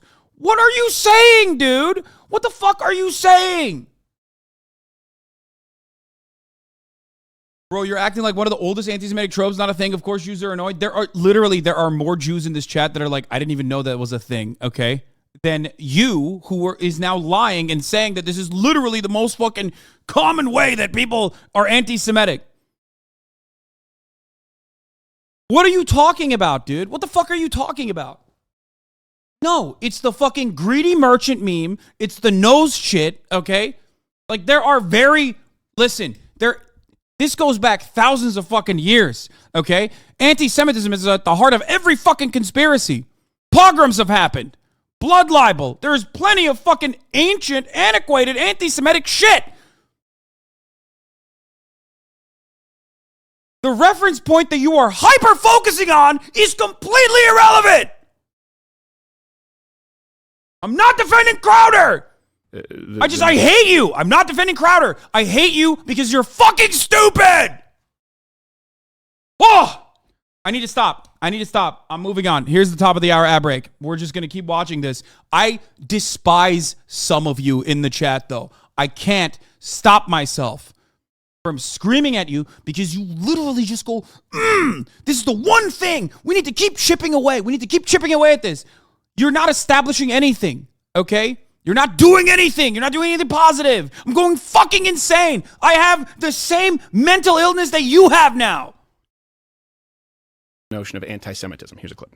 I'll just pull up this story from The Hill, which is from earlier today at 5 p.m. Pence says Trump should apologize. It's wrong to give anti-Semite a seat at the table. This, of course, is related to a dinner that happened, and I was wrong a little on the details. So a dinner happened. Nick, you were there. Yay, you were there.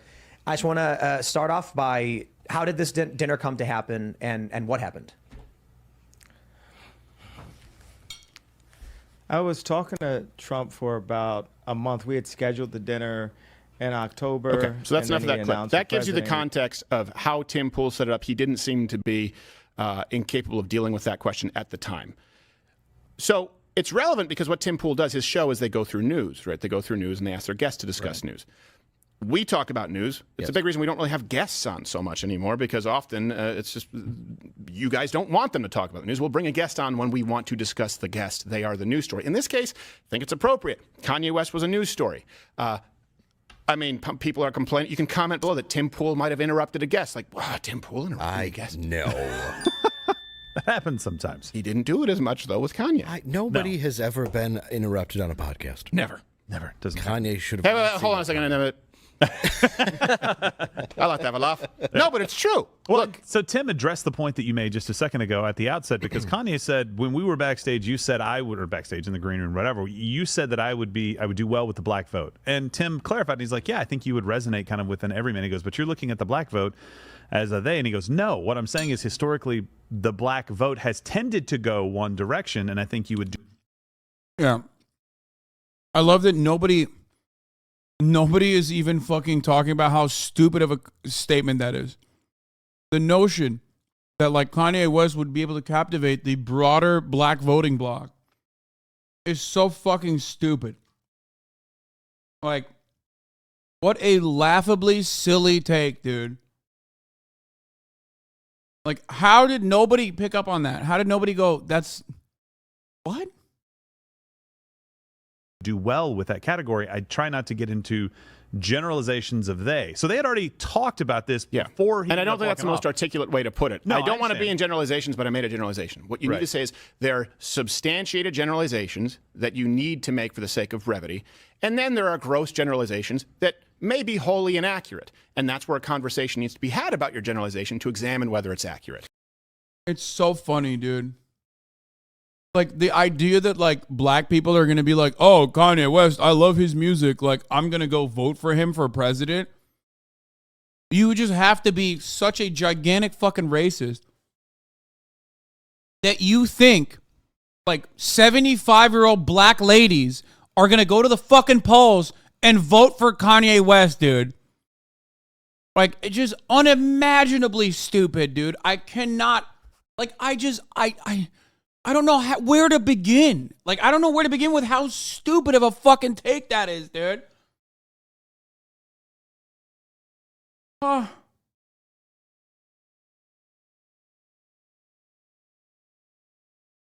Yeah, I mean, I can definitely see certain things as a misstep like that, but I think really being in that situation, you have Yee in there, and he's got the same issues that, you know, you do, which is he does. I'm sorry. You pull it on me, I'm going to do it to you. Did I say Yee? You said Yee. Yay. It's Yay? Yeezy Like and yay? yay.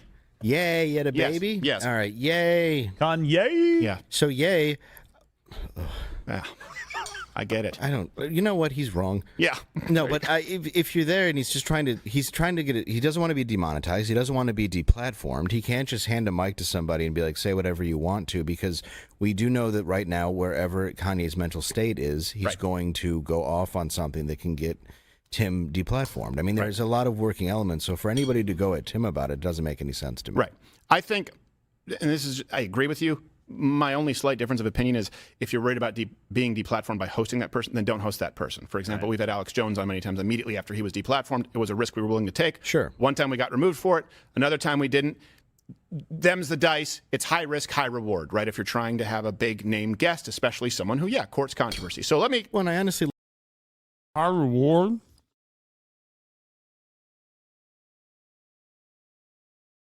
Like Kanye, though, honestly, and I don't think he hates Jewish people. I really don't. No, I don't think he hates Jewish people. I think he's been wronged, and I think that he's aiming sometimes a howitzer. He's being imprecise. Right. Yes. But he's not wrong about every. What? Bro, he literally is like, Kanye West has said he's anti-Semitic in every way that you can understand the word.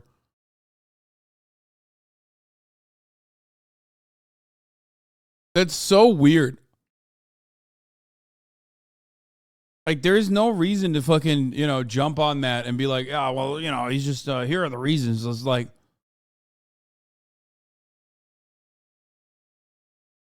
I don't understand.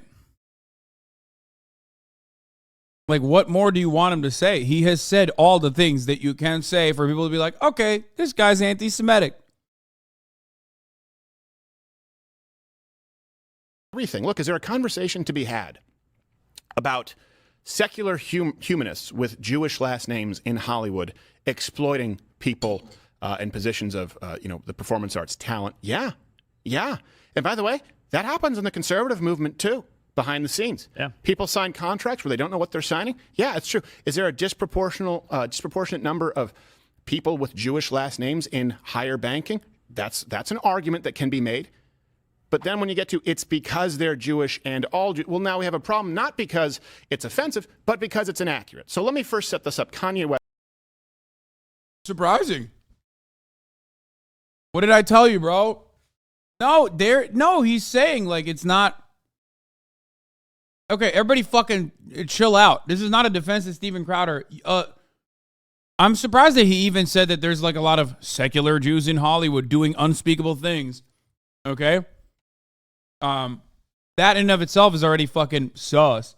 But what he's basically stating is, yeah, there are Jewish people in Hollywood. Yeah, there are Jewish people in the banking industry. That doesn't mean anything. They're not operating on behalf of like some fucking underlying reason, operating at the behest of like the international Jewry or some shit. They're literally just people in positions of power.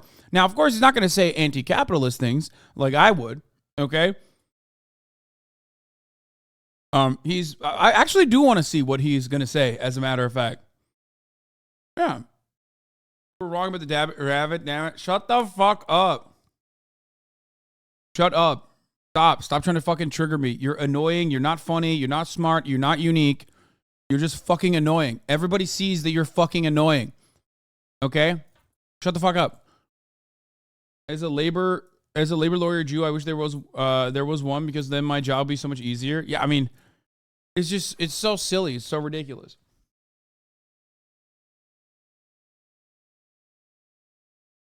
Well, as an aside, I love the phrase international Jewry, another archaic racist classes. Exactly.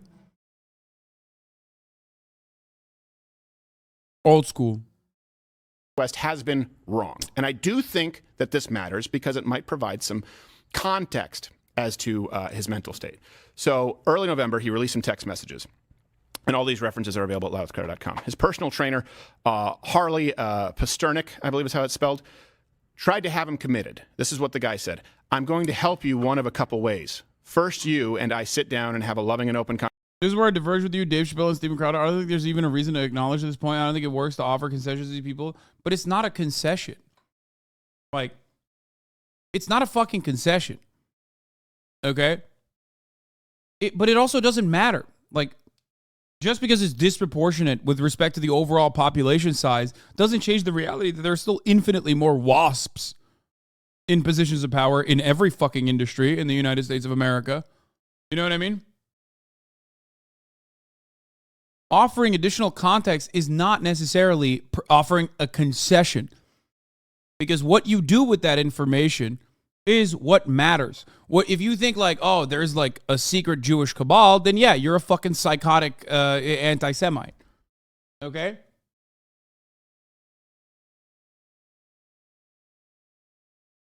And the reason why you have to fucking recognize that or offer, or in your words, offer concessions when it's not a concession, is because then people are going to turn around and be like, look at this guy. He's denying the reality. Okay? That's it. There are not that many Jewish people out there, okay, in comparison to other ethnicities, races, and religions.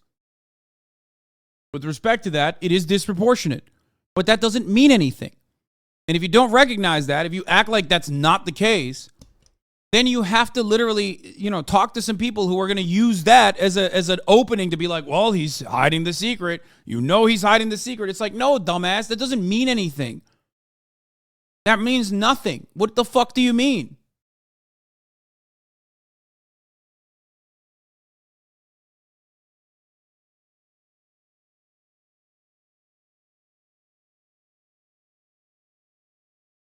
And it's not necessarily that like Jewish people are overrepresented or anything like that. That's also fucking silly. Okay?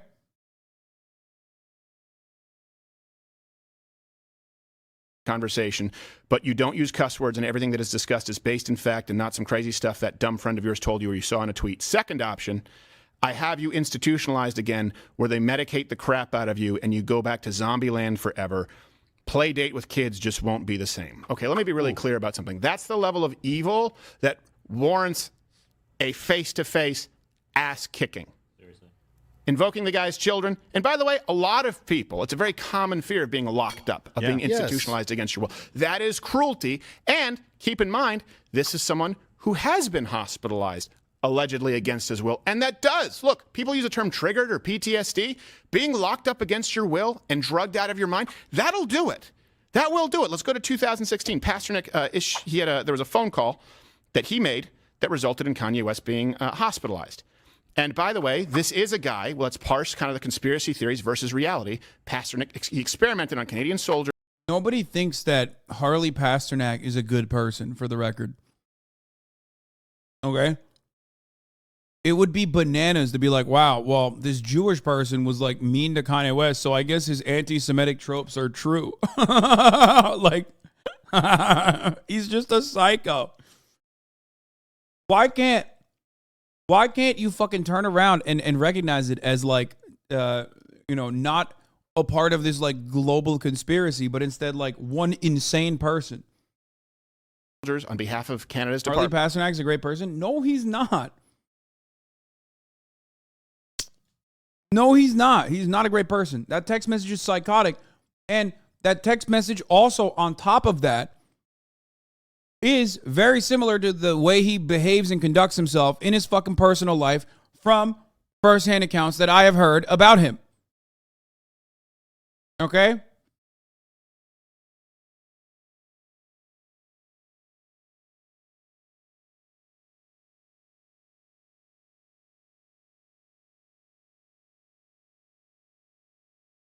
Department of National Defense.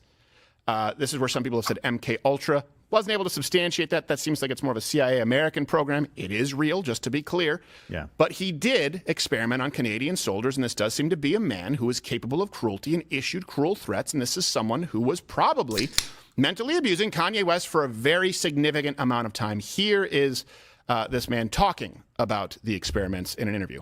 So working for the military, I wasn't governed by the same laws that the typical person was, so I could look at the impact of certain drugs that are not. Is he interviewing them? We need to shut down Canadians from coming into the country. That's it. I said it.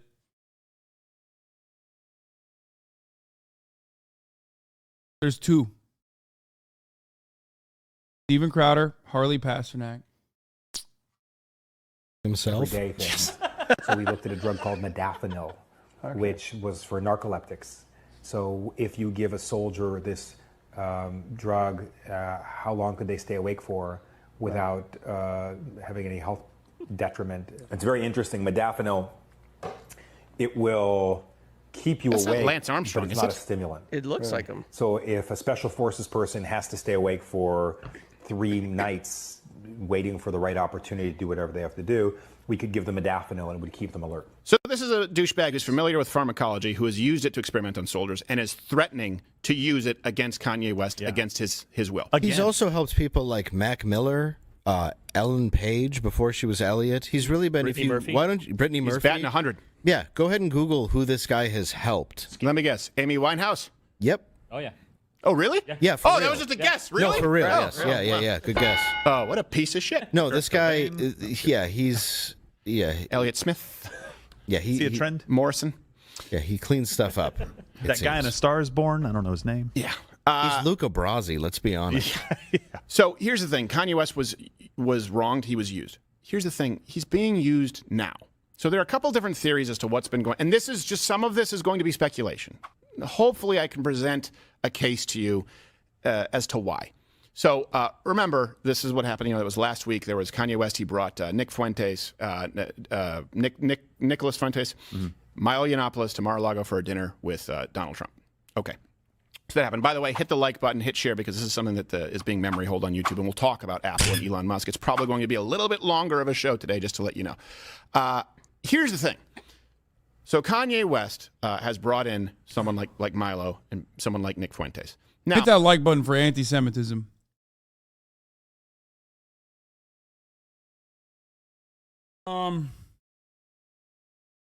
So that's why they said it was MK Ultra, because he gave fucking soldiers modafinil. So what's up? Is fucking Joe Rogan doing MK Ultra then? That's like half of the nootropic like on it supplements. What do you mean? Modafinil is just, you know, like he also mentioned narcolepsy medication. What did I misunderstand that? For dinner, brought this clean stuff up. Lance Armstrong. But it's not a stimulant. It looks like him. So if a special forces person has to stay awake for 3 nights waiting for the right opportunity to do whatever they have to do, we could give them modafinil and it would keep them alert. So this is a douchebag who's familiar with pharmacology, who has used it to experiment on soldiers and is threatening to use it against Kanye West. Against. Okay. I'm not going to sit here and defend Harley Pasternak, who does suck. Okay. But I will tell you, MK Ultra is entirely different. Is entirely different than fucking giving soldiers varying degrees of methamphetamine. This goes back to like, you know, the tanker chocolate that the Germans used, all the way to fucking Americans using Go Juice. Okay? Anyone who's ever served in the military knows there's 2 different types of drugs that the military always gives its soldiers, okay? Something to fucking make sure that they never have an erection. In Turkey, we call it shop. And meth. To make them keep going. Okay? 2 different things that you gotta always, you gotta always curb back. Make sure you got no boners. You don't wanna have a boner around a bunch of other dudes, okay? Stop that. You know, you gotta go and fight. And give him something that gives him confidence and runs around and you know, fucking makes you more interested in going out and fighting for fucking 14 hours. Saltpeter, no boners. My horny ass would not make it in the military.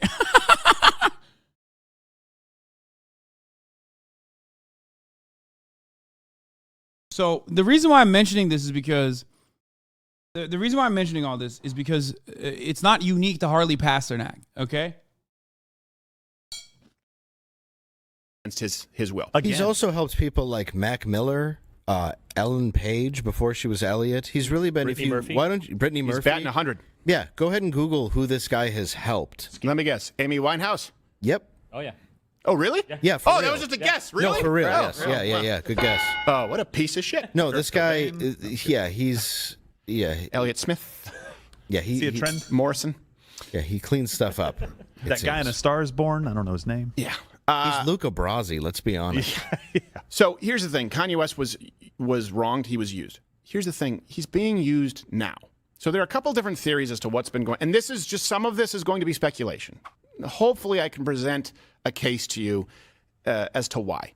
So remember, this is what happened. You know, it was last week. There was Kanye West. He brought Nick Fuentes, Nicholas Fuentes, Milo Yiannopoulos to Mar-a-Lago for a dinner with Donald Trump. Okay. So that happened. By the way, hit the like button, hit share, because this is something that is being memory hold on YouTube. And He said, hit the like button and hit share. You know, Nazis. Talk about ass. God, I hate when he fucking does the annoying self Ron promo. DeSantis. It doesn't really matter because these people, I would argue, want to destroy all of it. They don't want the conservative movement. They don't want Republicans to do well. They certainly don't want Trump to do well. There is a personal vendetta against Donald Trump with these individuals. So he brought these individuals to Mar-a-Lago, which was not vetted by Donald Trump, which I think was foolish. Yeah. I don't think you should let anyone in there and sit down with them for dinner. If their goal was to actually basically inflict damage on Donald Trump, well, then it's been incredibly effective because it's been a media cycle now for 3 days. And Milo Yiannopoulos has quite literally communicated in the past because he felt wronged his desire to take Donald Trump down. Here you go. Here's a quote. I lost everything helping put Trump in office. My life and career were completely destroyed. Was it worth it? No, I feel utterly betrayed. I will have vengeance. Wait. What do you mean? What? No, Milo Yiannopoulos has never even. He has not gotten anybody elected. Okay. Modafinil is not like amphetamines. It will keep you up, but not in the same way like does something like Adderall or meth will. Yeah. No, I know. That's why I said like On It has like modafinil adjacent supplements that they fucking sell.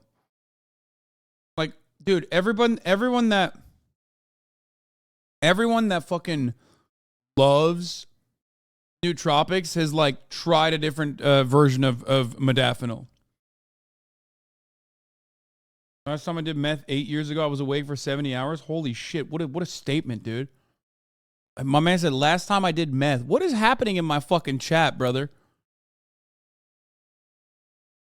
Like, kratom is the heroin substitute, and modafinil is like the nootropic Andes love experimenting with some of the different versions of the drugs that are only accessible by prescription.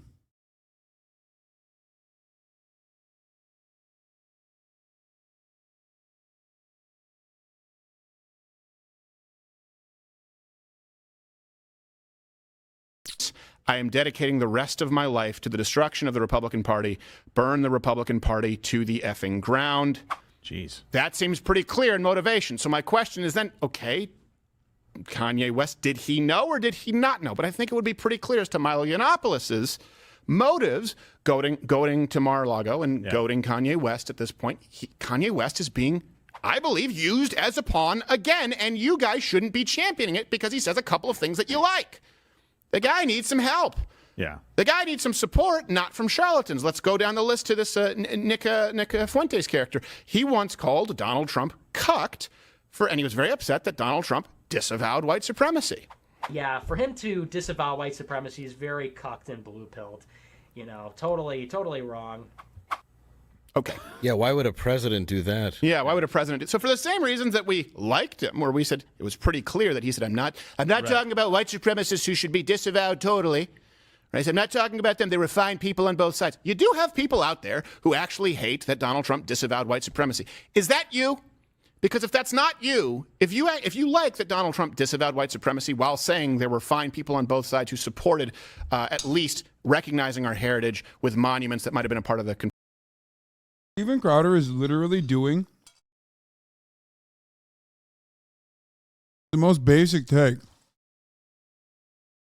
No, he's trying to say, hey, dumbass, if you give the game away, then you can't be a part of the team. Why are you saying it out loud, you fucking idiot? Here, look, this is what you're supposed to say. Oh, Donald Trump said there are very fine people on both sides, some of which who care about our heritage.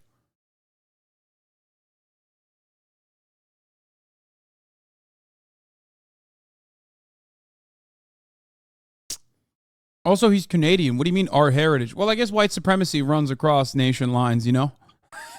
Confederacy, and that there were liberals on the other side who had an argument to take them down. If you like the fact that Donald Trump actually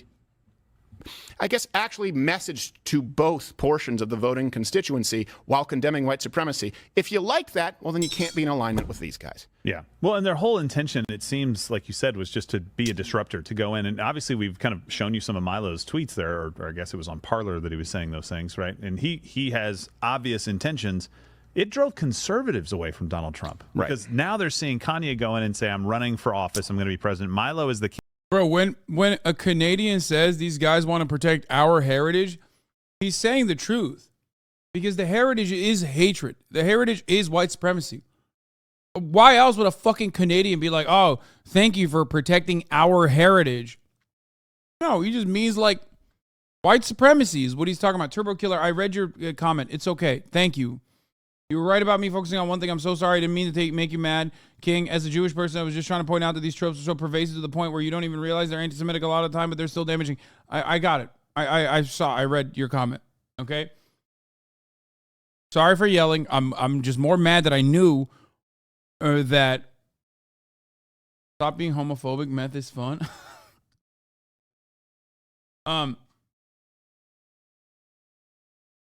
Again, when we're having a conversation about people literally openly saying like Holocaust denial or defending Holocaust deniers and shit, hyper focusing on one like possibly potentially anti-Semitic trope is missing the forest for the trees.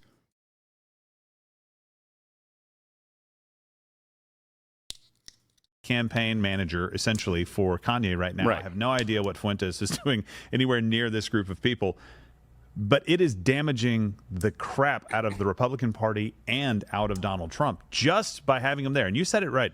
That's a mistake on his part. If he is going to run an effective campaign to become president again of the United States, that kind of stuff can't happen. Right. Because it's very, very easy for those groups to just kind of walk up beside, and that's all the media needs. And of course, if Ye, sorry, I almost did it again. I know, Silly Ye. me. It's almost like all of this is stupid. I know. If Ye wants to be an effective president, he also has to do better than that. And just to be clear, I've had interactions. They are so much more respectful for Kanye West because he's a conservative.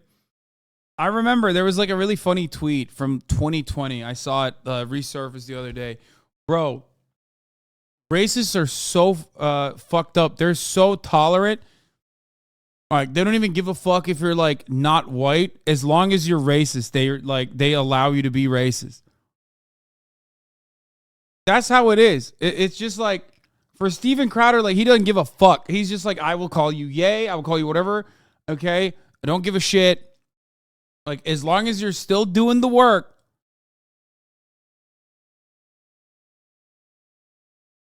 While they simultaneously misgendered, Elliot Page like 5 minutes ago openly, and then corrected themselves to continue further misgendering them. Him.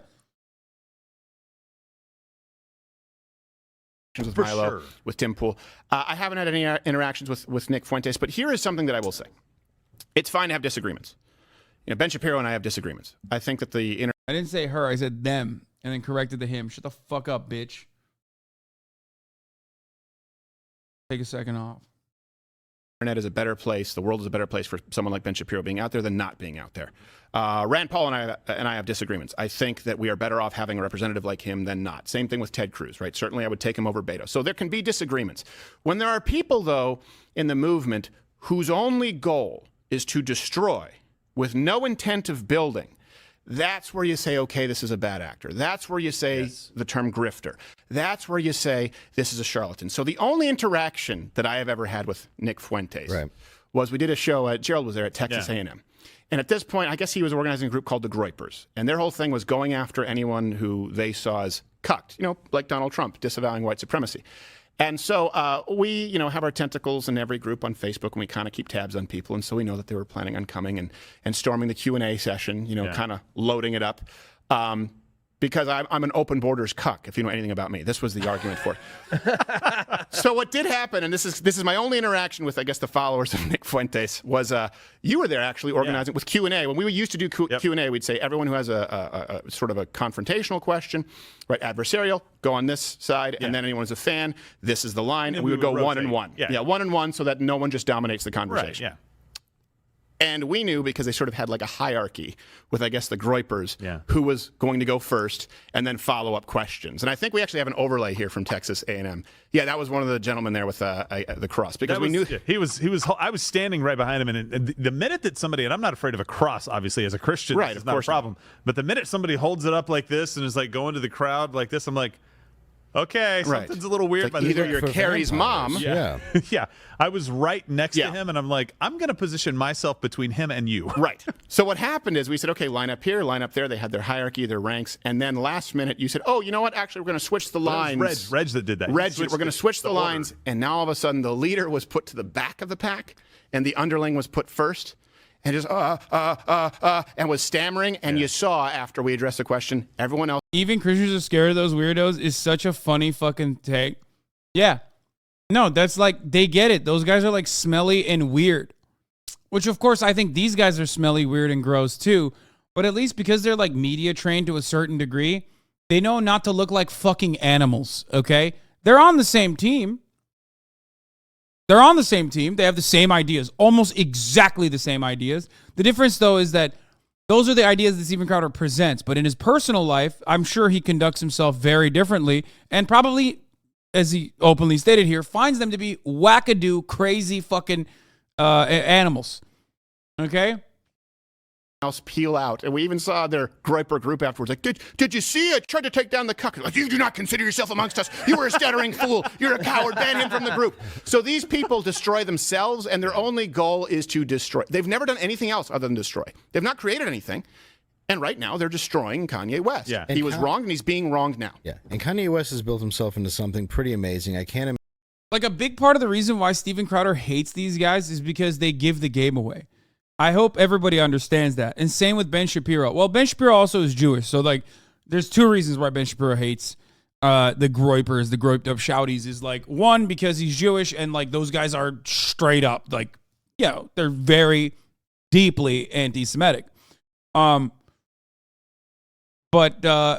also, it's because anti-Semitic, like, fascist conspiracies, white nationalism, white supremacy is so close with the underlying movements within the Republican Party.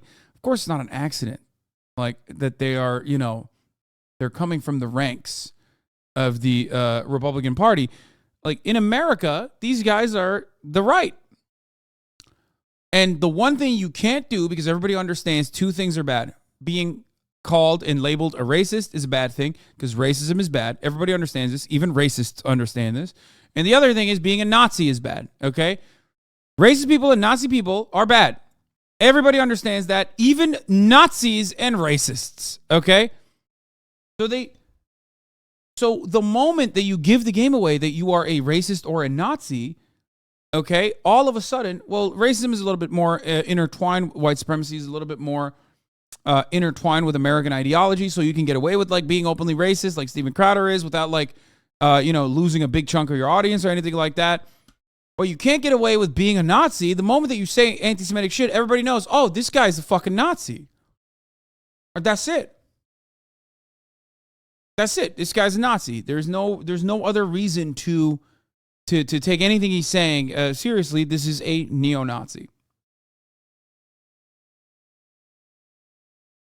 How to be fair, it's okay to be anti-black, but he really can't be anti-Jewish and get away with it. No, yes, because America was built. First of all, plenty of people are still anti-Semitic. And anti-Semitism is still at the heart of a lot of fascist movements. But yes, America was built on anti-black principles. White supremacy is, like, embedded in the core of being an American in a way that no other form of bigotry is. That's just the truth. That's true.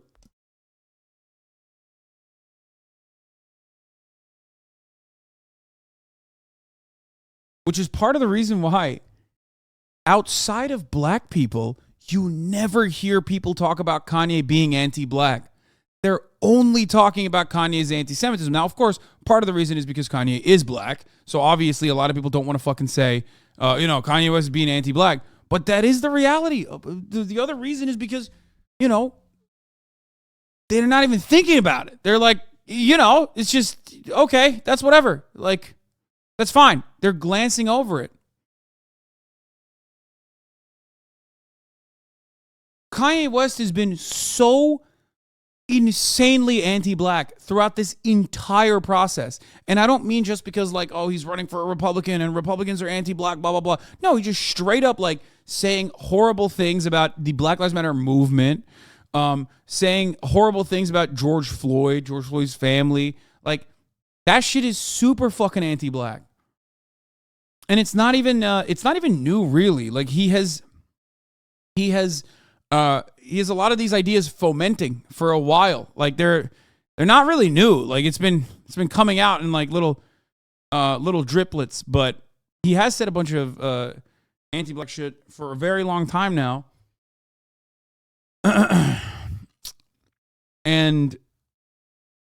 And you know, black people are aware of it. But because anti-blackness is so normal, it's so normalized that, like, people aren't even talking about that. Imagine being under the microscope that he's under, the stuff that he deals with. Right. And I understand that typing, I'm going to go DEFCON 5 on the or whatever. It's just not something you should ever write. But he said DEFCON. DEFCON? He didn't say DEFCON. He said DEFCON. That was a big problem. Didn't I say DEFCON? You said DEFCON because that's the proper way. I just genuinely don't think that he knew it was DEFCON. Oh, really? I'm going to go, hey, what do you call that? DEFCON? Huh? I'm going to go DEFCON. Hey, Kanye, it's DEFCON. Already wrote it. Huh? Oh, I thought he said.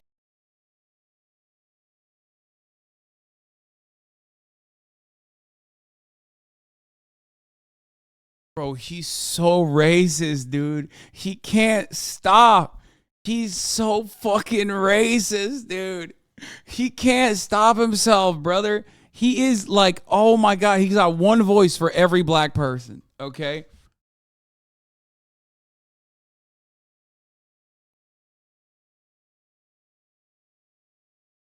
It's crazy. At least that was a different black voice. No, it's not.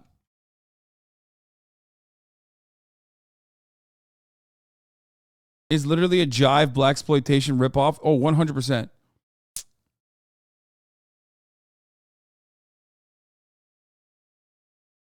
That's his Obama voice. That's his Morgan Freeman voice. That's his every black person voice. Okay. He uses that for women. He uses that for men. Like, it's already tricky territory if you're a white person doing AAVE, okay?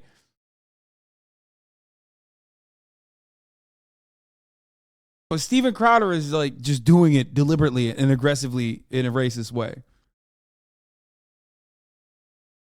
Twitter ain't got to edit. I thought it was me. How is that his Obama and Morgan Freeman voice? Well, because I've been such a stan of Steven Crowder for so long that I have heard him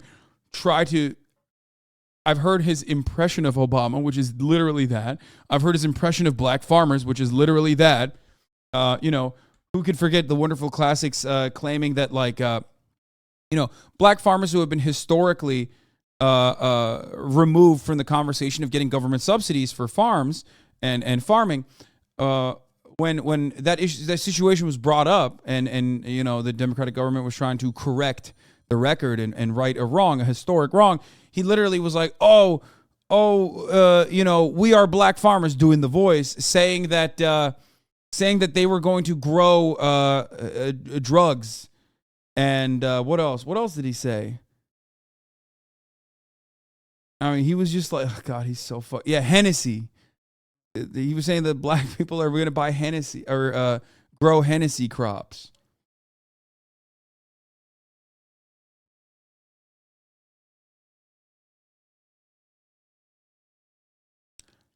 Well, no, he said it yesterday. He said it's something about American history. Actually, he said it.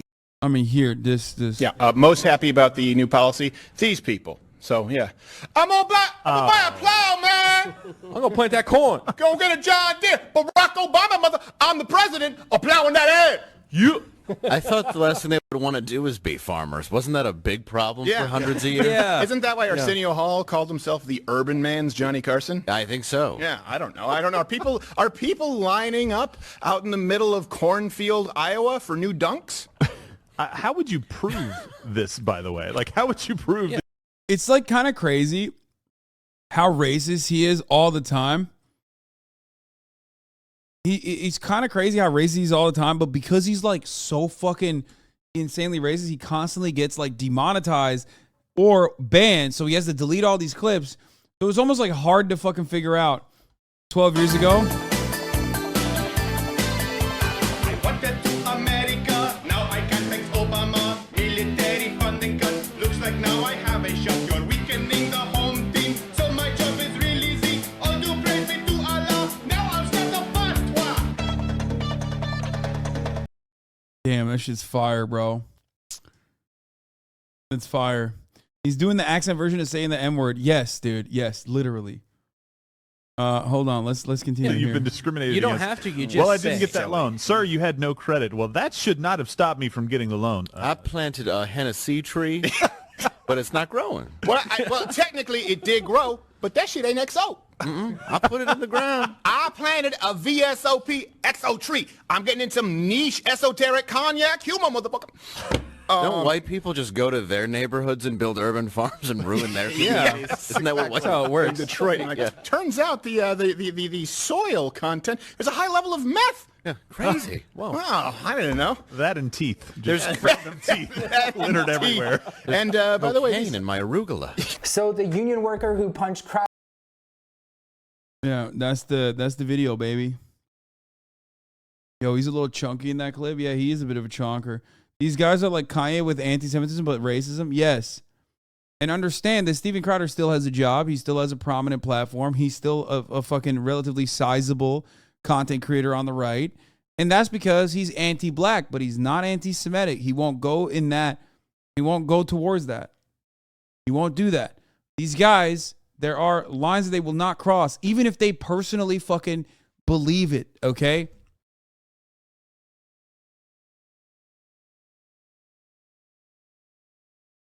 Oh, God, this is such a sad photo. What is this? I don't think there would be anything more satisfying sexually arousing than Hasan yelling at me like he yelled at chat today. Having him shame me and shake me to my core would give me more pleasure than this 10-10 top of the hour ad segues.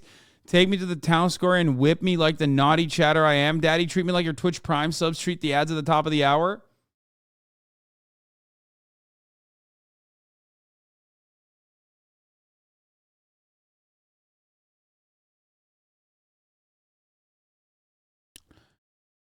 I'm done. We need to purge this community.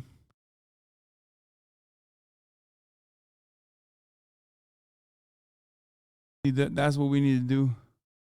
Community needs a purge.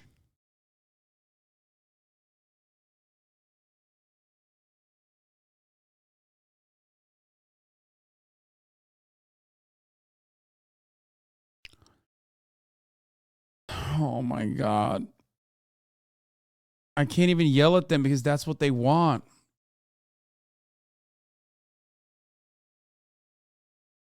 Okay, at the top of the hour, there's a 6-second ad break, as the insane chatter correctly pointed out. I don't even know what to say. I am left speechless by this. Here's the 1-minute ad break now.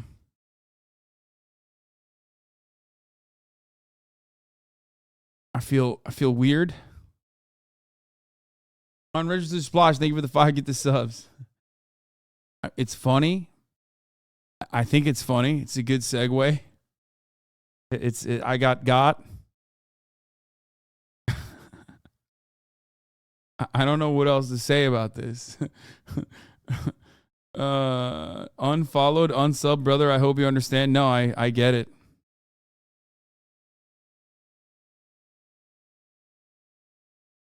Probably the best segue we've seen. Giuseppe Carbonara, thank you for the Giuseppe Carbonara, thank you for the 5 gifted subs.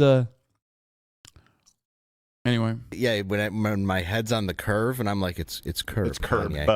Curb. Yeah. No, it happens. But yeah, with him, I just think though that you're seeing somebody who is seriously, his psyche is broken. Yeah. And I don't like the idea of anybody being manipulated in that situation. And there's a lot of people out there who want to hate another group, and this gives a lot of fodder and a lot of reason for that to happen. And it's a great way for people to take down Trump too. Well, yeah. So that's the problem. It's a great resource. This is a human being, right, who's struggling mentally, and now you're taking him to hate each other, go at somebody. It's wrong on every level, in my opinion. And don't allow yourself to be galvanized by Kanye West and these people around him if they're actively trying to destroy him, or at best, they couldn't care less about Kanye West. Right? At best. At best. At worst, they're using him as a pawn to enact the revenge that they specified ad nauseum they were seeking against Donald Trump. In December of 2020. Yes. This was not long ago. Chat loves itself so much. Many times. Yeah. So even Chat loves chat when another chatter is at odds with me, okay? That's the only time chat will hype other chatters up.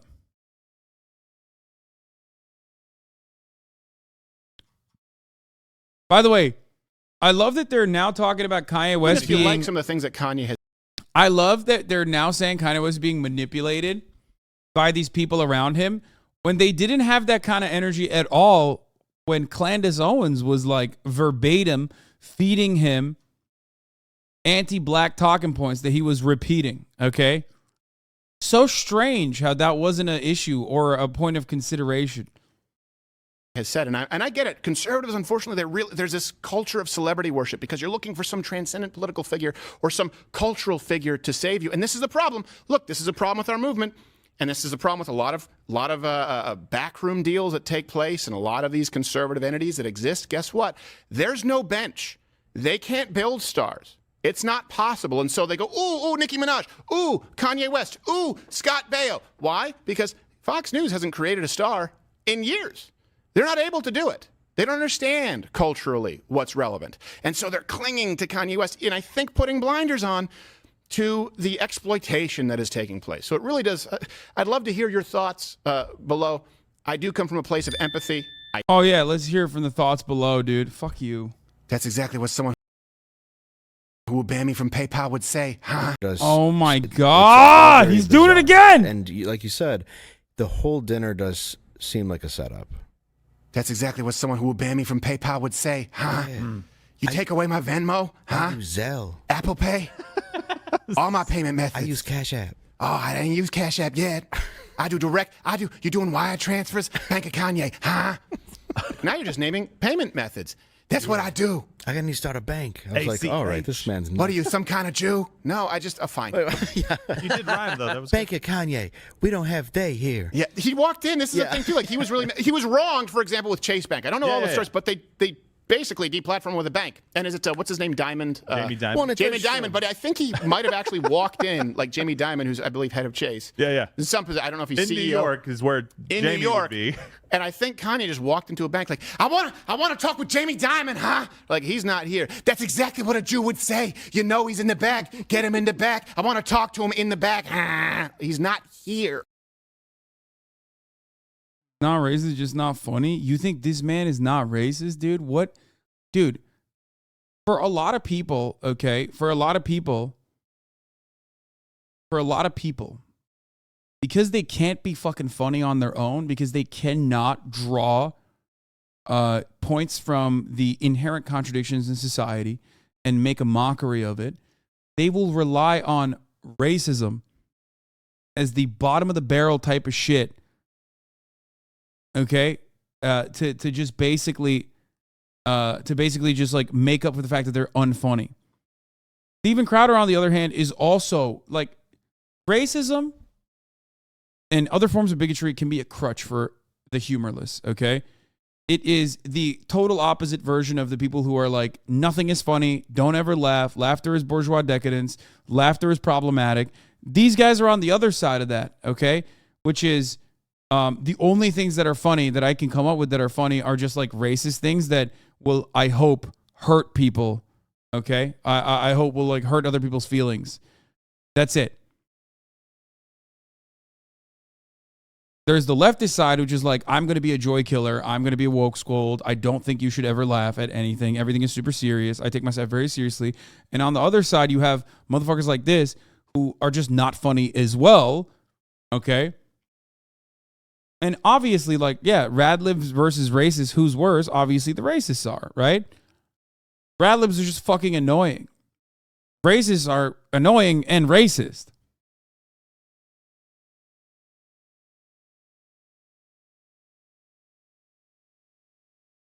You think it's all right for people to be deprived of their monetary channels because of their vocal opinions? Fuck yes, dude.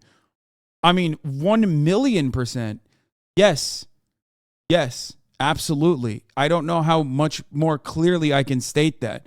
Yeah. Okay. And I say this as someone who's been banned, not as much as this fucking dipshit, but I've been banned a bunch too. You know what I mean? I am so ride or die for that position that, like, I take the fucking L from time to time.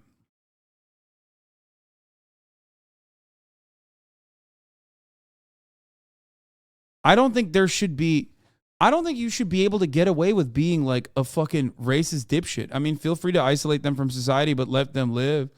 Wait, what do you mean? Yeah, get a fucking real job. Here, chatter. Here, this is what I would fucking... Here, this is what I would show you, okay?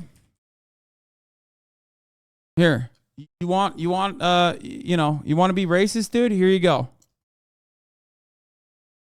Here you go, brother. Here you fucking go, dude. Here. Get a fucking job. Get a job. Get a real job. Get a fucking real job. Get a job. Get a job. Let them live. Yeah. Okay. Get a job. Get a real fucking job. Get a job. Have you thought about getting a job? Have you thought about getting a job? Here, I'll do this. This is a little bit better. There you go. Get a job. Get a fucking job.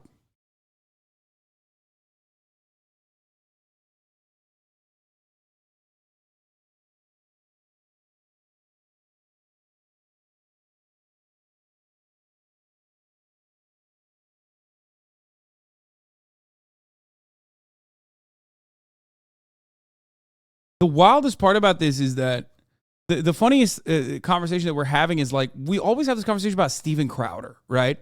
We have this conversation about famous people. Like, oh, should they be punished for their job? Should they be punished for saying like unhinged shit? Okay? It's like, bro, you can't say any of this shit at the Jiffy Lube. You know what I mean? If a customer hears you at McDonald's saying like unhinged shit about Jews, you think you're going to keep that job? Your ass is so fired, dude. Oh my God. That's the wildest part about this conversation, is that like, you're not in this. Idiots like Steven Crowder have duped you into believing that like, that you and him are on the same fucking level. Okay? You will actually get fired. He does not, and then he gets you, a very fireable person, who is like not only afraid of saying anything that they could get them fired, to fight for him. Like the gullible peasant that you are.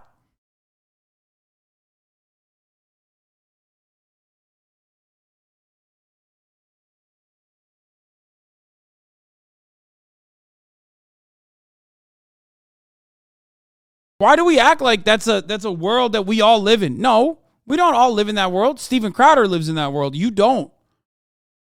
Motherfucker, I don't even live in that world. Because I don't have the same institutional protections that right-wingers have. With respect to never crossing certain boundaries, but still teetering on the edge of those boundaries, and always being able to get away with cutting the most unhinged right-wing, racist, agitated propaganda.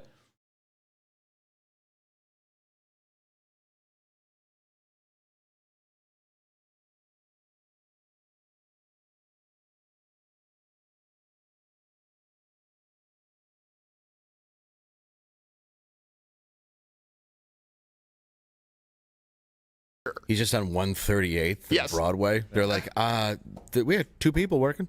He's talking into the tube and putting it in a little suction. Yeah. Get me Jamie. I know you heard me. I seen it. So you're setting an empty tube. No, open it. Put your ear to it like a seashell. Yes. I hope he distances himself. I really do. People you said in this movement, there's a lot of people that quote unquote are in this movement. I wouldn't associate a lot of people with what we are trying to do necessarily, what the conservative movement is or the Republican Party is trying to do, that say they are a part of the movement. So I hope he distances himself from stuff like that. Yeah. And I hope Donald Trump does a better job of screening next time and making sure he understands who he's keeping company with. Well, what ends up happening too is this ends up sort of commandeering the fight that we all have, as far as preserving free speech and Elon Musk and the things that matter, when this isn't necessarily what this is about. This is about people who are maybe exploiting someone, people who are maybe being dishonest. That's not the same thing as speaking freely. And by the way, I think that Kanye should be allowed to speak freely, and you should be allowed to. Of course. Yeah, no, I'm telling you, man. It's because now that he's saying anti-Semitic shit, and now he has got Nick Fuentes.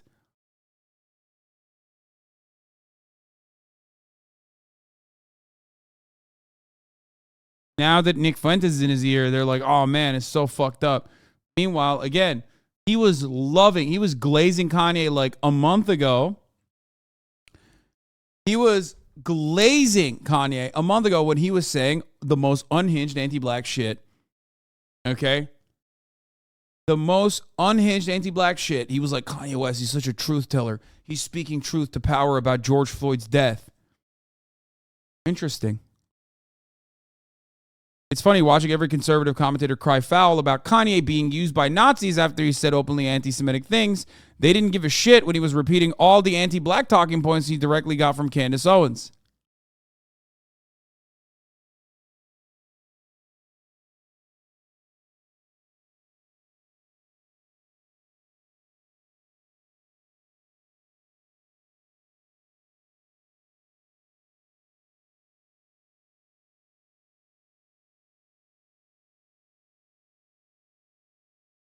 Sorry, I was tweeting it. I was tweeting that.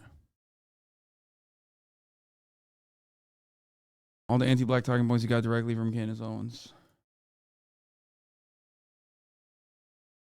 Yes, I know. Gay marriage is saved, okay? The U.S. Senate passes Respect for Marriage Act, repealing the 1996 Defense of Marriage Act and codifying federal recognition for states' same-sex and interracial marriages. 12 Republicans joined the Democrats in voting yes. All the no votes were Republican senators. Congratulations, okay? A sad day. America is in the decline, okay?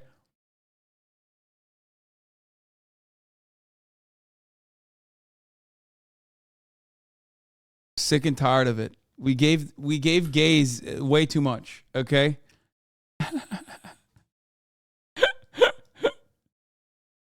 A bit fruity, yeah. We're a bit fruity as a nation, not gonna lie. See, that's how you trick T-Pain? Fuck, man, stop. Of course. Dismiss his ideas. I completely agree with that. But don't confuse. Yeah, no, that is real. If so, that genuinely brought me hope. Yes, that is real. That's a real thing that happened. Dismissing or disagree. There's still plenty of fucking battles to be fought for LGBT rights in this country, though. Let's be real. Agreeing with an idea that has been spoken freely with a lack of free speech. And I think you have some people on the right who think that if someone says something controversial and you say, well, I don't agree with that, you must be working for the establishment to silence them. And that's exactly what these bad actors are trying to perpetuate. By the way, this is, speaking of which, we'll get to Elon Musk and Apple. That's the big story here of the day. It's a live show Monday through Thursday at... Oh my God, he can't stop fucking promoting himself every second, dude.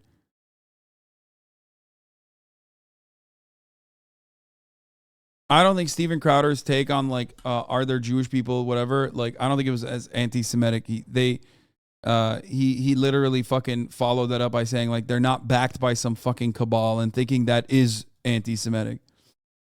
Now I'm done watching that dipshit. Christian Wright. Okay, we're gonna move on to motherfucking Liver King. Ladies and gentlemen, it brings me no pleasure. Just kidding. It brings me all the pleasure to serve you this wonderful piece of news. Okay. Shocking, says Outkick. Shocking that a man maintains 5% body fat year round without any repercussions whatsoever is actually not natty. Shocking, he says. Liver King was on steroids. Leaked emails show that Liver King was taking almost $12,000 worth of pharmaceutical HGH per month, 3 injections per day, all while promoting his brand of holistic lifestyle, ancestral tenets, and eating raw meat on camera. Why would you eat a vegetable when you eat a testicle? RIP Primals. Oh, wait. Muhammad says, nothing here makes any sense. That's not $12K worth of pharma GH per month. But also he claims the 9 IU he's taking daily give him 139 IGF-1. For reference, that's not significantly higher than a natty, so it's not even real GH. Also, why does he write his doses out in CC's Lamau?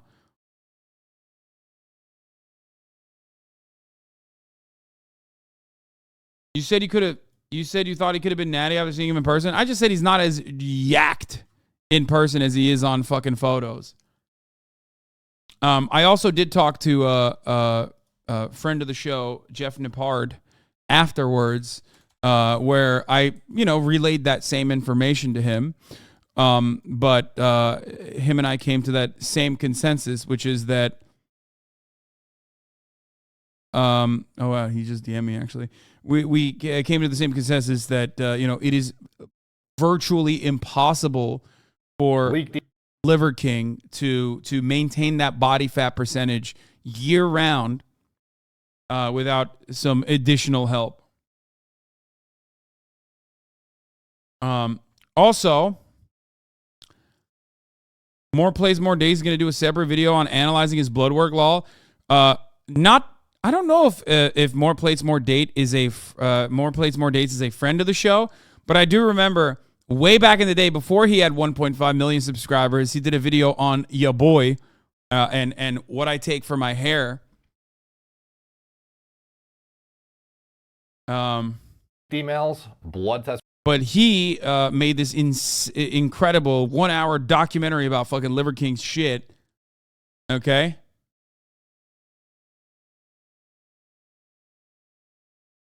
Results in a full steroid cycle breakdown. That's what we're going to be getting into in this video, and it is shocking to say the least. Before we do, though, it only feels fitting to go back to Yeah, look at this. Back in 7th of January 2021, reacting to HasanAbi and Austin show talk about anti-balding protocols and their hair loss. He had like 20,000 fucking subs back then, dude. Like, how crazy. My man had 20,000 subs back then, and he literally fucking, he's blown up. He's exploded in popularity. The only time I was a little frustrated with him was when he was glazing Rogan. Big time when we was talking about Rogan and Rogan taking HGH. But you know, it's hard to call someone out to their face. Like, I'll say it. Because when Liver King said he doesn't take steroids, like, I didn't fucking push back on him that hard. Anyway. to the beginning, because this very much feels like a story that has come full circle for us on this channel, and do it the justice it deserves by fleshing it out from inception. When I first noticed the Liver King, he had 1% of the following he does now across all platforms, if that. And within a year, he has managed to build a fan base of millions of Yeah, the pasta gut moment was like, I think his lowest moment. But I still like him. I think he more plates, more dates, amazing for info, but like many is a little transphobic. A lot the sports kind too. Yeah, of course. Everyone who's in the Joe Rogan brigade has to be like a little transphobic, you know what I mean? Which is ironic because like they're on fucking you know, they're on gender affirming hormone therapy, versions of like gender affirming hormones, which is so funny. It literally like, anyway, I don't know if he's like, I don't know if he's like actually like out and about like crazy transphobic. I think it's more like, I think it's more like, oh yeah, I didn't really think about it too much, but like, yeah, it doesn't make sense like that someone who was like who assigned male at birth, who was jacked, should be able to compete against women, like cis women. Followers, and has been on several of the biggest podcasts in the world, echoing his message to the masses. His message centers around 9 core ancestral tenets, which have remained the cornerstone of his content since day one. Sleep, eat, move, shield, connect, cold, sun, fight, and bond. And apparently there's a 10th one he sometimes likes to throw in there, which is fun. Liver King believes the modern world has made men soft, and it's his duty to empower the masses to become jacked, high testosterone, metabolically and cognitively peaked primals with a higher quality of life, and to inspire change and achieve this and be maximum impact. He does it through as viral of content as possible. By the way, this is literally the most classic, okay? Everyone in the fitness industry that is natty or isn't even natty but openly admits that they're not natty knows that everyone that fucking claims that they're natty when they don't look natty at all are lying to sell their own supplements. Okay? That's just, it's so common. Walks the walk and shows off the polar extreme of ancestral living, which includes being shirtless essentially in perpetuity, doing hard shit constantly via heavyweight training, and unorthodox, difficult fitness challenges, as well as showing off the ancestrally consistent meat and organs he eats huge quantities of, and this includes heart, raw testicles, liver, etc., and flying around the world to share his beliefs about health and vitality whenever he gets the chance. I saw Liver King's content for the first time in September last year, shortly after he started his social media push. I think his first post was August 2021, if I'm not mistaken. I started getting tagged more and more on his content when people started noticing he was implying heavily that his physique was achieved solely by following the 9 ancestral tenets and was not enhanced with steroids or any It's so funny. Come on, dude. Come on, dude. Like, dude, that shit was so, like, oh, God, people are so fucking stupid. They won't learn. I remember you and Ethan discussing this ages ago. Was it you or Ethan that was quite torn and going between whether they take steroids or not? I mean, I said he wasn't natty, but then, you know, I was just... I didn't call him out to his face. Ethan definitely did a better job, you know, consistently fucking asking him. Any exogenous hormones, but like, or yeah. PEDs. Have you seen that bloke that eats just the raw? No, that's a gimmick. That guy. It just looks ridiculous. He's got a something. plate of hearts and he just looks weird. He's got an ass filled with steroids, is what he's got. Yeah, he should have a big plate of steroids next to it. That is not a natural body. Of course it's not. That guy is shooting all. Why does Joe Rogan say he doesn't take steroids when he's like a big advocate for TRT? Like, is new Rogan like anti-TRT or something? Am I crazy? Because like when I was growing up, Joe Rogan was pretty open about like doing steroids.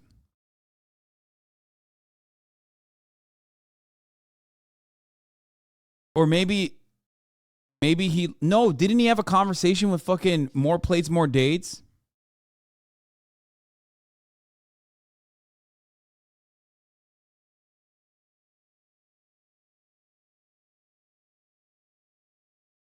So you ate bull testes for no reason? Man, I didn't eat the bull testicles because I thought I was going to be jacked like Liver King. Don't be silly. I ate the bull testicles because I like it.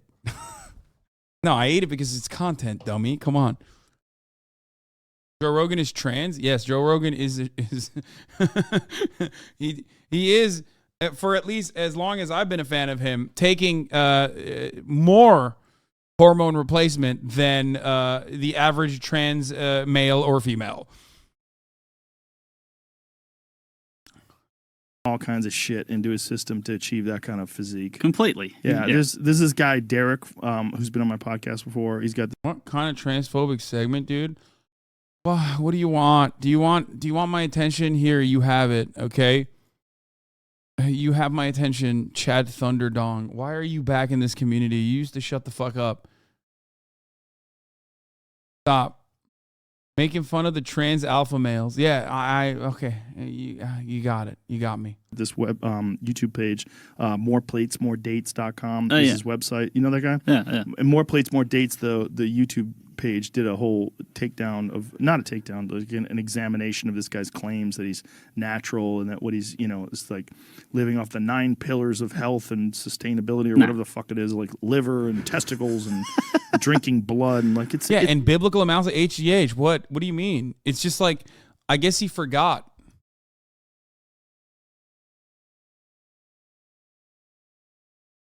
It's a gimmick. Back then, he was already getting criticism for claiming natural, and since then, he's only managed to get more jacked despite being in his mid-40s and traveling constantly and having more on his plate than ever from an entrepreneurship perspective.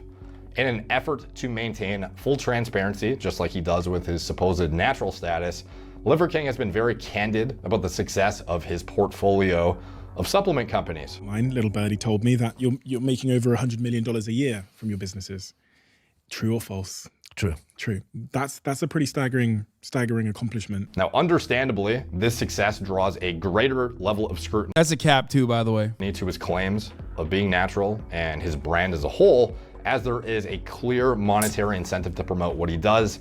And if he's on drugs after all, there is a clear monetary incentive to withhold that information from the public and lie about it to push his agenda. And this scrutiny has compounded exponentially over the past year, as Liver King has not just doubled down on his statements of claiming natural, but he has literally 100-folded down on it on several of the biggest podcasts in the world. Regardless of whether you use stuff or not, like, I don't.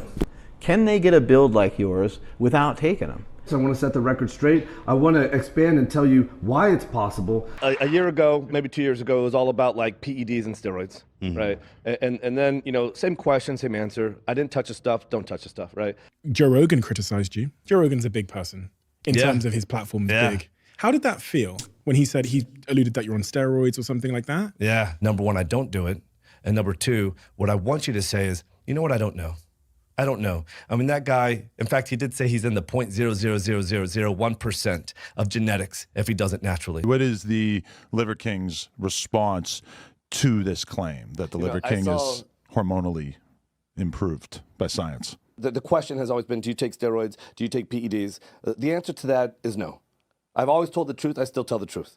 This is funny. Do steroids make you stronger too, or just look inflated? Of course they make you stronger. Are you crazy? That's why they're banned from professional competition. Yes, they make you incredibly strong. People write in DMs, right? And they're like, they tell me what I'm taking, right? And then here's something else. I was just joking around. I'd like to get your opinion on this. You know, I thought. So again, for the record, I've never taken steroids. Really? I'm thinking about doing it. Yeah. Ancestral Tenant 10 is have a little fucking fun. Right. And I'm like, you know what? If you've built this biological resilience, I always say have a little poison. I'll drink, I'll do mushrooms, I'll do shit like every Saturday I imbibe. I'm like, you know what? I'm healthy enough. If I want to do a cycle, I'm gonna do a cycle. And how much you want to bet I turn into the Incredible fucking Hulk? You're gonna be terrified. I want to be like this. And they permanently change you physically even after you stop AK. You keep some of the size after you go off on them. Yes, but you will never look the same. You will never be able to maintain your size that you were on steroids off steroids. And you also need to cycle.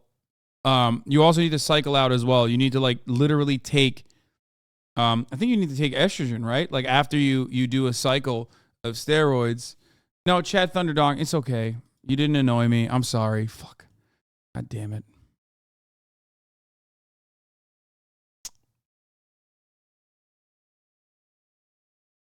Anavar is a pill, not bad. Come down. Never take oral steroids.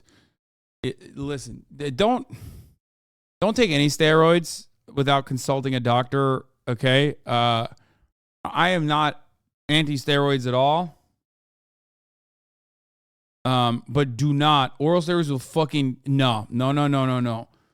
Like if there was an option between the two, and a lot of kids, a lot of young dudes will do the oral one because it's like easier.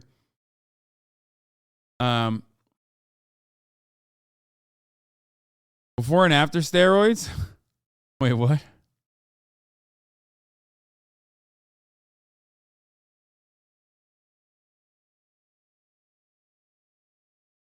In a short-term regimented pharma manner, can steroids help with weight loss? Okay, you guys got to stop asking me questions like this. I'm not going to tell you anything else, okay?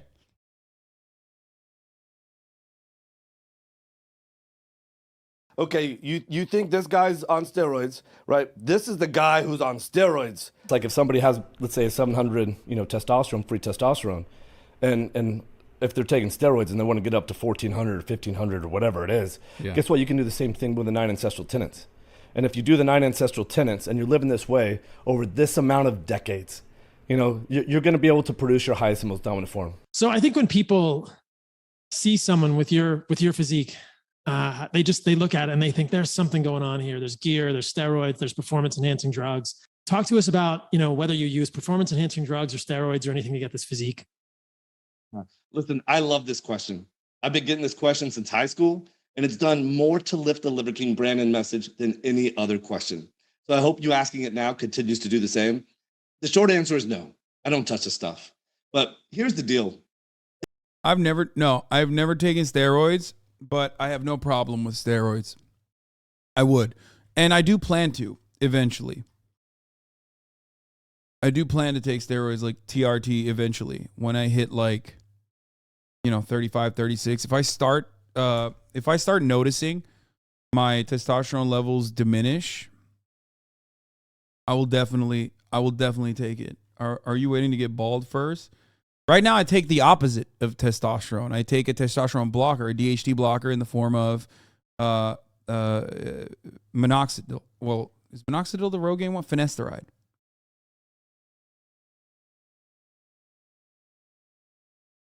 Isn't it just fucked up that a muscular, lean man has to justify his level of fitness, but a fat, lazy, metabolically deranged... Being on HRT and TRT are not the same as being on a cycle. Yeah, TRT is like TRT is a lighter version of that, right? Skinny, fragile, osteopathically deranged. They don't have to justify their lack of fitness. Oh, Liver King, you're on steroids. You're on PEDs, you know, and so it's like, okay, you know, we had a lot of fun with that, you know, and then we had a doctor come on. We made a video. If you ever Google Liver King's blood work, we had a legitimate doctor come on. We did like a blood work reveal. That was fun. But then the accusations never stopped. So I'm like, okay. Well, I assumed you were on steroids. I was talking to one of your guys, and I was like, yeah, he's on steroids, right? Like, people don't look like that. He was like, no, he's not. And I think I'd heard Rogan say you were on steroids. Everybody. Yeah. Everybody. Now, obviously, it would not be very ancestrally consistent to be using synthetic, lab-synthesized drugs to achieve the physique you then use to promote the 9 ancestral tenets. It's like the complete opposite of what is aligned with that message, essentially. Now, while nobody who is speculating truly knows the answer, it does not do him any favors to lean in and call those that doubt him subprimal, or to make jokes about those who suspect he's on PEDs on a regular basis. I'll tell you this, there's a lot of subprimals that are convinced that Liver King is taking steroids. Steroids, primal or subprimal? Subprimal. Wait, why? I'll probably do TRT once my T levels start. I don't believe you. I think after we get to know each other and you get to know the 9 ancestral tenets and you get to understand, and this stuff is in the literature. If you want evidence-based literature instead of the bro science, Google this and use Google Scholar. You'll find this in the literature. 50 years ago, we had 50% higher testosterone. Today, people take... Yeah, that's literally because motherfuckers are eating awful shit. Which steroids to increase their testosterone by 50%. So why not just do these ancestral tenets? I mean, I got good T levels currently. I'm just saying you say they're good because that's the new normal, and that's the relative difference. But how much you want to bet you could double your testosterone naturally by doing these 9 ancestral tenets? Well, you know the reason why people bring up the steroid thing is because it's almost like a discredit. Oh, did you change your mind? Wait, I just said in that interview the exact same thing I just said right now before the interview came up. I literally said exactly the same thing. What the fuck? Like verbatim the same shit. Like almost like word for word. Well, you hear this all the time that hate always comes from below and hate always comes from within. Yeah. Right? When people really hate their lives, because most people do, they go to jobs that they hate, they come home to lives they don't love, they sedate themselves with enough bullshit, right? And so they hate themselves so much that they project that hate. Why do you take T blockers? DHT blockers is a prostate medication that is the FDA approved for balding. Okay, that's it. This man on your screen, More Plays, More Dates, unironically did a video on that. Okay, he did a video on it. Established business prior to blowing up on social media, but it is impossible to ignore his meteoric rise and the financial success he has experienced on the back of that. Because if I'm going to create $100 million a year in revenue, and I'm doing it by doing good to the human condition, versus a company that is selling Coke or type 2 diabetes, listen, or strip clubs, I'm fully behind that. So this is why value is not created equally. So I'm glad that hey, you support, hey, let's go make some money if we're doing good in the world, because there should be an exchange of value. With new Liver King endorsed brands popping up seemingly every few months at this point, new more extravagant luxuries being prominently featured in his content, private jets, etc., and very, very transparent takes on yearly revenue metrics in his companies, there is clear monetary benefit to his social media presence growing in the way it has. However, the scrutiny he experiences grows even greater in parallel as he downplays it and portrays his burst onto the social media scene as like this noble act, only cares about his fellow man and, you know, achieving highest quality of life, health, vitality, etc. And it is not fueled by a financial incentive. Liver King existed way before a year ago, right? I never wanted to go on social media. I never wanted to do a podcast. I think the one thing that I found very surprising, he has like one zit on his cheek here, but the one thing I did find very surprising was that he never had back knee. Doesn't HGH also cause that? Like, he did not have back knee when I met him, and it doesn't seem like he has back knee. And I feel like steroids, like, you know, you always do get that shit. To be like public Liver King.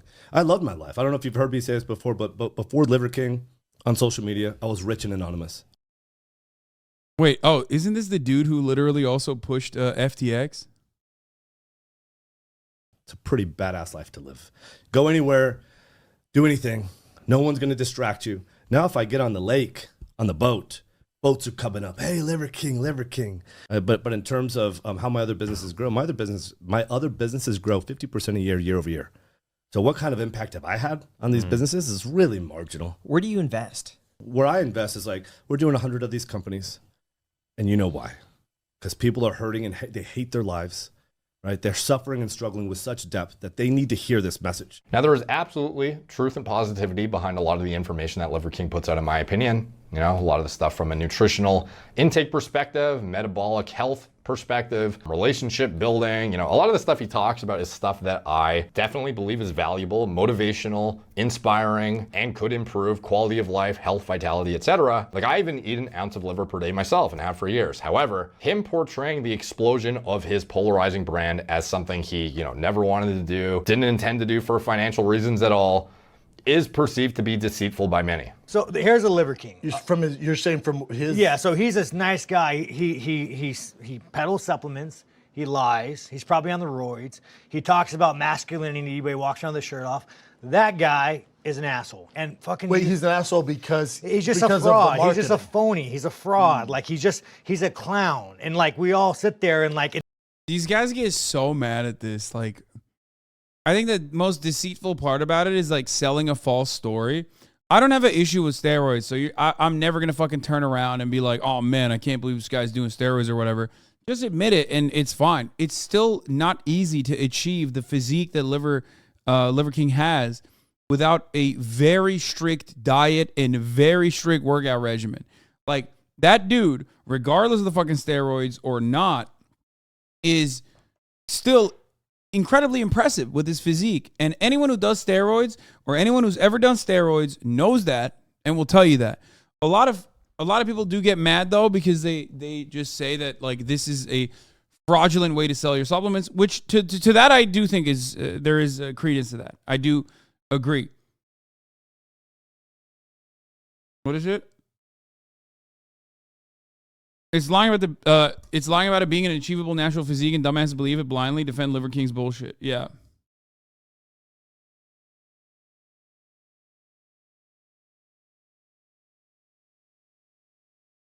Roids are not his body's hundreds of hours of hard work and commitment. Yeah. In 2022, the day of social media and TikTok, we're all like, "Oh, the Liver King. Let's put this asshole up on a pedestal." So his main message is eating clean, living like the caveman did, right? I don't give a fuck if he's on steroids. I don't give a fuck. But again, it's just like, it's the gimmick, dude. It's the fucking gimmick. Like, we live in a world with fucking gimmicks. Just be a normal motherfucker. That's fair. Put a shirt on. It seems that the push behind the Liver King brand from inception was a very clearly outlined, premeditated, and I'm fine with Roy's, but telling teenagers that that isn't achievable body natty is just wrong. Yeah, that actually does fuck with a lot of people's brains. I think it's like unironically the same exact conversation about beauty standards and body standards. That shit does fuck people's brains up. Okay? It does. Like, thinking that you're going to get that body ever, even if you fucking do steroids, is silly. Okay? You can get pretty close to that natty. Dude, that would require you to literally like bulk and cut for like 10, 12 years straight with some of the most intense dieting and working out.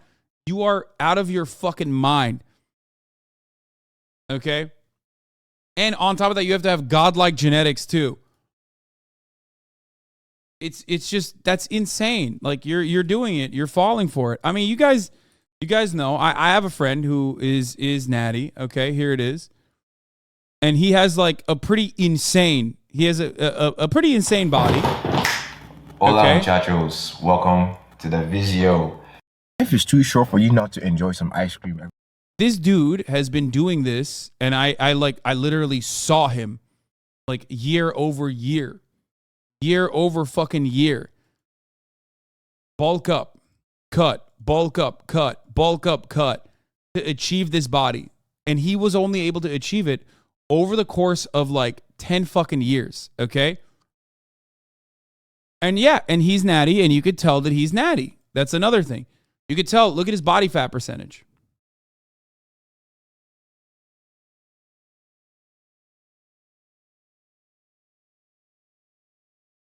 What is bulk up cut? The only way to like actively put muscle mass on your body, the most consistent way to like literally put pounds and pounds of muscle mass on your body is through a sequence of bulking up and then cutting weight. Yeah, he used to be my trainer. Well, I used to train with him. He's a good friend of mine. Shockingly calculated strategy.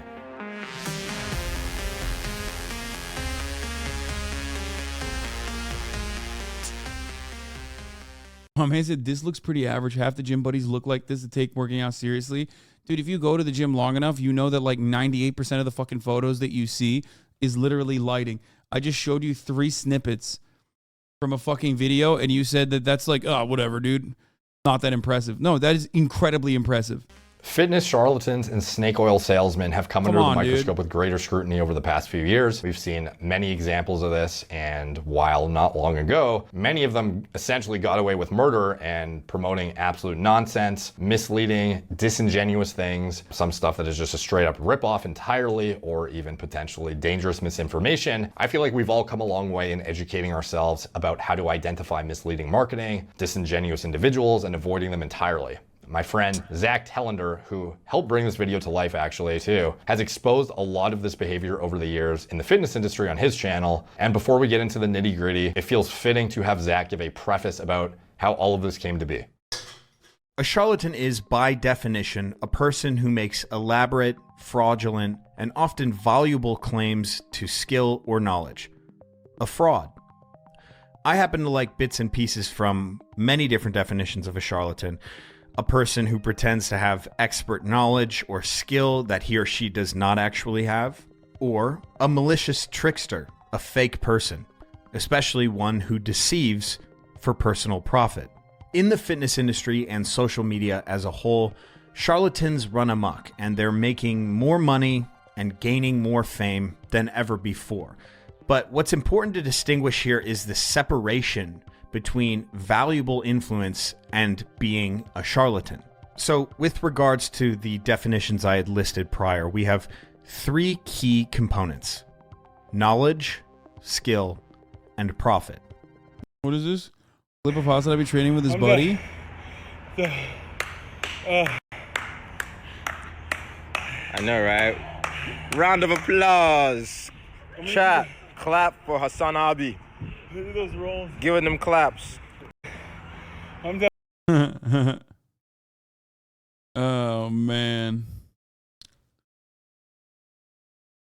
That was when Chris and I went down to visit Tome at his fucking, at his gym. Back when you still had hair? Shut the fuck up, dude.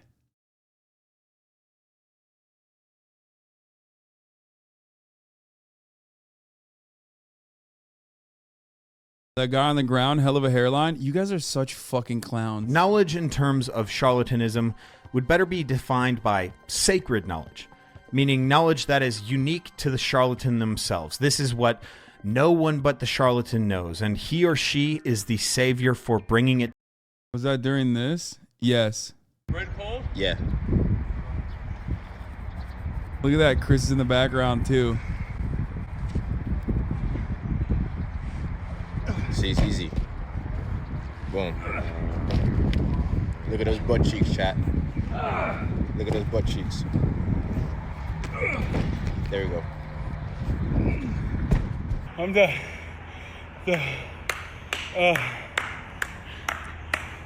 I know, right? Round of applause. Chat, clap for HasanAbi.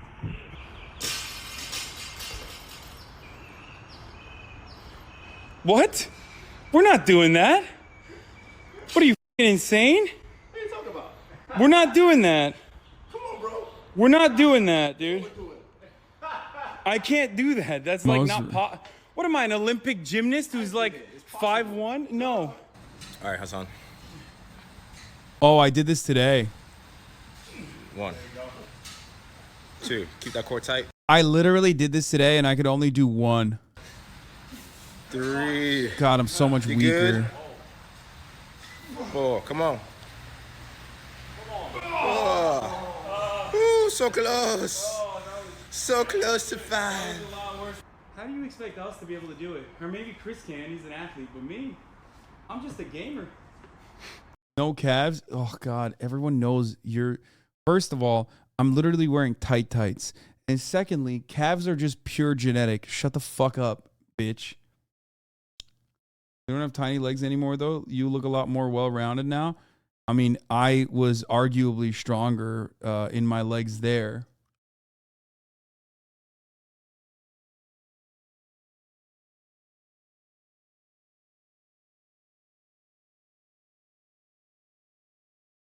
How do you not have calves, a former big boy? Says every guy with no calves. No, I have fucking... I have decent calves.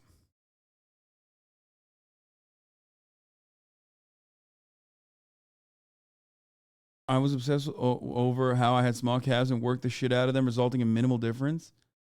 Small calves, guys, just wear pants 24/7 so people can't judge us.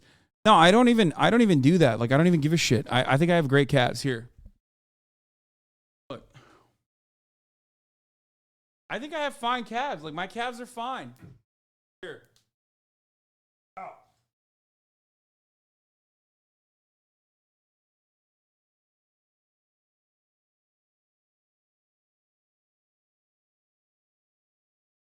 Fine.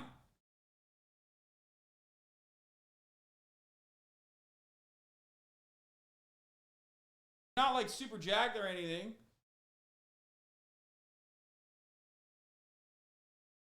Ow! Oh fuck! Ow! Oh! Ow! Ow! Ow! Ow! Ow! Ow! Oh my God! My tricep just cramped up, dude. I worked out really hard. Oh fuck! Oh! I worked out really hard this morning. And everything is tight.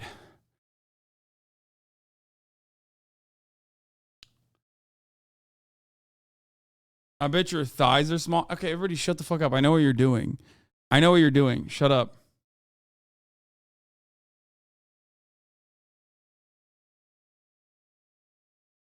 Show chat these calves. Never complain about your bad calf genetics in my presence again.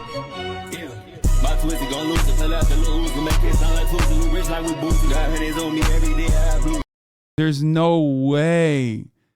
There's no fucking way. That is.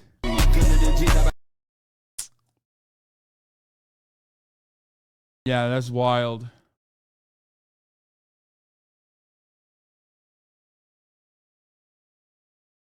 Correction, Haas standing with his calf on display, screaming in the mic. I'm not super jacked or anything is the funniest. Oh, fucking. All right, we're done. Let's get back to this. To you, the consumer. Now, you may be thinking, I learn things from fitness people, good fitness people, all the time. Are they charlatans? And the simple answer is no. Because the bests of the industry tell you things that aren't sacred, new, and amazing. They deliver information with a level of nuance. They usually understand that there are most likely no absolutes. They bring anecdotes or... Bro, this guy went to the gym. Understand that there are most likely... And trained all neck, bro. What the fuck? Yo, Pete Rubbish. What is it? Neck day at the gym every day? The throat goat, dude. Holy shit. What the fuck? Is he a Formula One driver? Because it looks like he can withstand, G-force pretty fucking adequately. This guy could get in a fucking car crash and the car would have whiplash, okay? Instead of him. Everything would fucking pancake and the guy would come out of there like, yeah, it's fine. Likely no absolutes. They bring anecdotes or their own personal experience on the matter to you with respect to science. They do all of this while consistently disclaiming that they don't have the answers to exactly what it is you should be doing. They guide you down the sturdy and trusted path while encouraging you to make your own way in this world. The charlatan cannot do this. This is because they are providing you with clear-cut, absolute answers. They don't want to empower you. They want to keep you passive and force you to consume. Now, there is nothing wrong with selling. There is, however, something wrong with using tactics with a distinct Is this the Webster's Dictionary defines beginning of a presentation? Yes, it is. We are listening to that currently. group and out-group mentality. He spent like 25 minutes explaining what a fucking charlatan means. The charlatan's ideas cannot exist with other ideas present. They must be on the attack of other ideas because they interfere with their delivering of this absolute sacred knowledge. For instance, Joel Seedman cannot concede to large ranges of motion because he's so bought into the 90-degree joint angles with endless claims about their superiority and the inferiority of anything else that he has to be the only correct one. Another example would be the GOTA guys. They cannot concede to possibly saying that typical compound movement training can serve any benefit at all because it directly contradicts. Wait, what? There's fucking people out there in the fitness industry that say typical compound muscle exercises aren't good. They are the building blocks. What the fuck? I didn't even know these motherfuckers existed. What? Squats are always asked the grads. The fuck kind of take is 90-degree only. I mean, I don't have an issue with 90-degree squats. I don't think even they have an issue with 90-degree squats, but you can do different, you can do varying degrees as well. It's not just, it's the rip-a-toe take. What the fuck? Bro, if you're anti-compound muscle movement, if you're anti-compound muscle exercises, you are literally, you are personally leading people astray. Bro, you got to work a single strand of muscle at a time. What do you mean? Wait, what? If you don't know anything, if you learn how to do proper squats, learn how to do proper bench press. Some people will tell you not to do deadlifts, but I you know, that in and of itself is how I fucking got yacked when I was at my peak. Okay, that's it. I squatted twice a week. I deadlifted once a week, and I fucking bench pressed twice a week. Predicts their convoluted idea of reverse movement technology, whatever that means. Next, we have skill, and this is what empowers the charlatan and their followers. The skill is the determinable action that solidifies their position against the outgroup. We do this, they do that. We are good, they are bad. What we do is difficult to describe, but with our convoluted vocabulary and our distinctly individual practice, it will change us and solidify our position above the outgroup. Finally, and probably most importantly, we have profit and fame. This is the end goal for the charlatan. Do you think deadlifting led to any of your back issues? No, because I deadlift now and deadlift like a motherfucker, and I have no back issues. Oh my God, knock on wood.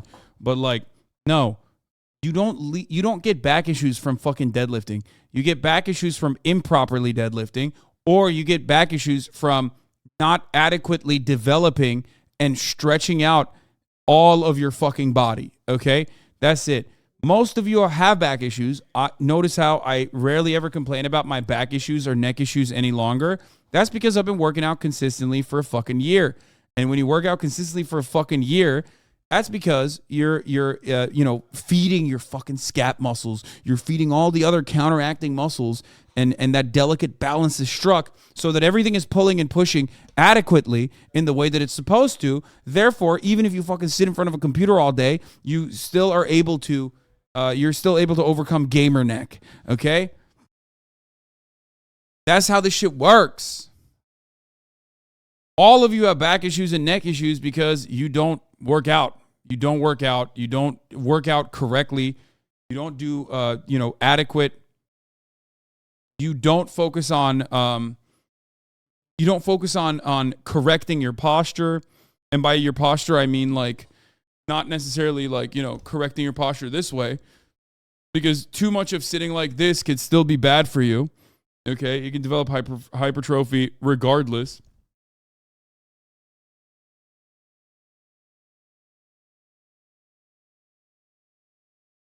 Correction, I have scoliosis. Bitch, I do too.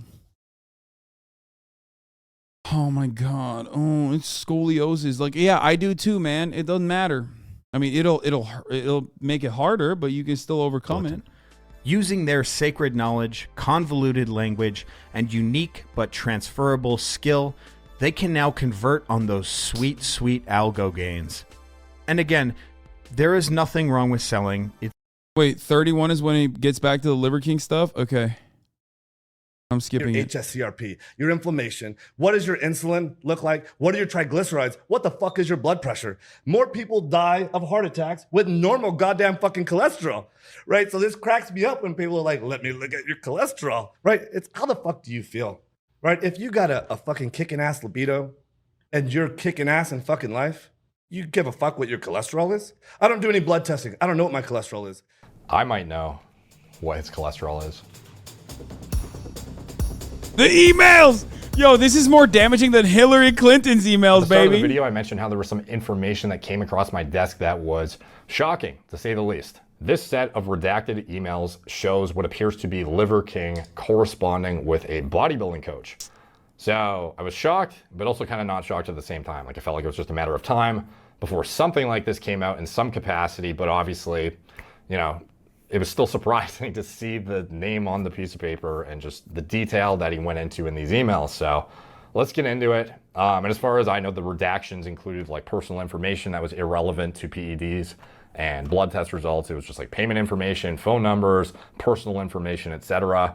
And we'll get into the blood work after. I just want to go through all the emails fully you want to order food? Before we open the blood test results, because it gives Brats a lot here. of context that then makes sense of the blood work thereafter. So this is the first email, June 29th, 2021, which is notable that this is actually almost 2 months before he started posting as Liver King on social media. And yet he seemingly filled out this contact form identifying himself as Brian Johnson Liver King in brackets with an official email, liverking@ancestralsupplements.com. Like, this is very much his brand domain that he is emailing through, and his official email address, presumably from his company email address. So no attempt at trying to claim natural or anything, like very, very transparent in this email about what he needs to get out of this, what his goals are over the next year, and also identifying himself literally as like he was on a contact form, presumably of some website, to contact this guy and wrote Brian Johnson and in brackets, like literally identified himself as Liver King. So super interesting stuff and really insightful as to what went into the strategy behind this whole brand from inception, because this is pre-social media push, keep in mind. So stoked, thank you. What's a good date and time for you to have our consultation? I live in the Republic of Texas, Houston. In the Republic of Texas, Houston. So I am CST, I believe that's 12 hours behind you. This is an absolute priority for me. So I will cancel almost anything planned to make this happen with you. My preferred times are 7 a.m., 8 a.m., or 9 a.m. on Wednesday CST, but you could easily do 6 p.m. or 7 p.m. almost any evening. And your time, I believe that's 7 p.m., 8 p.m., or 9 p.m. on Thursday, or 6 a.m. or 7 a.m. almost any morning of the week.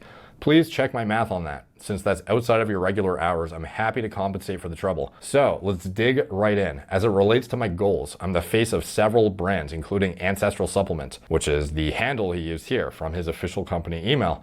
And I've just hired a team to build the Liver King. You know his ass was not lying when he said he was in sales, by the way. This is such a sales guy email. Like, he gave you the time blocks. He told you he'd pay you for the additional, like, this is so professional, okay? You learn how to fucking write emails like this when you're in sales, okay? You know exactly what time that you can fucking block out for a particular client. And you know, he is so corpo, dude. King brand with the goal of 1 million followers by March 2022. That's like wildly specific, and I believe he actually did it before that date, which is crazy because he had 0 followers in June of 2021. So within less than a year, he knew he was going to get 1 million followers all around this brand with the intention of blowing it up from day one. I'm pouring ridiculous resources into making this happen, including hosting a video guy that will be living at my guest house and a film crew that will be filming 7 days a month. Stated, I have to stay in great fucking shape year round. Maybe take 1 to 2 months off per year. And when he says off per year, like, he's very much implying hormone use. Here's a clip of where I'm at currently. So this is a link to an Instagram post. Ancestral Supplements, May 8th, 2021. The keys to living an optimal life. And Brian the Liver King Johnson. Okay, so he was identifying himself as a Liver King for a while, but this is before his actual Liver King social media was created. And he looks pretty yoked here. Like, he looks sick still. Presumably, that is mainly what this, coaching was really about, was to get as saucy as fucking hell, essentially, within reason of not killing yourself and pushing your brand in as viral of a way as possible. I've been working.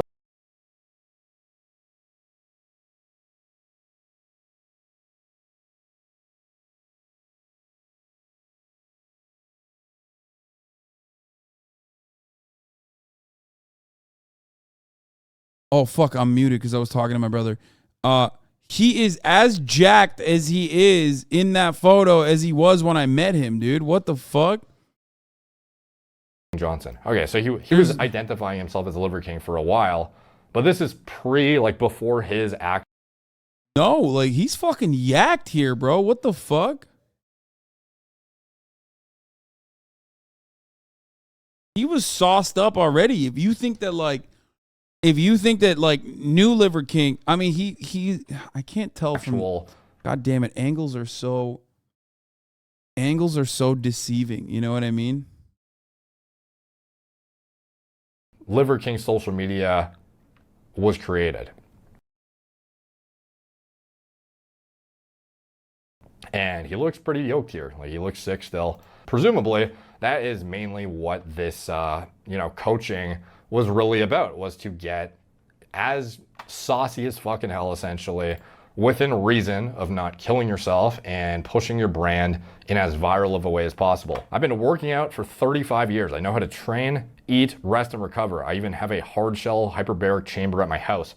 But as I've reached my mid-40s, it's getting harder and the back fat fucking kills me.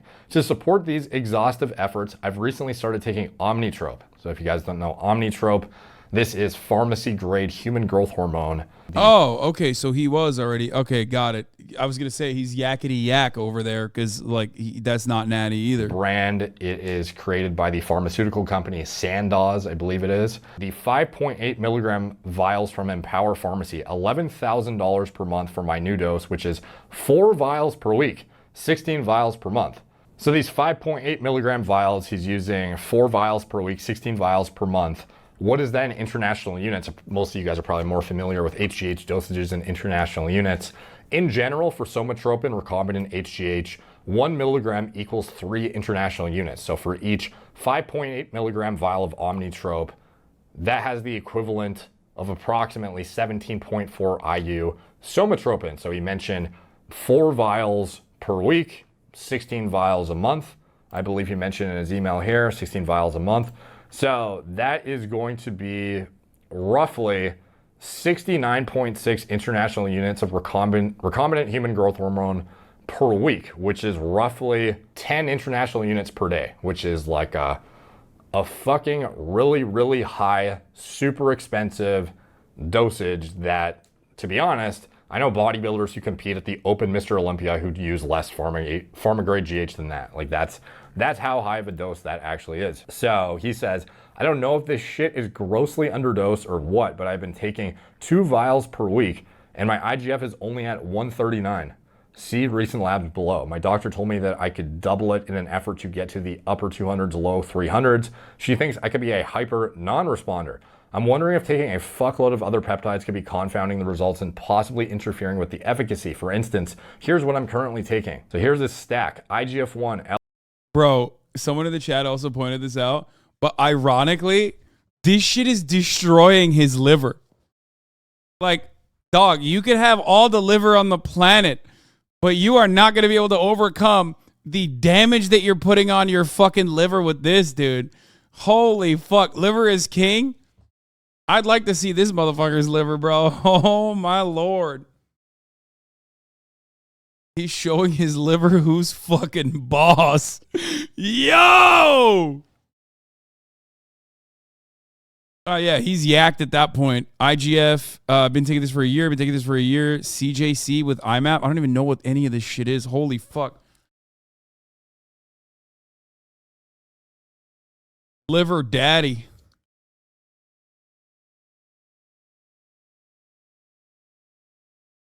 He will be dead in his 40s, 50s. They have terrible cardiovascular health, high risk for blood clots, PE, stroke. Yeah, I mean, he shaved at least 10, like easily 10 off of his fucking LR3, presumably. Been taking this for a year.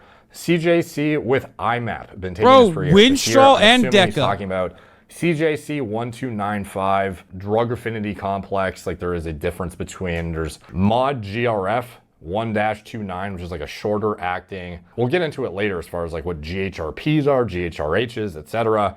But this is like a peptide combination, CJC 1295 with DAC. I'm assuming he's talking about with ipamorelin, I'm assuming, not IMAP. I'm sure he's just hastily writing this, hence why there's like missing shit. But CJC with IPAM is a very, very common combination. Been taking this for a year. Ibutamoren, also known as MK677, orally active GH secretagogue and ghrelin receptor agonist. Been taking this for 2 months. Omnitrope, human growth hormone pharmagrade, been taking this for 6 weeks. Testosterone cypionate, 0.6 cc per week, cruise dose. So that, presumably would be 120 milligrams per week if you do 0.6 times 1 with a 200 milligram per milliliter concentration. 120 milligrams per week of test sip is not that high.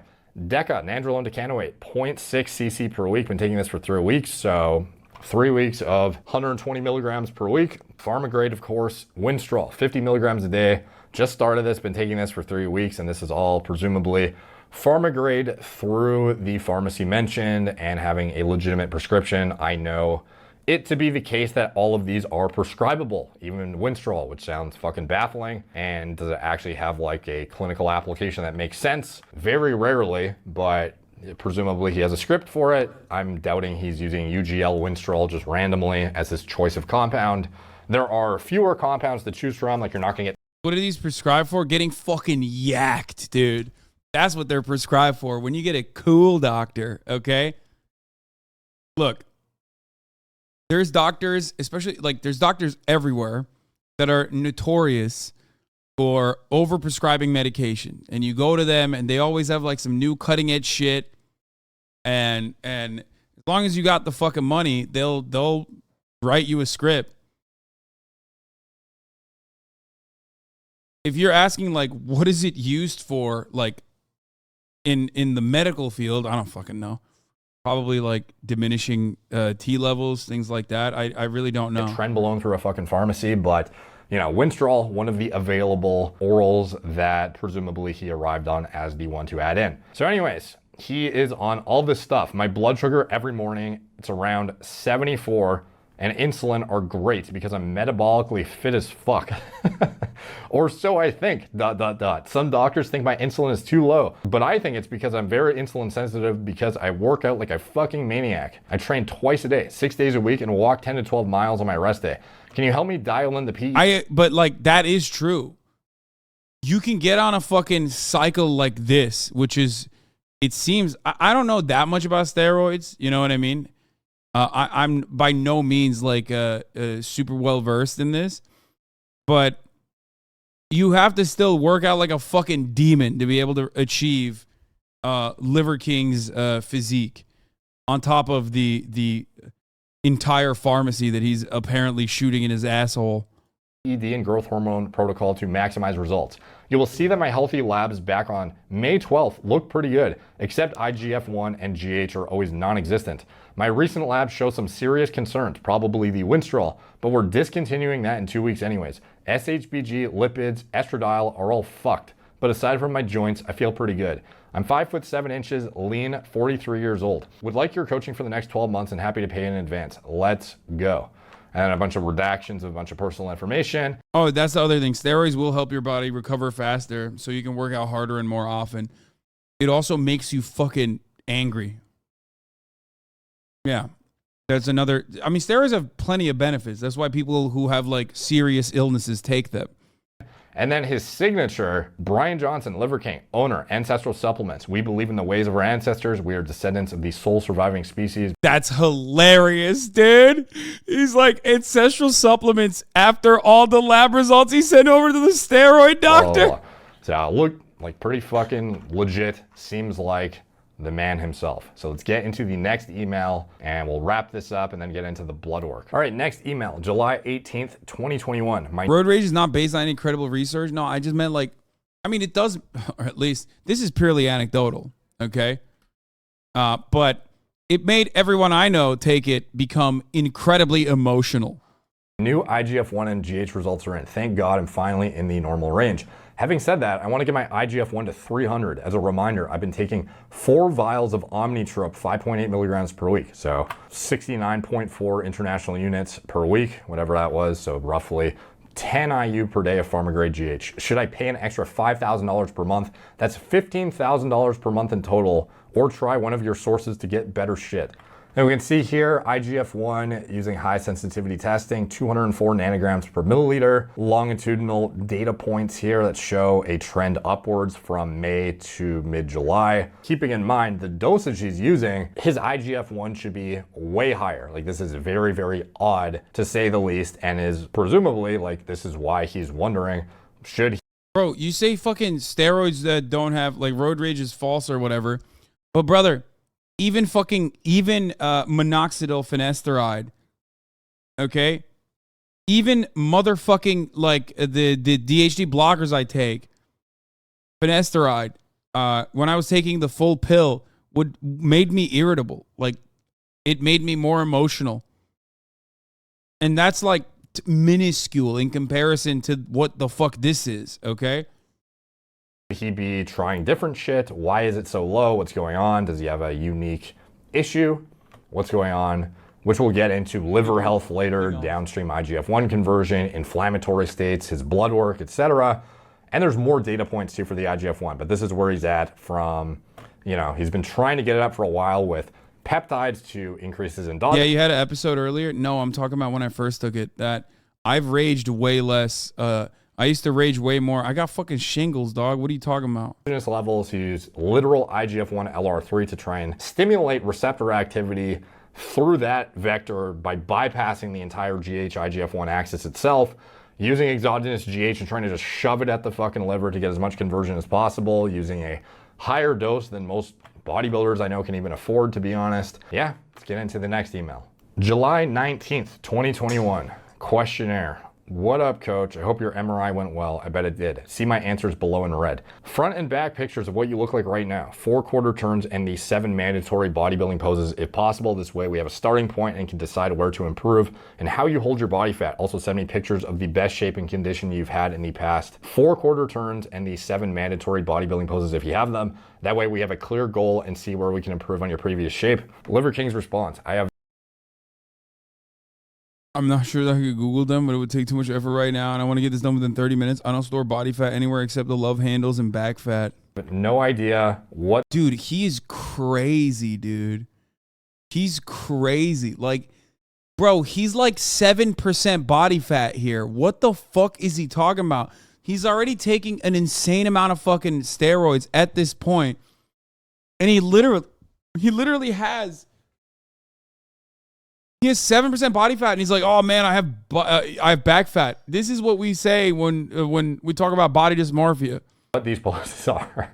I'm sure that I could Google them, but it would take too much effort right now, and I want to get this done within 30 minutes. I don't store body fat anywhere except the love handles / back fat. I need serious help with this. What is your daily schedule? What time do you wake up? How many meals until you work out? And how many after? Let me know which hours of the day you're occupied and what times you can eat and train. How do you structure your weekend, and what kind of thing do you like to do socially? Movies, eating out, bowling, walking in the park, etc. So this is pretty interesting. Wake up at 6 a.m., work out at 7 a.m. and 1 p.m. I always train fasted. If I'm not going to my ranch, I don't leave my compound. I live on 15 acres on the lake and have everyone come to me. My ranch is 500 acres of paradise. I don't go out to eat. I don't go bowling. I don't go to the movies. This is my routine. 6 a.m., wake up, walk to the lake barefoot, sun gaze, and have morning coffee. Review the books for my companies. 7 a.m. workout number 1. I follow Westside Conjugate and customize the program as needed. I take the first dose of Omnitrope right before this workout. 9 a.m. Eat meal 1. 45-gram protein shake with... Wait, where's the liver? Whoa! Oh, wait, whoa. Hold on. Where's the liver, dog? Did you just say protein shake? Hold on now. Greek yogurt? What? Where's the balls? Where's the pee-pee? Cold mineral water, 60 grams dextrose, 100 grams whole Greek yogurt, 30 grams maple syrup, 4 farm fresh eggs, 5 grams creatine, 10 grams collagen, 30 grams almond butter, 20 grams ghee, 5 grams red bean salt, 2 ounces of red meat. So it's kind of interesting because I wonder, some of the stuff I've never seen him have, like 60 grams of dextrose powder. Never seen that before. Him supplementing with creatine is really interesting, given how much red meat he eats. 10 grams. Yeah, that's like surprising. Why the fuck would you need creatine if you're eating, even if he's eating the things that you see him eat on camera? Like the amount of red meat that he claims he eats on camera alone is enough for him to get all the creatine on the fucking planet. That is insane. Grams of collagen powder, presumably. Interesting stuff. 9:15 to 1 p.m. meetings and phone calls with the occasional nap from 12 to 1. 1:30 p.m. workout number 2. This is Olympic lifting, skills and Metcon. I take the second dose of Omnitrope right before this workout. 2:30 p.m. eat meal. 11-ish tomorrow. See you. There, same place, same time. What?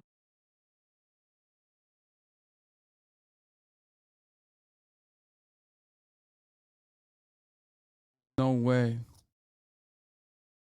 Oh, the chatter is going to bed. Meal 2, 45 gram protein shake with cold mineral water, 60 grams of dextrose again, 100 grams whole Greek yogurt, 60 grams maple syrup, 4 farm fresh eggs, 5 grams creatine, 10 grams collagen, 30 grams almond butter, 20 grams ghee, 5 grams red bean salt, 2 to 4 ounces of raw liver, 30 grams of raw bone marrow. 3 to 4:30, meetings and phone calls. 4:30, eat meal number 3, 12 ounce of full fat red meat. For example, ribeye, ground wagyu, or short ribs, and 100 to 200 grams sweet potatoes.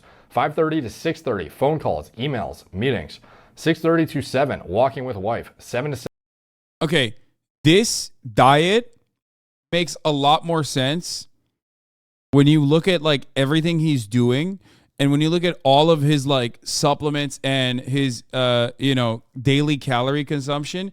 This is infinitely more consistent with maintaining like a 5 to 7% body fat. Okay? Like what he's eating on camera is not. Okay? If he's eating like 10 burgers a fucking day like he claims he is, there is no way that a guy of his size and like of his like workout regimen would ever be able to fucking keep up. Then the reason why he has so many, the reason why he's taking so many shakes, the reason why he's drinking so many shakes is because, like, again, he's just all protein. He's hitting the protein hard as fuck. He's not actually, like, this is normal. This is a normal, well, it's not a normal diet for the average person, but it's a normal diet for a bodybuilder. 7:30, emails. 7:30 to 8:30, spend time with the boys. Usually go to the theater room to watch a Marvel movie or play games. 8:30 p.m. I take Play the third games! dose of Subprimal! Omnitrope. Wait 30, and by the way, like each dose he's taking essentially is 3.33 international units, presumably, per shot. Wait 30 minutes after the Omnitrope, have a 30-gram protein shake and 5:15 p.m. Top of the hour ad break comes 15 minutes late. Okay? Tell the chat that they can avoid the ads by subscribing for $5 or for free if they want to be really, truly primal. Okay? That's right. 5:16. Wait for the chat to give you a low rating because they don't like when you serve them the ads. They only like it when chat debates streamer and gives a 10-10 response. Regardless, there is no honesty and ethics in ad segue rating systems in this chat. Okay, I'll just say it. There's no consistency. There's no honesty. I'm sick and tired of it. Okay. You guys are fucking brutal. You're Nazis with the way you fucking dictate the ratings, okay? Messed up. Messed up. Here's the 1 minute ad break now. That bait was subprimal. Subprimal. 2 ounces of red meat and get ready for bed. 9 p.m. bedtime. How many hours of sleep do you get every day? My sleep is not great. I go to sleep no problem, but wake up a lot from 2 a.m. to 6 a.m. This is why I stay in bed 9 to 10 hours a night so that I can usually get around 8 hours of legit sleep. So this is really interesting to me because the guy, you know, preaches sleep hygiene, dialed in sleep, and you would think is like the, you know, representation of pinnacle of lifestyle, behavioral, etc. modifications to have this perfectly dialed in. But yet he is waking up a lot, 2 to 6 a.m., having issues sleeping. He stays in bed 10 hours a night to get 8 hours of legit sleep. And we'll get into his blood work later, why I think that to be partially the case. Who knows if it's from lying on fucking wooden floor or whatever. Anyways, current body weight and body fat percentage, if you can do a test like the in-body machine. Otherwise, we can always go by pictures. 200 pounds, I'd guess my body fat is around 10%. Do you feel you had stubborn fat areas that didn't go away? If so, what areas?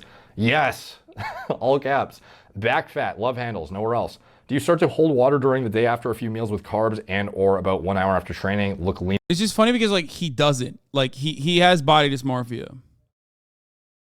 What? Hasan is really decent compared to H3? What do you mean? Leaner in the morning, leaner but puffy face, or look pretty flat in the morning and look better after a few meals?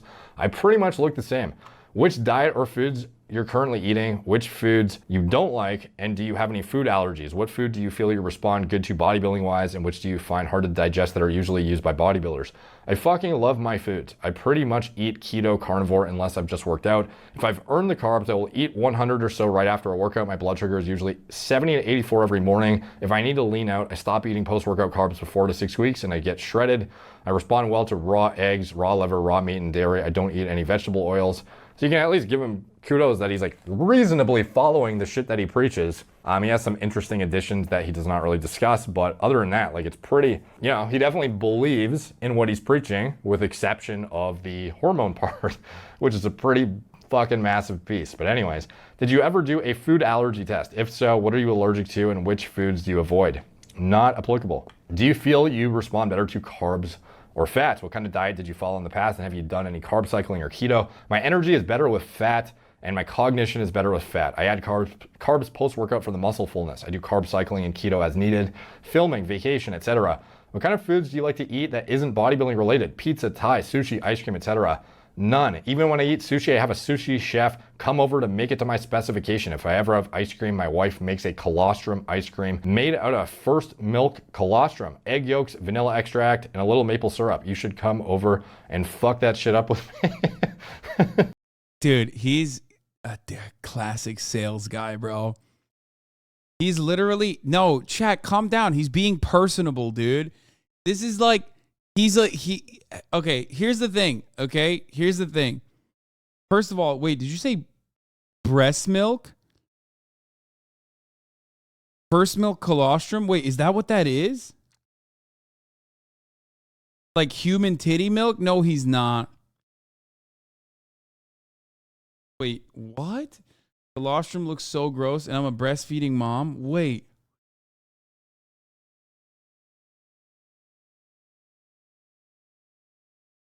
When the cow gives birth, that's the first type of milk that they produce, full of nutrients for a baby. No, stolen from baby cows. No, just human. It's from an animal that just gave birth. Oh, okay. No, colostrum is the first milk from any mammal.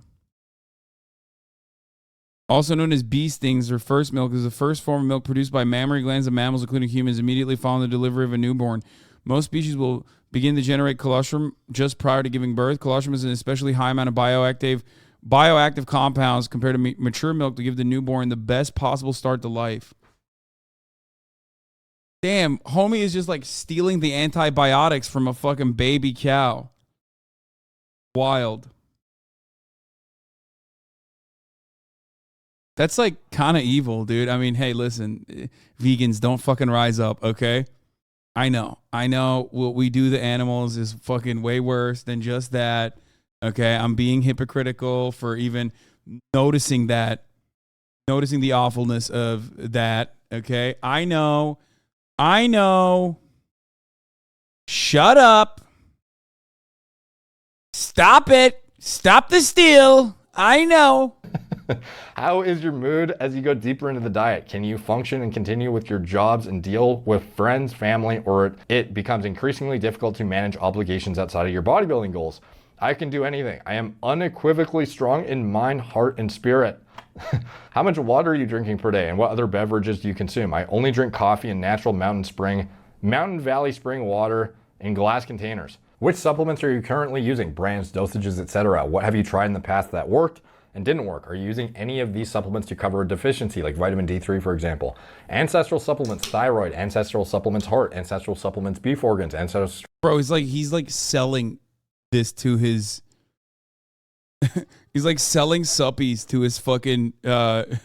his gear guy. Supplements, bone marrow, and tallow. N-acetylcysteine, 2 grams per day. Tudka, 1 gram.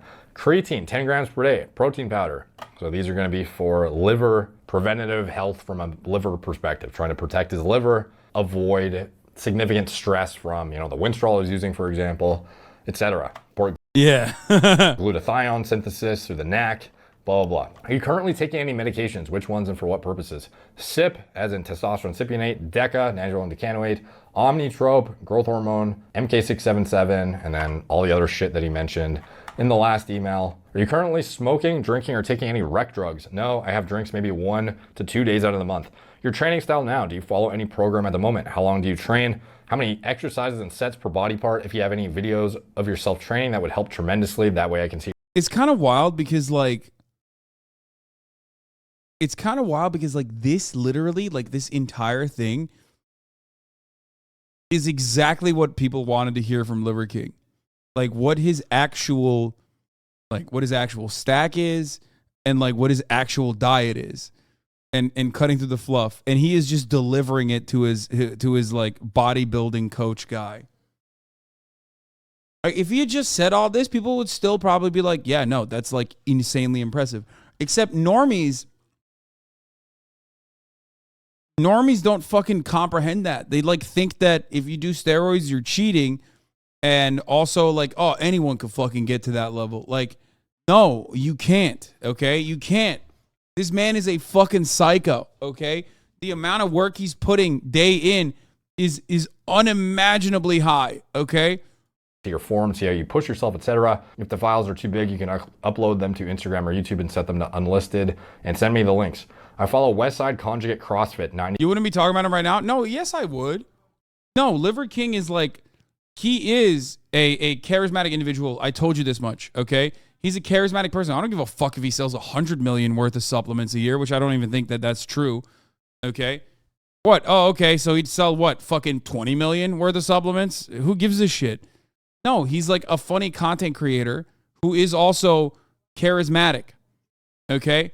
He's like a funny character. If he just said he does steroids and then like spun it in a way, then maybe a lot of Normans wouldn't, buy his shit because like they're fucking stupid and think you could even achieve that body standard without becoming this like, eating disordered wreck of a man. Don't lie, you bought from his stuff. No, I didn't. What the fuck? Bitch, you think I would take a fucking liver supplement? What are you, out of your mind? I live on a steady diet of Mountain Dew Zero. 90 minutes in the morning, 60 minutes in the afternoon. I push myself to the absolute limit 100%. I usually do 4 to 5 exercises per body part with 4 to 6 sets per exercise. Do you have more energy at the beginning of the workout or strong all the way through? Fuck no. I'm dead at the end. Fucking dead. Sometimes I even have to nap from 12 to 1 p.m. Are you currently doing any cardio? If so, what kind and how long per day? Yes, always doing cardio. CrossFit, Metcons, 4 to 5 days per week. Do you have any injuries at the moment? Old injuries that have healed, broken bones, tendon issues, torn... I didn't need a raw penis to impress him. I ate a raw penis on camera for content. Muscles, etc. There's a doing difference. okay here. Okay, I gotta Do you pee. have I'll be any back. experience ordering supplements online from websites like Amazon.com, iHerb, bodybuilding.com? Who doesn't? Let me know what's next. Oh yeah, I take Wednesday and Sunday off. On those days, I do hard shell HBOT in my house. 10 minutes cold plunge at house, massage at house, walk 6 to 9 miles and do Tabata push-ups or else I don't feel right in the head. Let's go! Exclamation marks. Lastly, let me know what you think about my Omnitrope questions I sent yesterday too. P.S. I'll send pictures and video files as soon as my creative director shares them with me. And that is the end of that email. Now moving on to the August 16th email, GH&IGF1. Check this out. I did Omnitrope 1 hour before the blood test on August 4th. I did Norditrope Norditropin 1 hour before the blood test on August 11th. My IGF-1 is slowly rising too. I'd love to get my IGF-1 to 300. Quick interjection for a note on the blood work analysis. I ended up doing it and it ended up being over an hour in length. I wanted it to be this succinct, concise, cursory overview of all of the blood test metrics, but he has a decent amount of blood work, and to do it the justice it deserves from an analysis context, it ended up being pretty long. So instead of derailing this video, I'm gonna make that blood work analysis a totally separate video for you guys who want to dig into that and see how his health metrics were affected. Yeah, I just took my secret liver supplements he off was using screen at first, and then the peptide introduction, the GH use, the cranking of the GH, and the subsequent, introduction of synthetic anabolic steroids and whatnot. That is all very clearly elucidated in the blood work, and you get my insight on it. In this video, we are going to get back to the meat and potatoes and a twist in the story that I was not expecting personally. The other day I was filtering through my emails to find the forwarded emails, the blood test results, do my interpretation of it. And I came across an unread email from May 2021. It was from the same address. So I'm on my Gmail. Emails get buried quick, so I'm filtering. Go at ancestralsupplements.com. It filters any email. It's from ancestralsupplements.com. And there's another one that pops up like underneath, older, significantly older than this one, unread. I'm like, huh. Open it up. So for me, I used to provide consults on my website. I stopped taking clients a couple of years ago, but those requests would still pile up, I guess, until I had removed the consult thing. Is this a legitimate HIPAA violation? No, dude. What? He's having a conversation with a random person, not his doctor. Okay, he's having a conversation with a fucking bodybuilder, not a doctor, and also he's not a doctor. There's no one involved in this conversation as a doctor. Okay. Yeah, HIPAA is like if a doctor leaks your shit. From my site. I don't even remember if I had removed it by then or not, but it might have still been like a link. And no, the PP won't get small if you take steroids. I think your balls shrink though. Link on my site to request a consult, or maybe they found it through Googling, because I think the URL domain or whatever, the site, the actual page where you would submit a request probably still exists. It's just not actually on the website anymore. But anyways, apparently sitting in the depths of my email inbox was an unread message from the man himself requesting bodybuilding coaching as well. May 2nd, 2021, from Brian Johnson, consult contact form at moreplatesmoredates.com, reply to LiverKing at ancestralsupplements.com, to admin at moreplatesmoredates.com, my company email that I was using, Brian Johnson, LiverKing at ancestralsupplements.com. I need to get shredded, have more energy, and get my brain working better, but I overtrain approximately 12 to 14 workouts a week and can't stop. I played around with peptides and would like to explore real GH like Omnitrope and others. I sleep well, eat well. I even have a hard shell hyperbaric oxygen therapy, presumably, cold plunge, sauna, etc. at my house. I need next level, which is why I'm reaching out. Can you reassure me that all information discussed, wish confidential, presumably will be held confidential. Fucking love your work. Pretty flattering, to be honest. May 2nd. So this is before like the other emails we just went.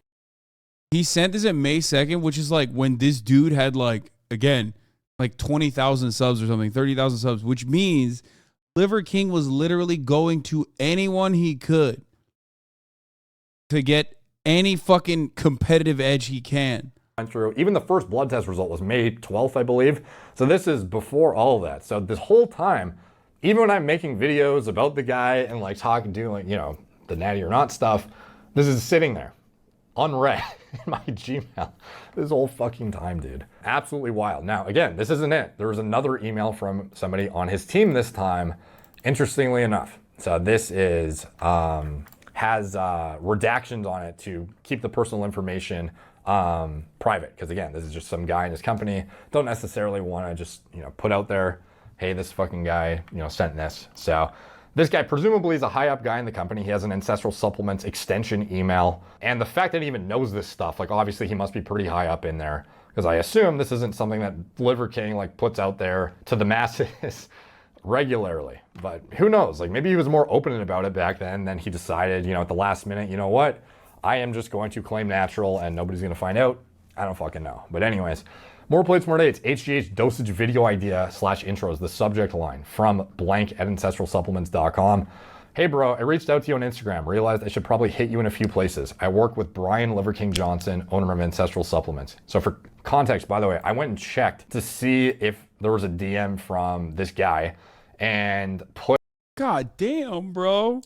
He could have just he could have cracked the code months ago. All you needed to do was look at your fucking emails, brother. Put his alias, preface of his email and what he called himself into Instagram. See if I could find it, because it wasn't actually his name. It was just like, I don't even remember what it was, but it's been redacted. But anyways, I put it into Instagram, went to there was a DM from somebody who had the same handle and it was unsent. So to me, that was pretty indicative that was probably the same guy. And like when you see a DM and it shows like a request, you want to accept or reject it, and it's just blank, that you know that somebody sent a DM and then unsent it, so it looks blank, but the request is still showing. To me, that was probably the same guy. He probably unsent the message after he saw that I didn't respond, or perhaps they decided they wanted to go the... Check if Liver King asked you for gear in like 2017. Okay, dude, I'm not like... I mean, it's very kind of you to think that like I would be anywhere near the level of like physical excellence that these motherfuckers are at. From a Twitch streamer's perspective, maybe, but like... You know, I'm a bit flabby for anyone, even at my peak, for people to fucking reach out to me for, you know, workout advice. Claiming Natty wrote after and wanted to just like get rid of the, I don't know, the DMs. I don't really know. But anyways, I work with Brian Johnson, owner of Ancestral Supplements. We recently secured him an HGH prescription and he's taking quadruple the dose with little benefit. It's omnitrope, somatropin. Brian has some questions and ideas about why he may not be responding to the HGH, and I think you could pull some good shit out of your conversation with him for content. I can hook y'all up over email. Liver King lives on his inbox, or however it works best for you. Skype video may be an interesting change of scenery for him. LOL. If you want to get paid, name your price, bro. I think you'll agree after talking to Brian that the connection itself is priceless. Look us up, ancestralsupplements.com. Give me a call, shoot me a text, or email me. Let's make this happen. Talk to you soon. So yeah, very much trying to dissect and figure out why the quadruple dose of pharma grade GH is not working. Understandably so, because I would be definitely interested in that as well. To me, this sort of corroborated that the leaked emails were legit, because like to me, again, when I first saw those emails, it's just like random emails being forwarded to me. You know, could they have been manipulated? Is like the handle even legit? Like again, when I What type of supplements would you be okay marketing? I don't know, shit that I use that works. Like, see the @ancestralsupplement.com handle, when I see the signature that's like blatantly his, when I see the contact form, like what is being put in there, the language being used, like the corroborating blood work, like I was pretty certain that it was legitimate to begin with, especially given the dates, the outline of it. pea protein, let's fucking go. Absolutely not. I will never recommend pea protein. It's nasty as fuck. It tastes like doo-doo, okay? It tastes like absolute fucking doo-doo. Ugh. Yo, that's a big L. Vegans took a big dub with cashew butter, okay? Nut butter is fire, specifically cashew butter. Pea protein is the biggest, that stays serving L's to the fucking vegans, dude. Ugh. Ugh, it's so nasty, dude. Oat milk is a big W as well. And yes. exactly what he was going to do, the meticulous strategy around the social media, blah, blah, blah. But then getting this in my email as well with all the... Ooh, he doesn't want to tell us what he uses. I don't use anything. My pre-workout is a shot of espresso, and sometimes if I'm in pain, two Advil. That's it. I don't even take creatine. I've gone in and out of like taking creatine, but I'm too lazy to fucking remember to take it. Yeah, Advil before workout. Listen, espresso and aspirin is like old school bodybuilder. Like people in the fucking 1930s were doing that. Tried and true, baby.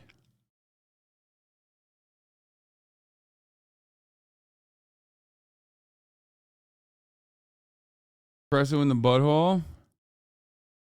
Did you ever try the old school NO Explode? Yes, I did. And Jack 3D, which I think had steroids in it. Jack 3D, still the GOAT, the greatest fucking pre-workout of all time. That shit used to make my face itch like a motherfucker. I wanted to like rip my face off. I am not, for the record, the reason why I don't do all these supplements and stuff is because, like, a lot of this stuff is marginal. Okay? A lot of this stuff is marginal. Just eat whatever the amount of calories you need to eat that's, like, well balanced, protein, carbs, and fat, and you'll be fine. Okay? All this shit, like, oh, I eat 7 meals a day. I eat 1 meal a day. I eat 3 meals a day. All that stuff will marginally improve your situation. But if you're not doing the right things, if you're, for example, overeating, if you're eating more calories than you're actually fucking burning, okay, then you're not going to lose weight. Like, none of that shit matters.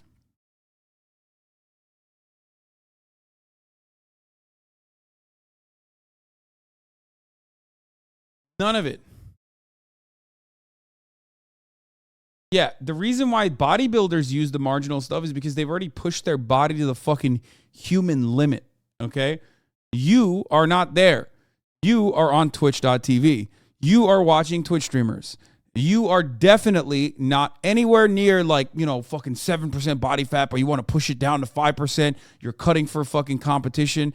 Like, you're not there. Don't worry about it. Literally. You have not peaked. You have not peaked anywhere near your like whatever natural fucking physique you can get to. You haven't even hit your muscle mass peak. Like, your body has not hit that. I promise you.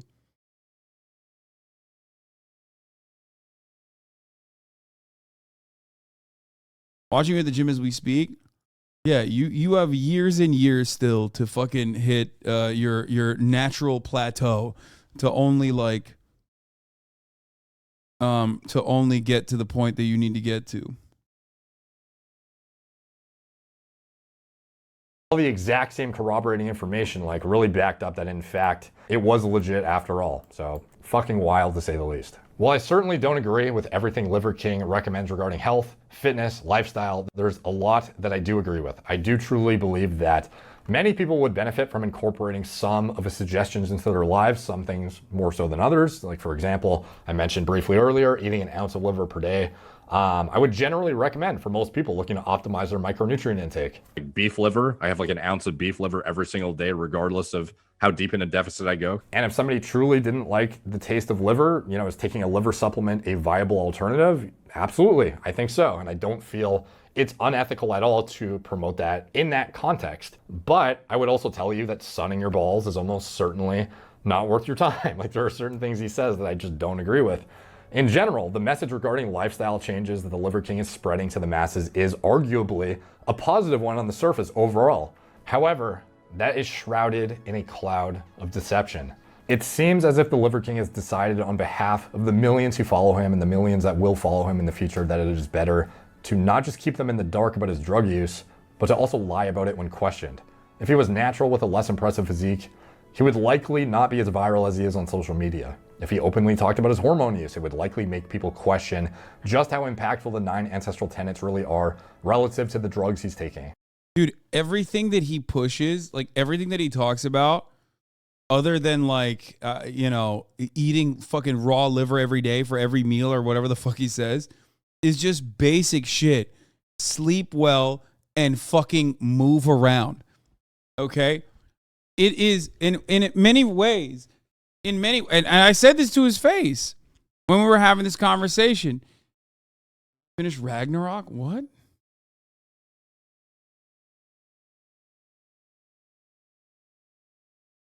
What? Oh, God of War. I was like, what the fuck? No, I have not.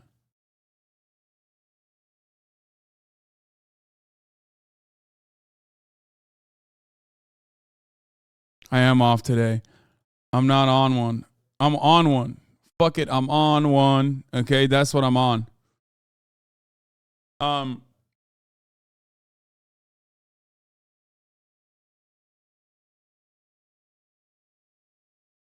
can't fully comprehend the amount of talking and points that have occurred during this segment. My grandma's pie. What?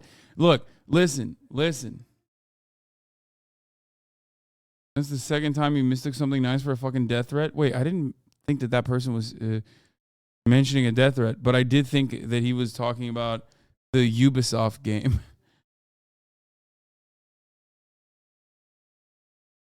And he would convert less viewers into believers and paying customers. If he candidly talked about the unhealthy stress he subjects his body to in order to look a certain way to push his message, it would likely reflect poorly on him as a leader in the health and wellness space, and far fewer people would take him seriously. If he was totally transparent about the financial upside, the explosion of the Liver King brand has had on his businesses, it would likely detract from the noble intentions he portrays his actions to be underpinned by. And that, ultimately, is the crux of the Liver King. Damn. Whew, goddamn, dude. I'd honestly be more shocked to find out he's natty. It's so wild that Derek literally had to prove this whole time without knowing it. Yeah.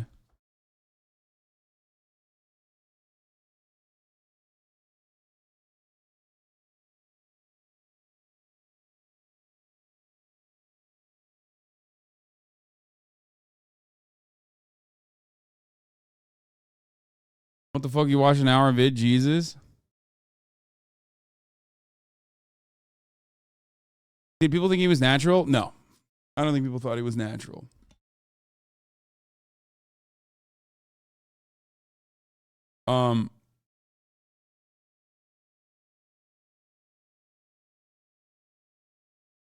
He literally makes chicken smoothie to get the calories and protein as easily as possible. What? There's more plates, the CoffeeZilla of bodybuilding. Have you seen the Munchie series on YouTube where they track athletes and what they eat and how they work out? Me at the moment, my body fat percent is just under 10%, and I want to get that down to about 3% ready for show day, and I'm ready. No. This seems like a good fucking React series, but this is insane, bro. That is like scary.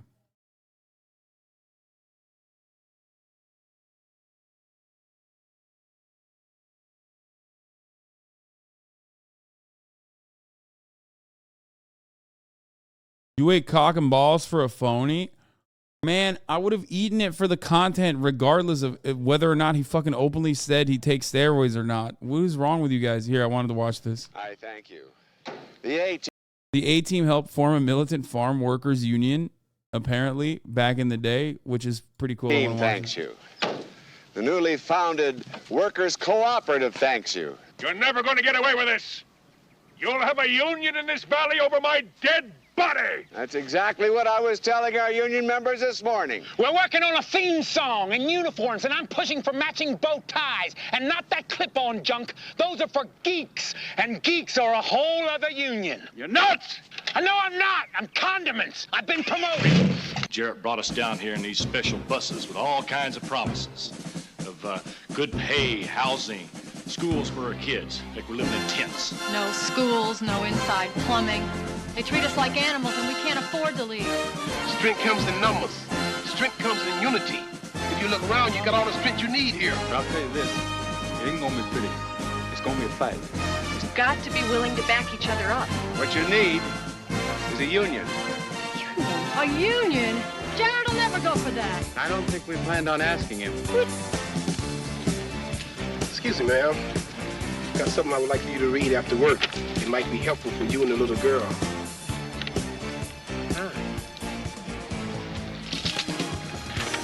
Što mi spravo kite, šinili za rojcine gemi, ovato od prožice lenin konti nevišenci, a to sam biti na falbe kecki, kao hrelmin, plato sam bi breješite samo. Excuse me, senor. Would like for you to read this when you get off work.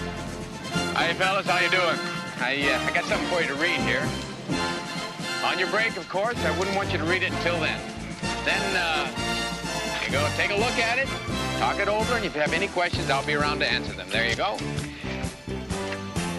No, I guess not. Remember, fellas, there's no legal way your employer can stop you from reading this material on your own time. All right, that's enough. You're getting these people's mind off their work. Oh my God, this is incredible. Why did this happen? How far we have fallen, dude. Move it. You heard me. I told them not to read it unless it was on one of their breaks. Perfectly legal, pal. Ask any lawyer. Move or I drop you. You don't believe me. Well, perhaps you care to check with our union representative. Union rep? What are you talking about? Right there. He's talking about me hurting you. He pities the fool, dude. You better than I? Thanks for your support.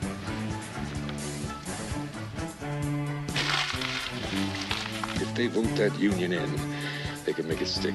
It means none of the crops around here will get picked for a decent profit, and that means a lot of money lost across a lot. Ladies and gentlemen, I want to thank you for showing up today. I want to thank you because when you leave, there's going to be a union in this valley that the growers cannot stop. No longer are they going to be able to pay you less than you deserve for the kind of work you're doing. You're not a bunch of scared people anymore. You're a union, and as a union, you cannot be pushed around. Not now, not ever.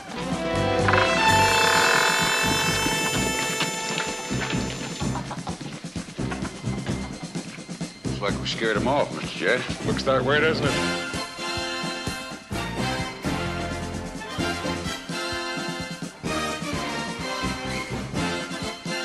Damn, they're beating the boss's asses, bro.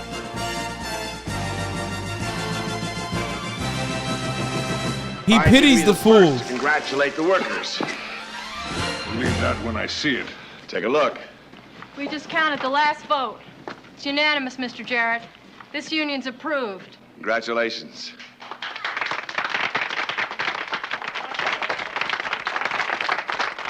Damn. If you wanted to make this modern, you'd have to kill the fucking labor lawyers. You know what I mean? That come in to do the mandatory meetings, sit the growers down, and just tell them about all the negative consequences. Oh, well, you know, we're not saying we'll actually end this operation here, but like it could. Great family feeling, huh?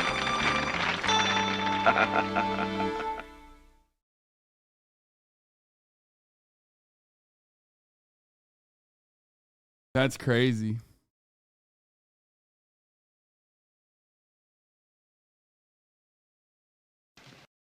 What I learned, in order to unionize, to get jacked and ambushed in a barn, yes. This is most are home today. This episode is Labor Pain Season 2, Episode 8. The NLRB should hire the A team.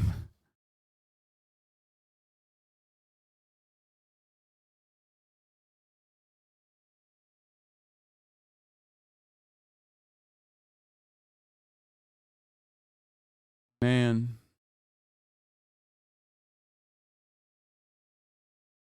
Instead of their union dues, they could have afforded an Atari 2600. Why didn't anybody tell them? Yeah, what the fuck? This almost feels like a alternate universe. It almost feels like literally an alternate universe where like the media is cutting propaganda in the opposite direction rather than the direction that they cut propaganda in now.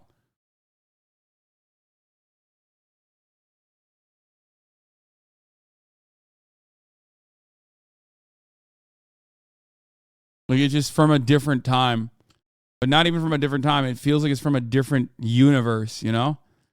Anyway, Liver King's been outed. To recap, the first thing Aaron Rodgers said to Deshaun Kaiser when he arrived in Green Bay was to tell him to do his research on 9/11. Aaron Rodgers is the Elon Musk of Brett Favre's. Oh, that's good. Does that mean you wouldn't like it in that universe? Wait, what? This is another TV show one. Fine. For you? Mr. Sheffield, I can't go in there. My mother had 3 rules. Never make contact with a public toilet. Never, ever, ever cross a picket line. What was the 3rd one? Oh, yeah. Never wear musk oil to the zoo. It's fine. You're embarrassing me now. Come along. I can't. My aunt or blouse would roll over in her grave, which was paid for by her union. Now, will you please come in before this turns? It's fine. More details on that episode. TV review, that time when the A-Team helped organize farm workers. When the A-Team helped farm workers organize a union, I recently watched again and saw how well it presents unions in the organizing process. What opens with the team on the run from the government in their iconic black and gray GMC van. The team members evade capture by crashing through a billboard and jumping over a river because, of course, they do. They shoot up the place, taking all the food and $9,000 they have determined he owes the workers. As the A-team leaves, Hannibal cryptically tells Jared, the newly founded workers cooperative thanks you.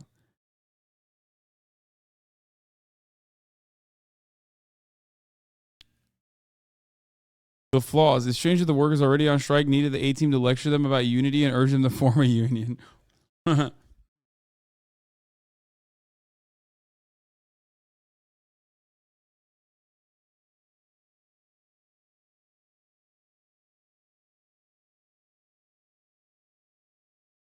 Market Clerks Union just called a strike. Those ungrateful little babies. They don't know how lucky they are to have such a cushy job like that. Now I have to go all the way back to the food boy and bag groceries. Do you know how hard that is? Man, now I gotta have to go to the game alone. I'm sorry, Ray. Well, hopefully it'll only have to be like this until I can hire some replacements. Replacements? Don't you mean strike breaking, union busting scabs? Yeah, you know some? Hey, girls, how would you like to fill in for those greedy slackers and make some extra cash? You're not supposed to cross the picket line, are you? Oh, what loudmouth rabble-rouser is filling your head with all that nonsense? I am. This is a pro-union household, Terrence. The supermarket clerk.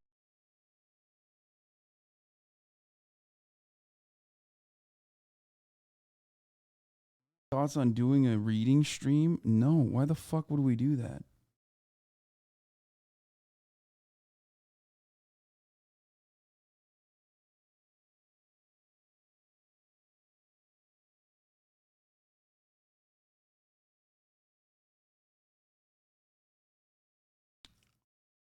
In Western Australia, and the government is starting to disband our nurses union. Yeah.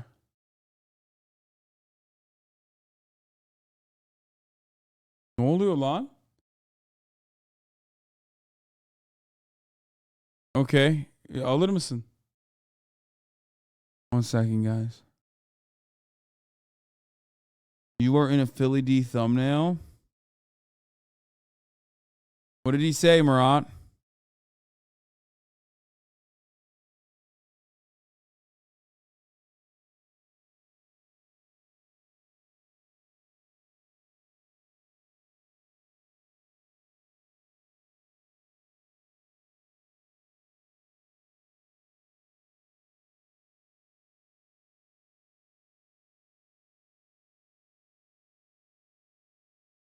Oh.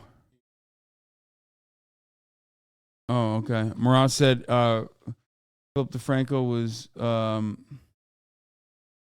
Kanye covering just exposed Kanye himself for being and as soft name as he dropped is me. bigoted. Police in San Francisco just want to be allowed to kill people with robots, and Iran allegedly threatened the families of their soccer players ahead of today's match. We're going to be talking about all that and more on today's show, so buckle up, hit that like button, and let's just jump into it. Starting with Kanye West not feeling his Kanye best right now. And don't get confused by that sentence. You shouldn't feel bad for Ye right now. Everything that's happening to him right now is a bigoted self-own. This man, I don't think, has ever seen a bridge that he didn't want to burn and then also blame on the Jews somehow. But hey, let's slosh.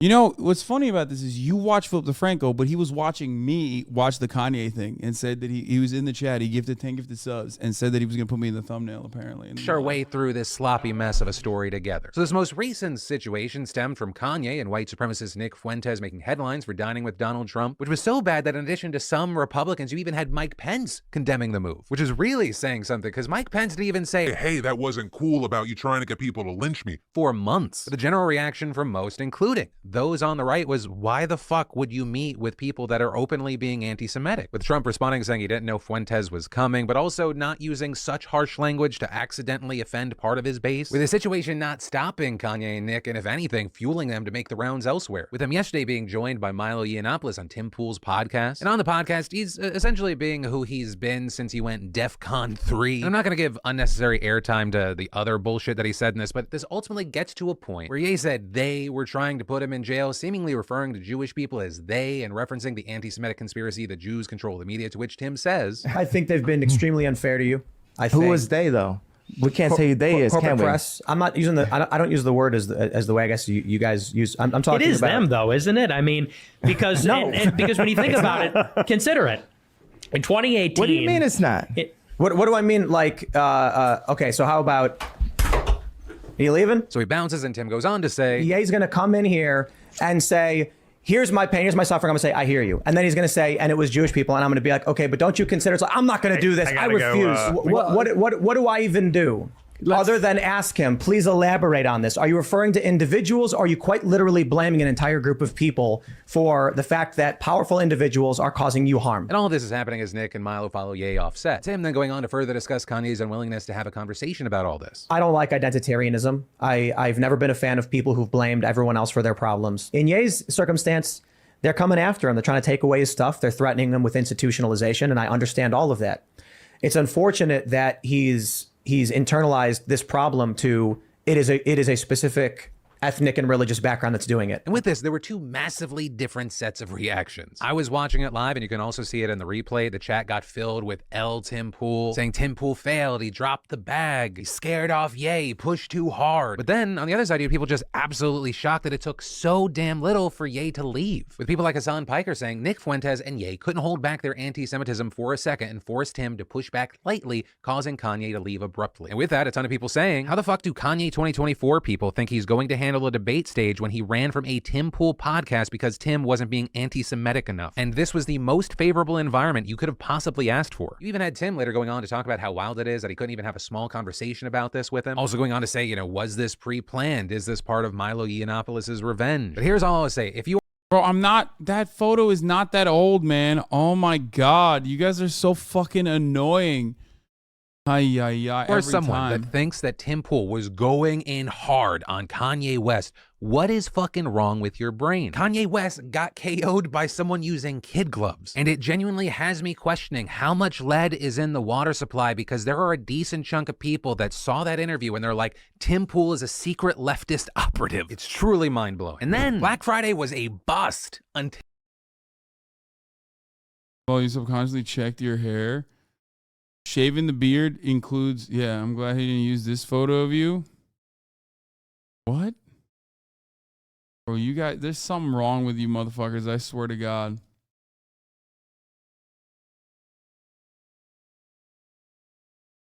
My mom thinks my long hair looks good, okay? That's all that matters to me.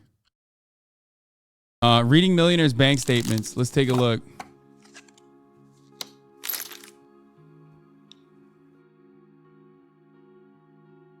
You make enough. There's a Pokemon. We're about to look at some bank statements. Look at There's that. a Pokemon collection. Pokemon collection. And the 15,000. Pokemon collection is 15K. Wait, hold on. OnlyFans? Yo. No. Yo, bro, Really? I don't feel like you make enough to be looking at girls.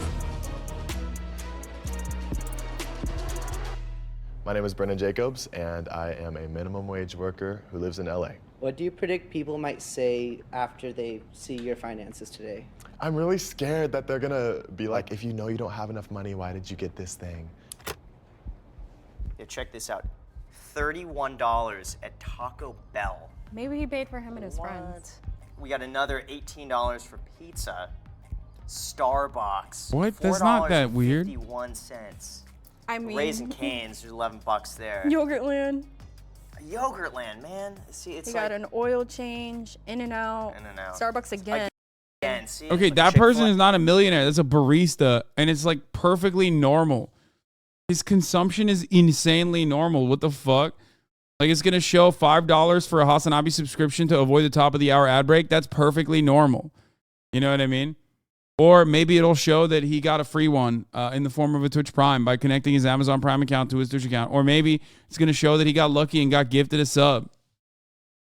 Perfectly normal ways to avoid the top of the hour ad break. That's right now, baby. Whoo! Sheesh! Fucking got him, dude. Hey, here's the 1 minute ad break now. Oh. Good. Chick-fil-A, They can't all be fire. Another McDonald's, another Starbucks. $700 from Venmo. So he might have a side hustle. Thank you, Dr. It's giving Spaceman. side hustle. Could be parents. Oh yeah, I did have a lot of help at 19. Oh, he's Wait, getting- wait. Is this he spent 660 and only had $58? Why would you spend this? WD from DDA. I have Why no would clue you what take that your is. account that low? Maybe he knew he had money coming in. And then we got a StubHub here. Wait, hold on. $25 was it? OnlyFans? Yo, No. You don't, yo, bro, Really? I don't feel like you make enough to be looking at girls. Then we have this one again. What? Sunset Boulevard. WD from DDA. Yo, if you're broke, it's probably no. There can't be rent. It's like too cheap. Maybe this is the rent. ATM usage fee. And then again at Starbucks. He also Okay. Yeah, they're like, oh, if you're broke, you can't fucking, consume OnlyFans. That's crazy.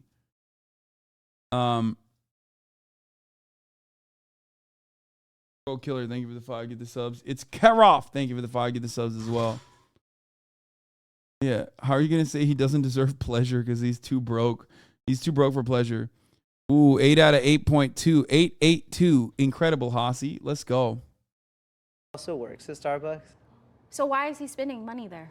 They don't give you free drinks? You would think. It's giving, Yeah, it's serious. giving like I have a macchiato addiction. You can make that at home. You know how to make macchiatos? Yeah, it's actually, you could go on YouTube. We should go to Instagram. No. If you're saying Willow, you went to Coachella. Where'd you get Coachella money? It's crazy how people What? will find money for the things that they want. Oh my God, this person is awful. Okay. First of all, literally, if you know like the right kind of people, you can make it work. Okay. You can make it work for a lot cheaper than you think. And I went to Coachella when I was fucking broke and I didn't pay a single goddamn dime. Okay. Secondly, even if he's actually spending money on this shit, like, what do you want him to do? Kill himself? Like, he's a Starbucks barista. What the fuck? I'm more annoyed about this than the millionaire bank statement. Like, the minimum wage part 1, the barista, people are mad that he is spending money on experiences and pleasure. Like, they're like, oh, dude, you're broke. Like, fucking die. Like, kill yourself broke, okay? That's what you're supposed to be doing. But not for what they need. Does that make sense? Like, Most expensive items. PlayStation 5, $570. I have But one. you could resell that though. They keep about the do same. you play video games? No. That's why. I am an avid gamer. You should get on Twitch and start making some money off of it. You could be making extra money with the time you spend on the game. Average monthly income $1,300. Huh? That's not enough. First off, wherever you work, Yeah. get another job, bro. Since you work at Starbucks, why are you paying for it? Yo, okay, let me tell you. So I actually do get free food and drinks, and I did not necessarily understand that when I first got hired. Genuinely, like, I don't know what it looks like to buy groceries, like, so I just get fast food because my mom would be like, oh, just go buy like groceries for the week, but I would be like, I don't have money And for I can groceries for a week. understand that. Like, a lot of men, like, really don't know how to properly grocery shop. They buy, like, 3 gallons of orange juice. What? My name is Isela Ibarra, and I'm a minimum wage worker. What are your financial goals? To be able to live off of my art, like acting, Wait, she's a streamer? dancing, performing. I like this. Making money from Twitch. I'm $425 in a month. So she has consistent income. That's great. $135 on the phone. That's normal. What do you mean that's normal? $135 By for a herself. phone bill? Yeah, what? That is a normal phone bill. What the fuck? What is this guy using? Sprint Mobile? $125 is literally normal. What? Wait, what the fuck? Is it not normal? $125 a month? What? I'm confused.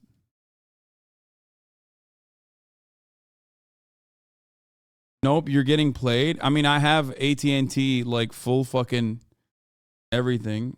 You know, I don't have a track phone or anything. But she's by herself, probably. I'm by myself. It's $50 a month Boost Mobile. Unlimited everything. You have Boost Mobile? Yeah, prepaid.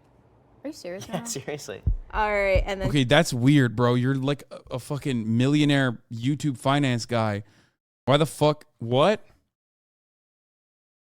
she has her car payment $276. Not bad. Normal. Why are you making the minimum payment on your credit card? As long as that's keeping it below 30%, that's okay. And then Venmo, so maybe she has income coming in from Venmo. She paid $550 for Venmo. Oh, So that's a withdrawal. Oh, because her rent is $550. Yeah. That's her split. Yeah. Twitch. So she makes money from Twitch. Yeah, that's consistent. You can make $1,000 a month. She could definitely bring that up. Yeah. There's nothing bad in here. Oh, she does Insta work. She Yeah. does just like random gigs. So she's a hustler at the end of the day. Like she's a hustler. A Twitch ad. Let's see the ad. Yeah. She's into clothes, like in fashion. Catterall Barra. See if they've ever typed in here. Bro, she has 1.5K followers. Are you fucking kidding me? She makes $400 a month from 1.5K followers? That's crazy good. Holy fuck, that conversion is wild, dude.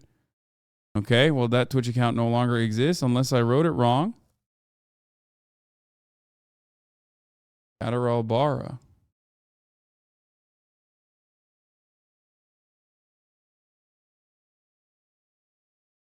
It's an I, not an L.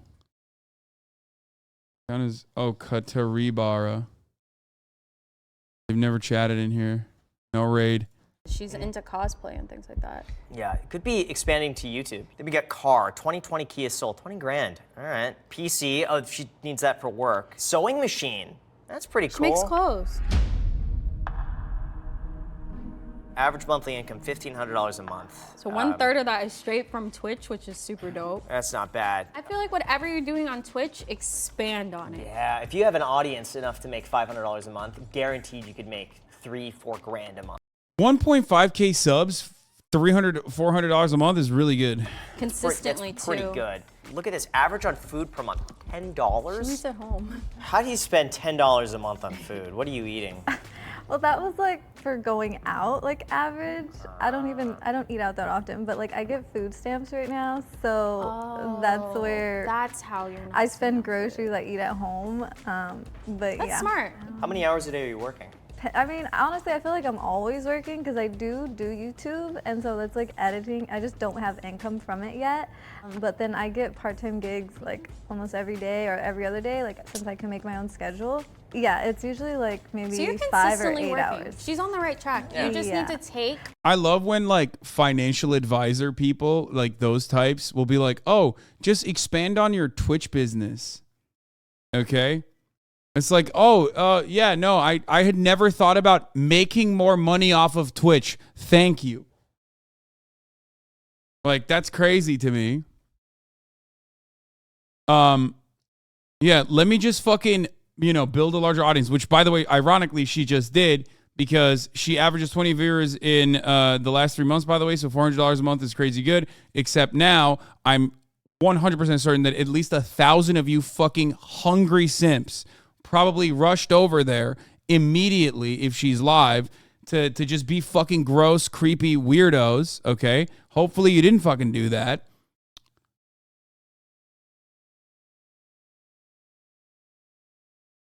Okay. Okay, I hope everyone's being nice.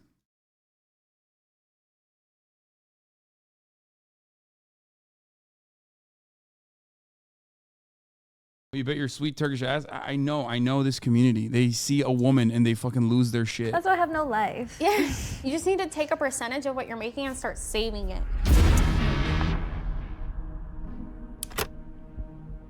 All right. Perfect. So which document are you guys looking at right now? Document 1. Yeah, document 1. Look at the next one. If you add those two together, that should be how much cash he has.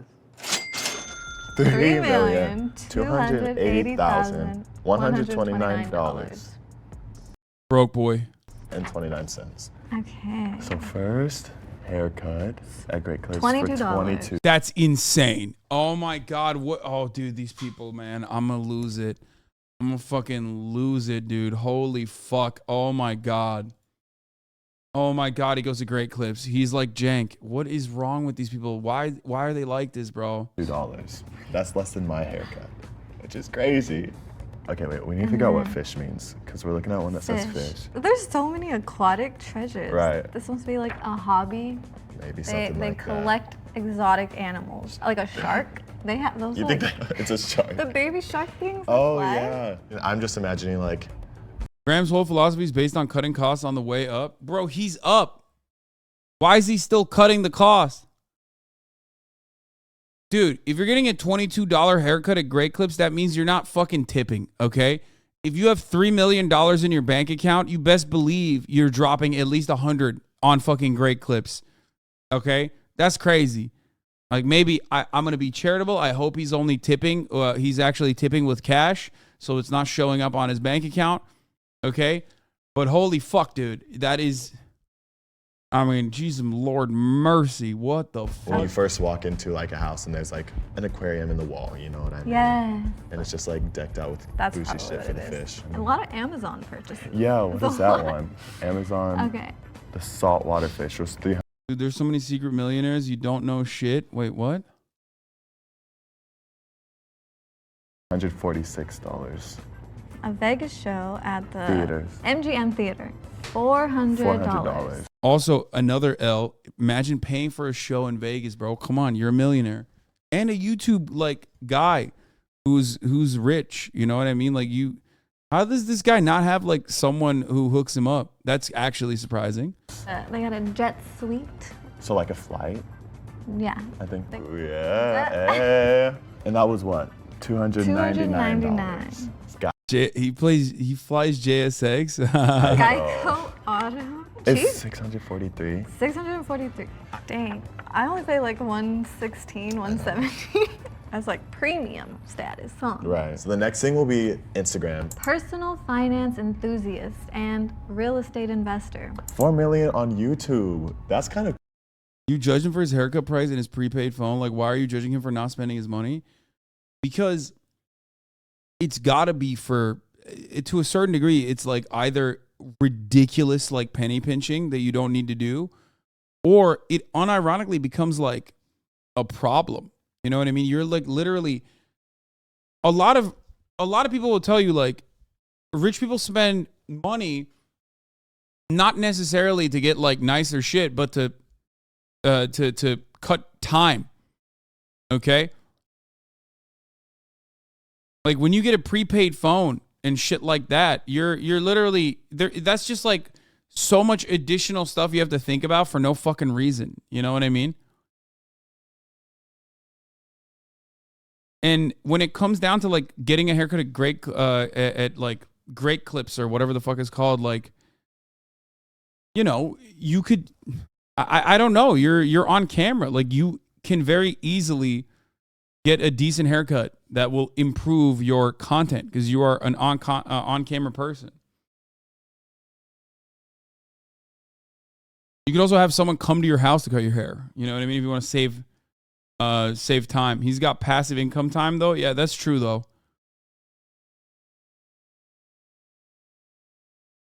Dude took those memes where the broke guy has a chain and the billionaire has no drip and made that his life. Yeah, I don't really get it. I actually don't understand it. Cosplaying as a poor so you can pretend you got rich by being frugal instead of by other means, like how Warren Buffett apparently eats a McDonald's egg sandwich for breakfast or whatever. Yeah.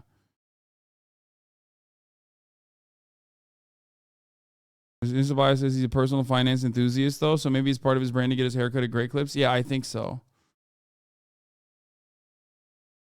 I mean, he also does this. I know, which I do know. I mean, that was a big L for him, but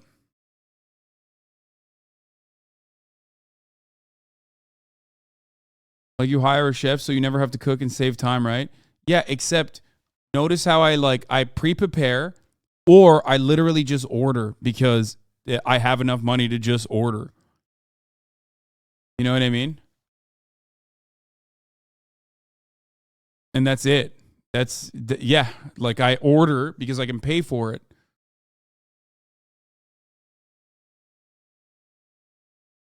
Cool. We got top 10 assets. At the top of the list, a 2005 Ford GT. That's fire. Okay, fire. Good. That's a great purchase. See, but there's no way he only has like $4 million in his bank account and he bought a $400,000 car. It's a fire car. That's sexy as fuck. GTs are ass? Oh, shut up, dude.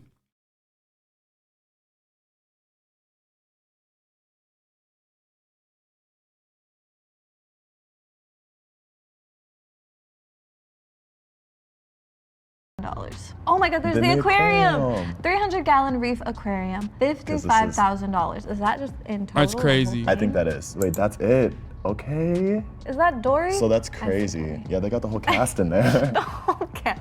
Okay, so there's watches. Watches. $20,000, $25,000, $50,000. But the one that Look at- caught my eye, Look at there's that. Bro, what is he? Oh my God! Look, look, whatever makes you happy, right? But goddamn, it's like kind of strange to just like get fucking great clips haircuts, but then buy fucking 20 grand watches. I know. You're gonna say, oh, none of these things are actually appreciating assets. Like, and there is truth to that. The reality is that like those watches hold value very well. There is truth to that. Okay. Like, but the aquarium has to be fucking personal taste thing. Like, that's it. the Pokemon collection. Pokemon collection, And the 15,000. Pokemon collection is 15K. That's crazy. Right? Because they're all on the wall and everything. I would have never thought a Pokemon collection would have been $15,000. Average monthly income, $500,000. Freak. That's crazy. Broke boy. Average towards savings and investments per month is $250,000 to $300,000. Not How much do you put extra. into savings like every month? 0. I agree on I the don't zero have as like well. extra really to be putting Yeah. into savings. I guess I want to know, do you come from money? Like, how did you get to where you are? No, I don't come from money, and a lot of that was from either real estate or making YouTube videos. Getting into real estate, like, were your parents into that, and so they kind of taught you? No, they thought I was crazy. Both of them wanted me to go to college. Didn't get into college. I just had really bad grades, and I decided I'd want to get my real estate license since I could do that online. Oh, wow. How do you get into real estate without money? I don't know. You become a good salesman and you fucking make a fat commission. I mean, luck still is a gigantic factor in this, you know? Every fucking Instagram model does real estate, okay? When the Instagram modeling well dries up. They're not all fucking caked up like our boy is here, okay? I don't know his background, but I assume like he was able to sell some houses, right? Eventually, work his way up, sell some houses, make some commission, immediately fucking dump the commission into a mortgage. Immediately dump the commission into a fucking mortgage if you have like decent credit. Oh, he got into real estate during the 2008 crash? Oh. Oh.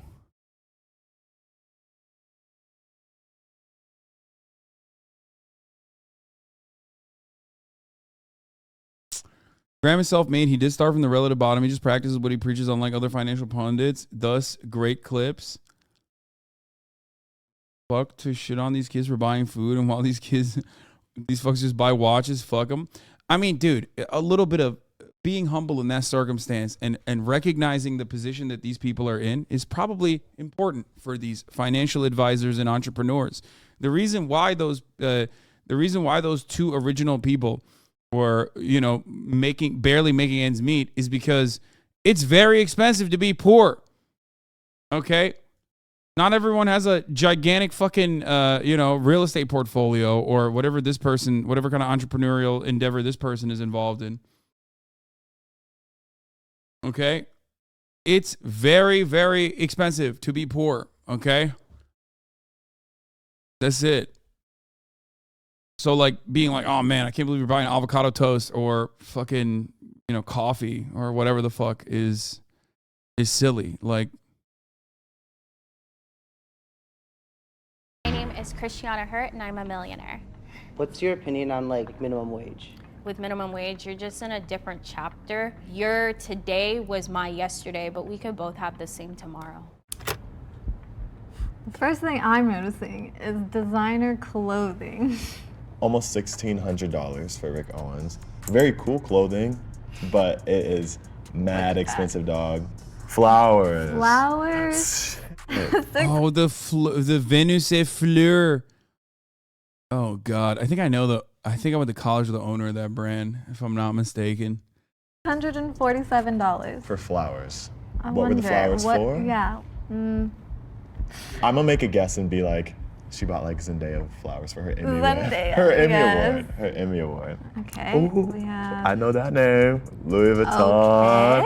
Okay, I see you. Yes. I mean, she spends a lot, dude. How much money is she making that she's fucking spending that much? A lot of plane tickets as well. JetBlue, It's Delta. Trip to Vietnam. Another trip. So $3,600. Wait, hold up. There was a $400 ticket there. It must be like a short flight or A something. lot of very expensive trips back to back. Come with us to this Instagram link. Public figure. Okay. At Wealthy College Kid. Okay. So it looks like there's like classes. She's an Amazon drop shipper. She's just like a drop ship person. Oh man. I mean, and a scammer? Wait, really? I don't think this person has that kind of money. I think this person is spending a lot more than, I mean, I don't know. Did they say how much money she makes a month in the beginning? I feel like I missed it.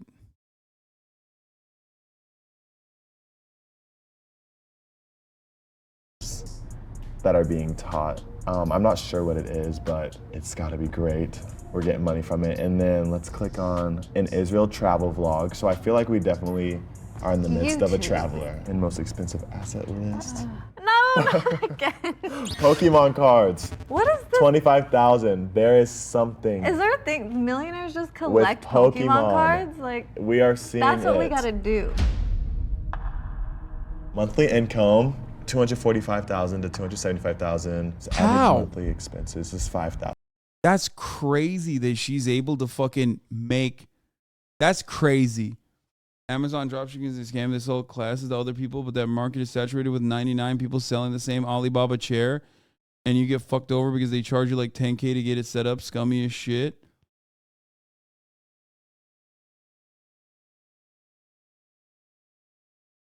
Insurance? Per month is 1,100. And she pays the insurance for her entire family? Oh, see. That's sweet. I spent 40K on a trip to Dubai. 10K a night. Oh man. That's something I can never understand. What? Or maybe I hope one day I could, but right now I do not. Like, do you just go on those trips for fun, or were they just like? So somebody I know died, so it kind of knocked me off. So when I entered 2022, I decided literally at New Year's, like, we're gonna do 22 countries in 2022. So we're at 13 countries. I'll finish at 22 countries in December. I respect that a lot. That's a really good answer. I really like that. Hey, what's up? What's good, brother? Hi. Wow. Hey, how's it going? Hi. We're little. I got you. I feel like definitely the difference between me and both of you is like the planning out financially. I feel like since I'm Live in the in moment. and honestly just like a living paycheck to paycheck, I feel like I'm like almost to a place where I'm like, how am I ever gonna get out of that? Yeah, I just gotta save, I guess. Like, I truly wish I could make my bank statement like one page. No. You really use Boost Mobile. I was really hoping that was a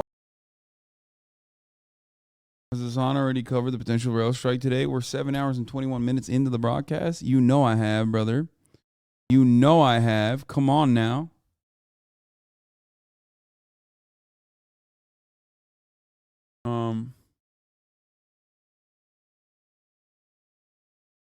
The biggest difference between them is the willingness to take advantage of others. Yeah, look, you're not going to be able to save your way out of being broke, okay? Or save your way out of being poor in general. I don't believe that. The best you can hope for. What's your millionaire advice? I mean, I got lucky. Like, I was very passionate about something, and I was able to fucking work really goddamn hard, but also get really fucking lucky, okay? That's just how it is.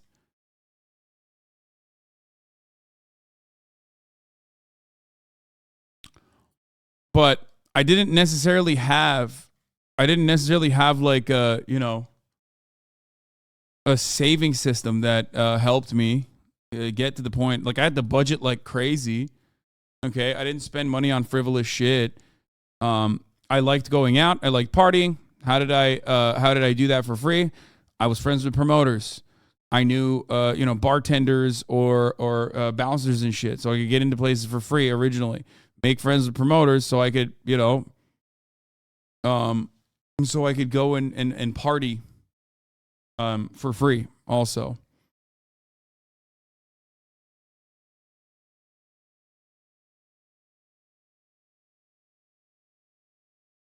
Millionaire strategy, have bold opinions on 9/11 and congressmen. Yeah, that's not how it is. Like I definitely was very frugal. I mean, but I had to be.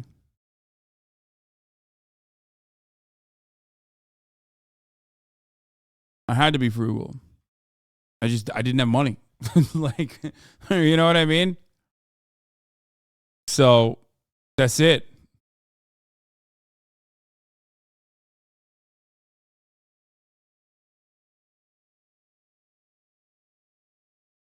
Literally just need to be both lucky and privileged. Yes, definitely. Those two factors help.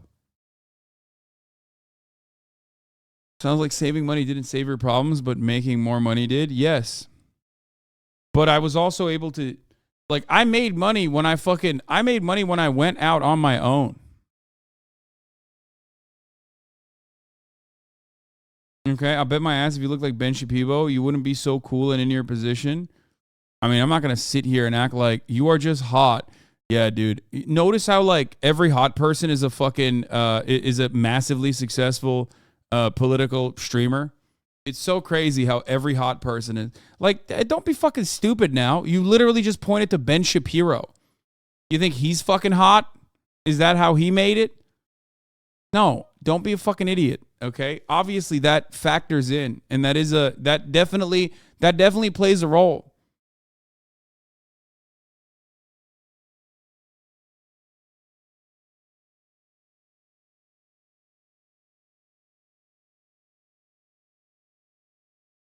What's wild? Ben Shapiro makes more money than any Twitch streamer. Straight up. Absolutely. Dude has worked every day. Look at his own work ethic. It gets buried. I mean, yeah, I work very hard, but that doesn't mean anything. Like, ultimately, what you think? You think that Twitch streamer doesn't work? Like, she's probably fucking trying to do like as many jobs as she possibly can while streaming on Twitch and shit. The other dude's a barista. You know his ass is working nonstop. You know what I mean? The issue is that like none of these jobs pay people enough so they can have a fucking nest egg on the side so they can make lateral movements, okay? Or they can, move up. That's the main problem. I know this from my personal experience, and I know this from, people like my brother.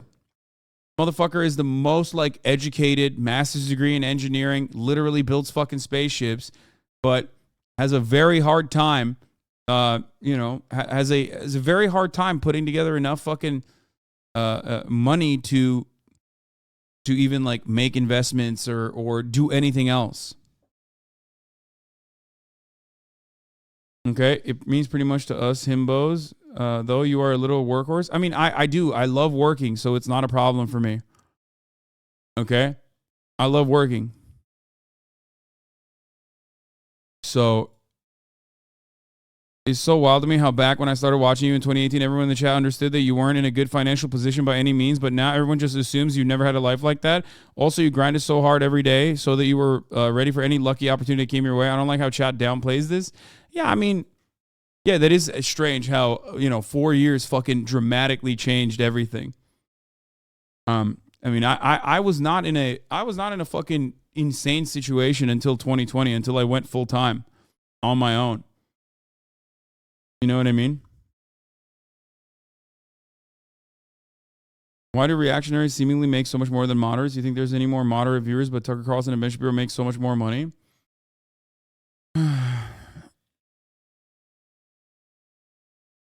Do you love working or do you love your work? I love working and I love my work. I'll tell you what, I didn't fucking love working when my work consisted of working for someone else. Okay.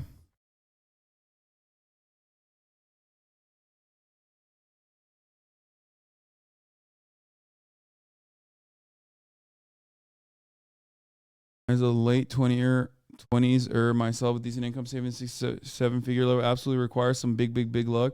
I've had my fair share of big music payments over the past few years, but nothing that would allow me to build institutional wealth like this. Yeah.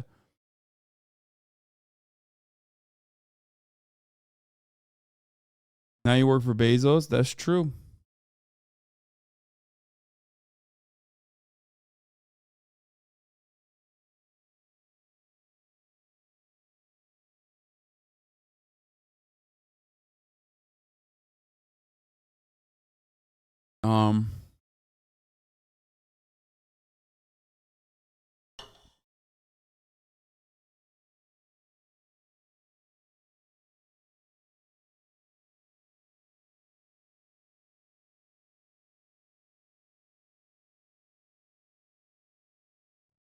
Yeah, this is pretty funny. Heritage Foundation is sad that United States Senate passed Radical Respect for Marriage Act.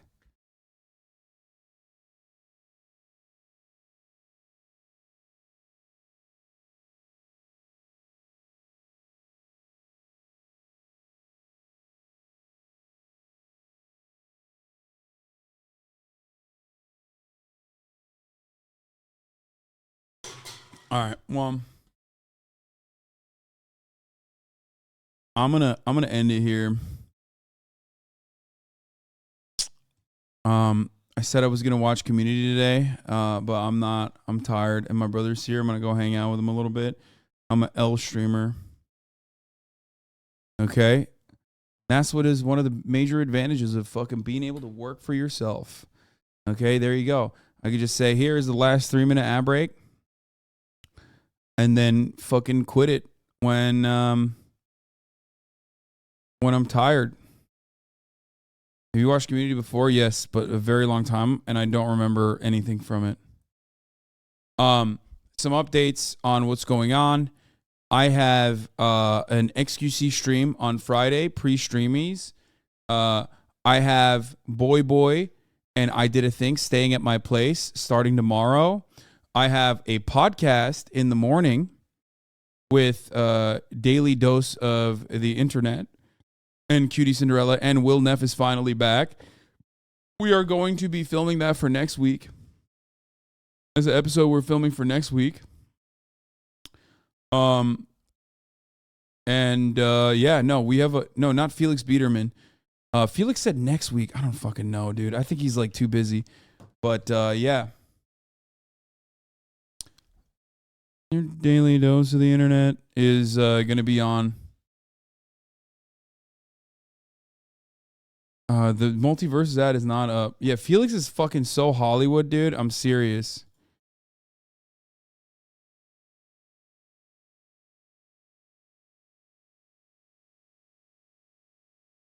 So goddamn Hollywood, okay? I'll have Eddie Bear back on eventually. Gotta have Jarvis on too. Anyway, guys. Peace. Love you. See you tomorrow. Bye. Sunny Los Angeles, California, says Hasan. The starlight to the starlight to the topic just begun. There he is again, Hasan is streaming. Hasan is streaming. There he is again. Hasan is streaming. Hasan is streaming. Reviewing the P.O. box, Uncle Uger's face. Sat in Discord at your prop. Great names take on breaks. Tiny Bernie Sanders, LGBTQ Air Force. The whole left at your fingertips.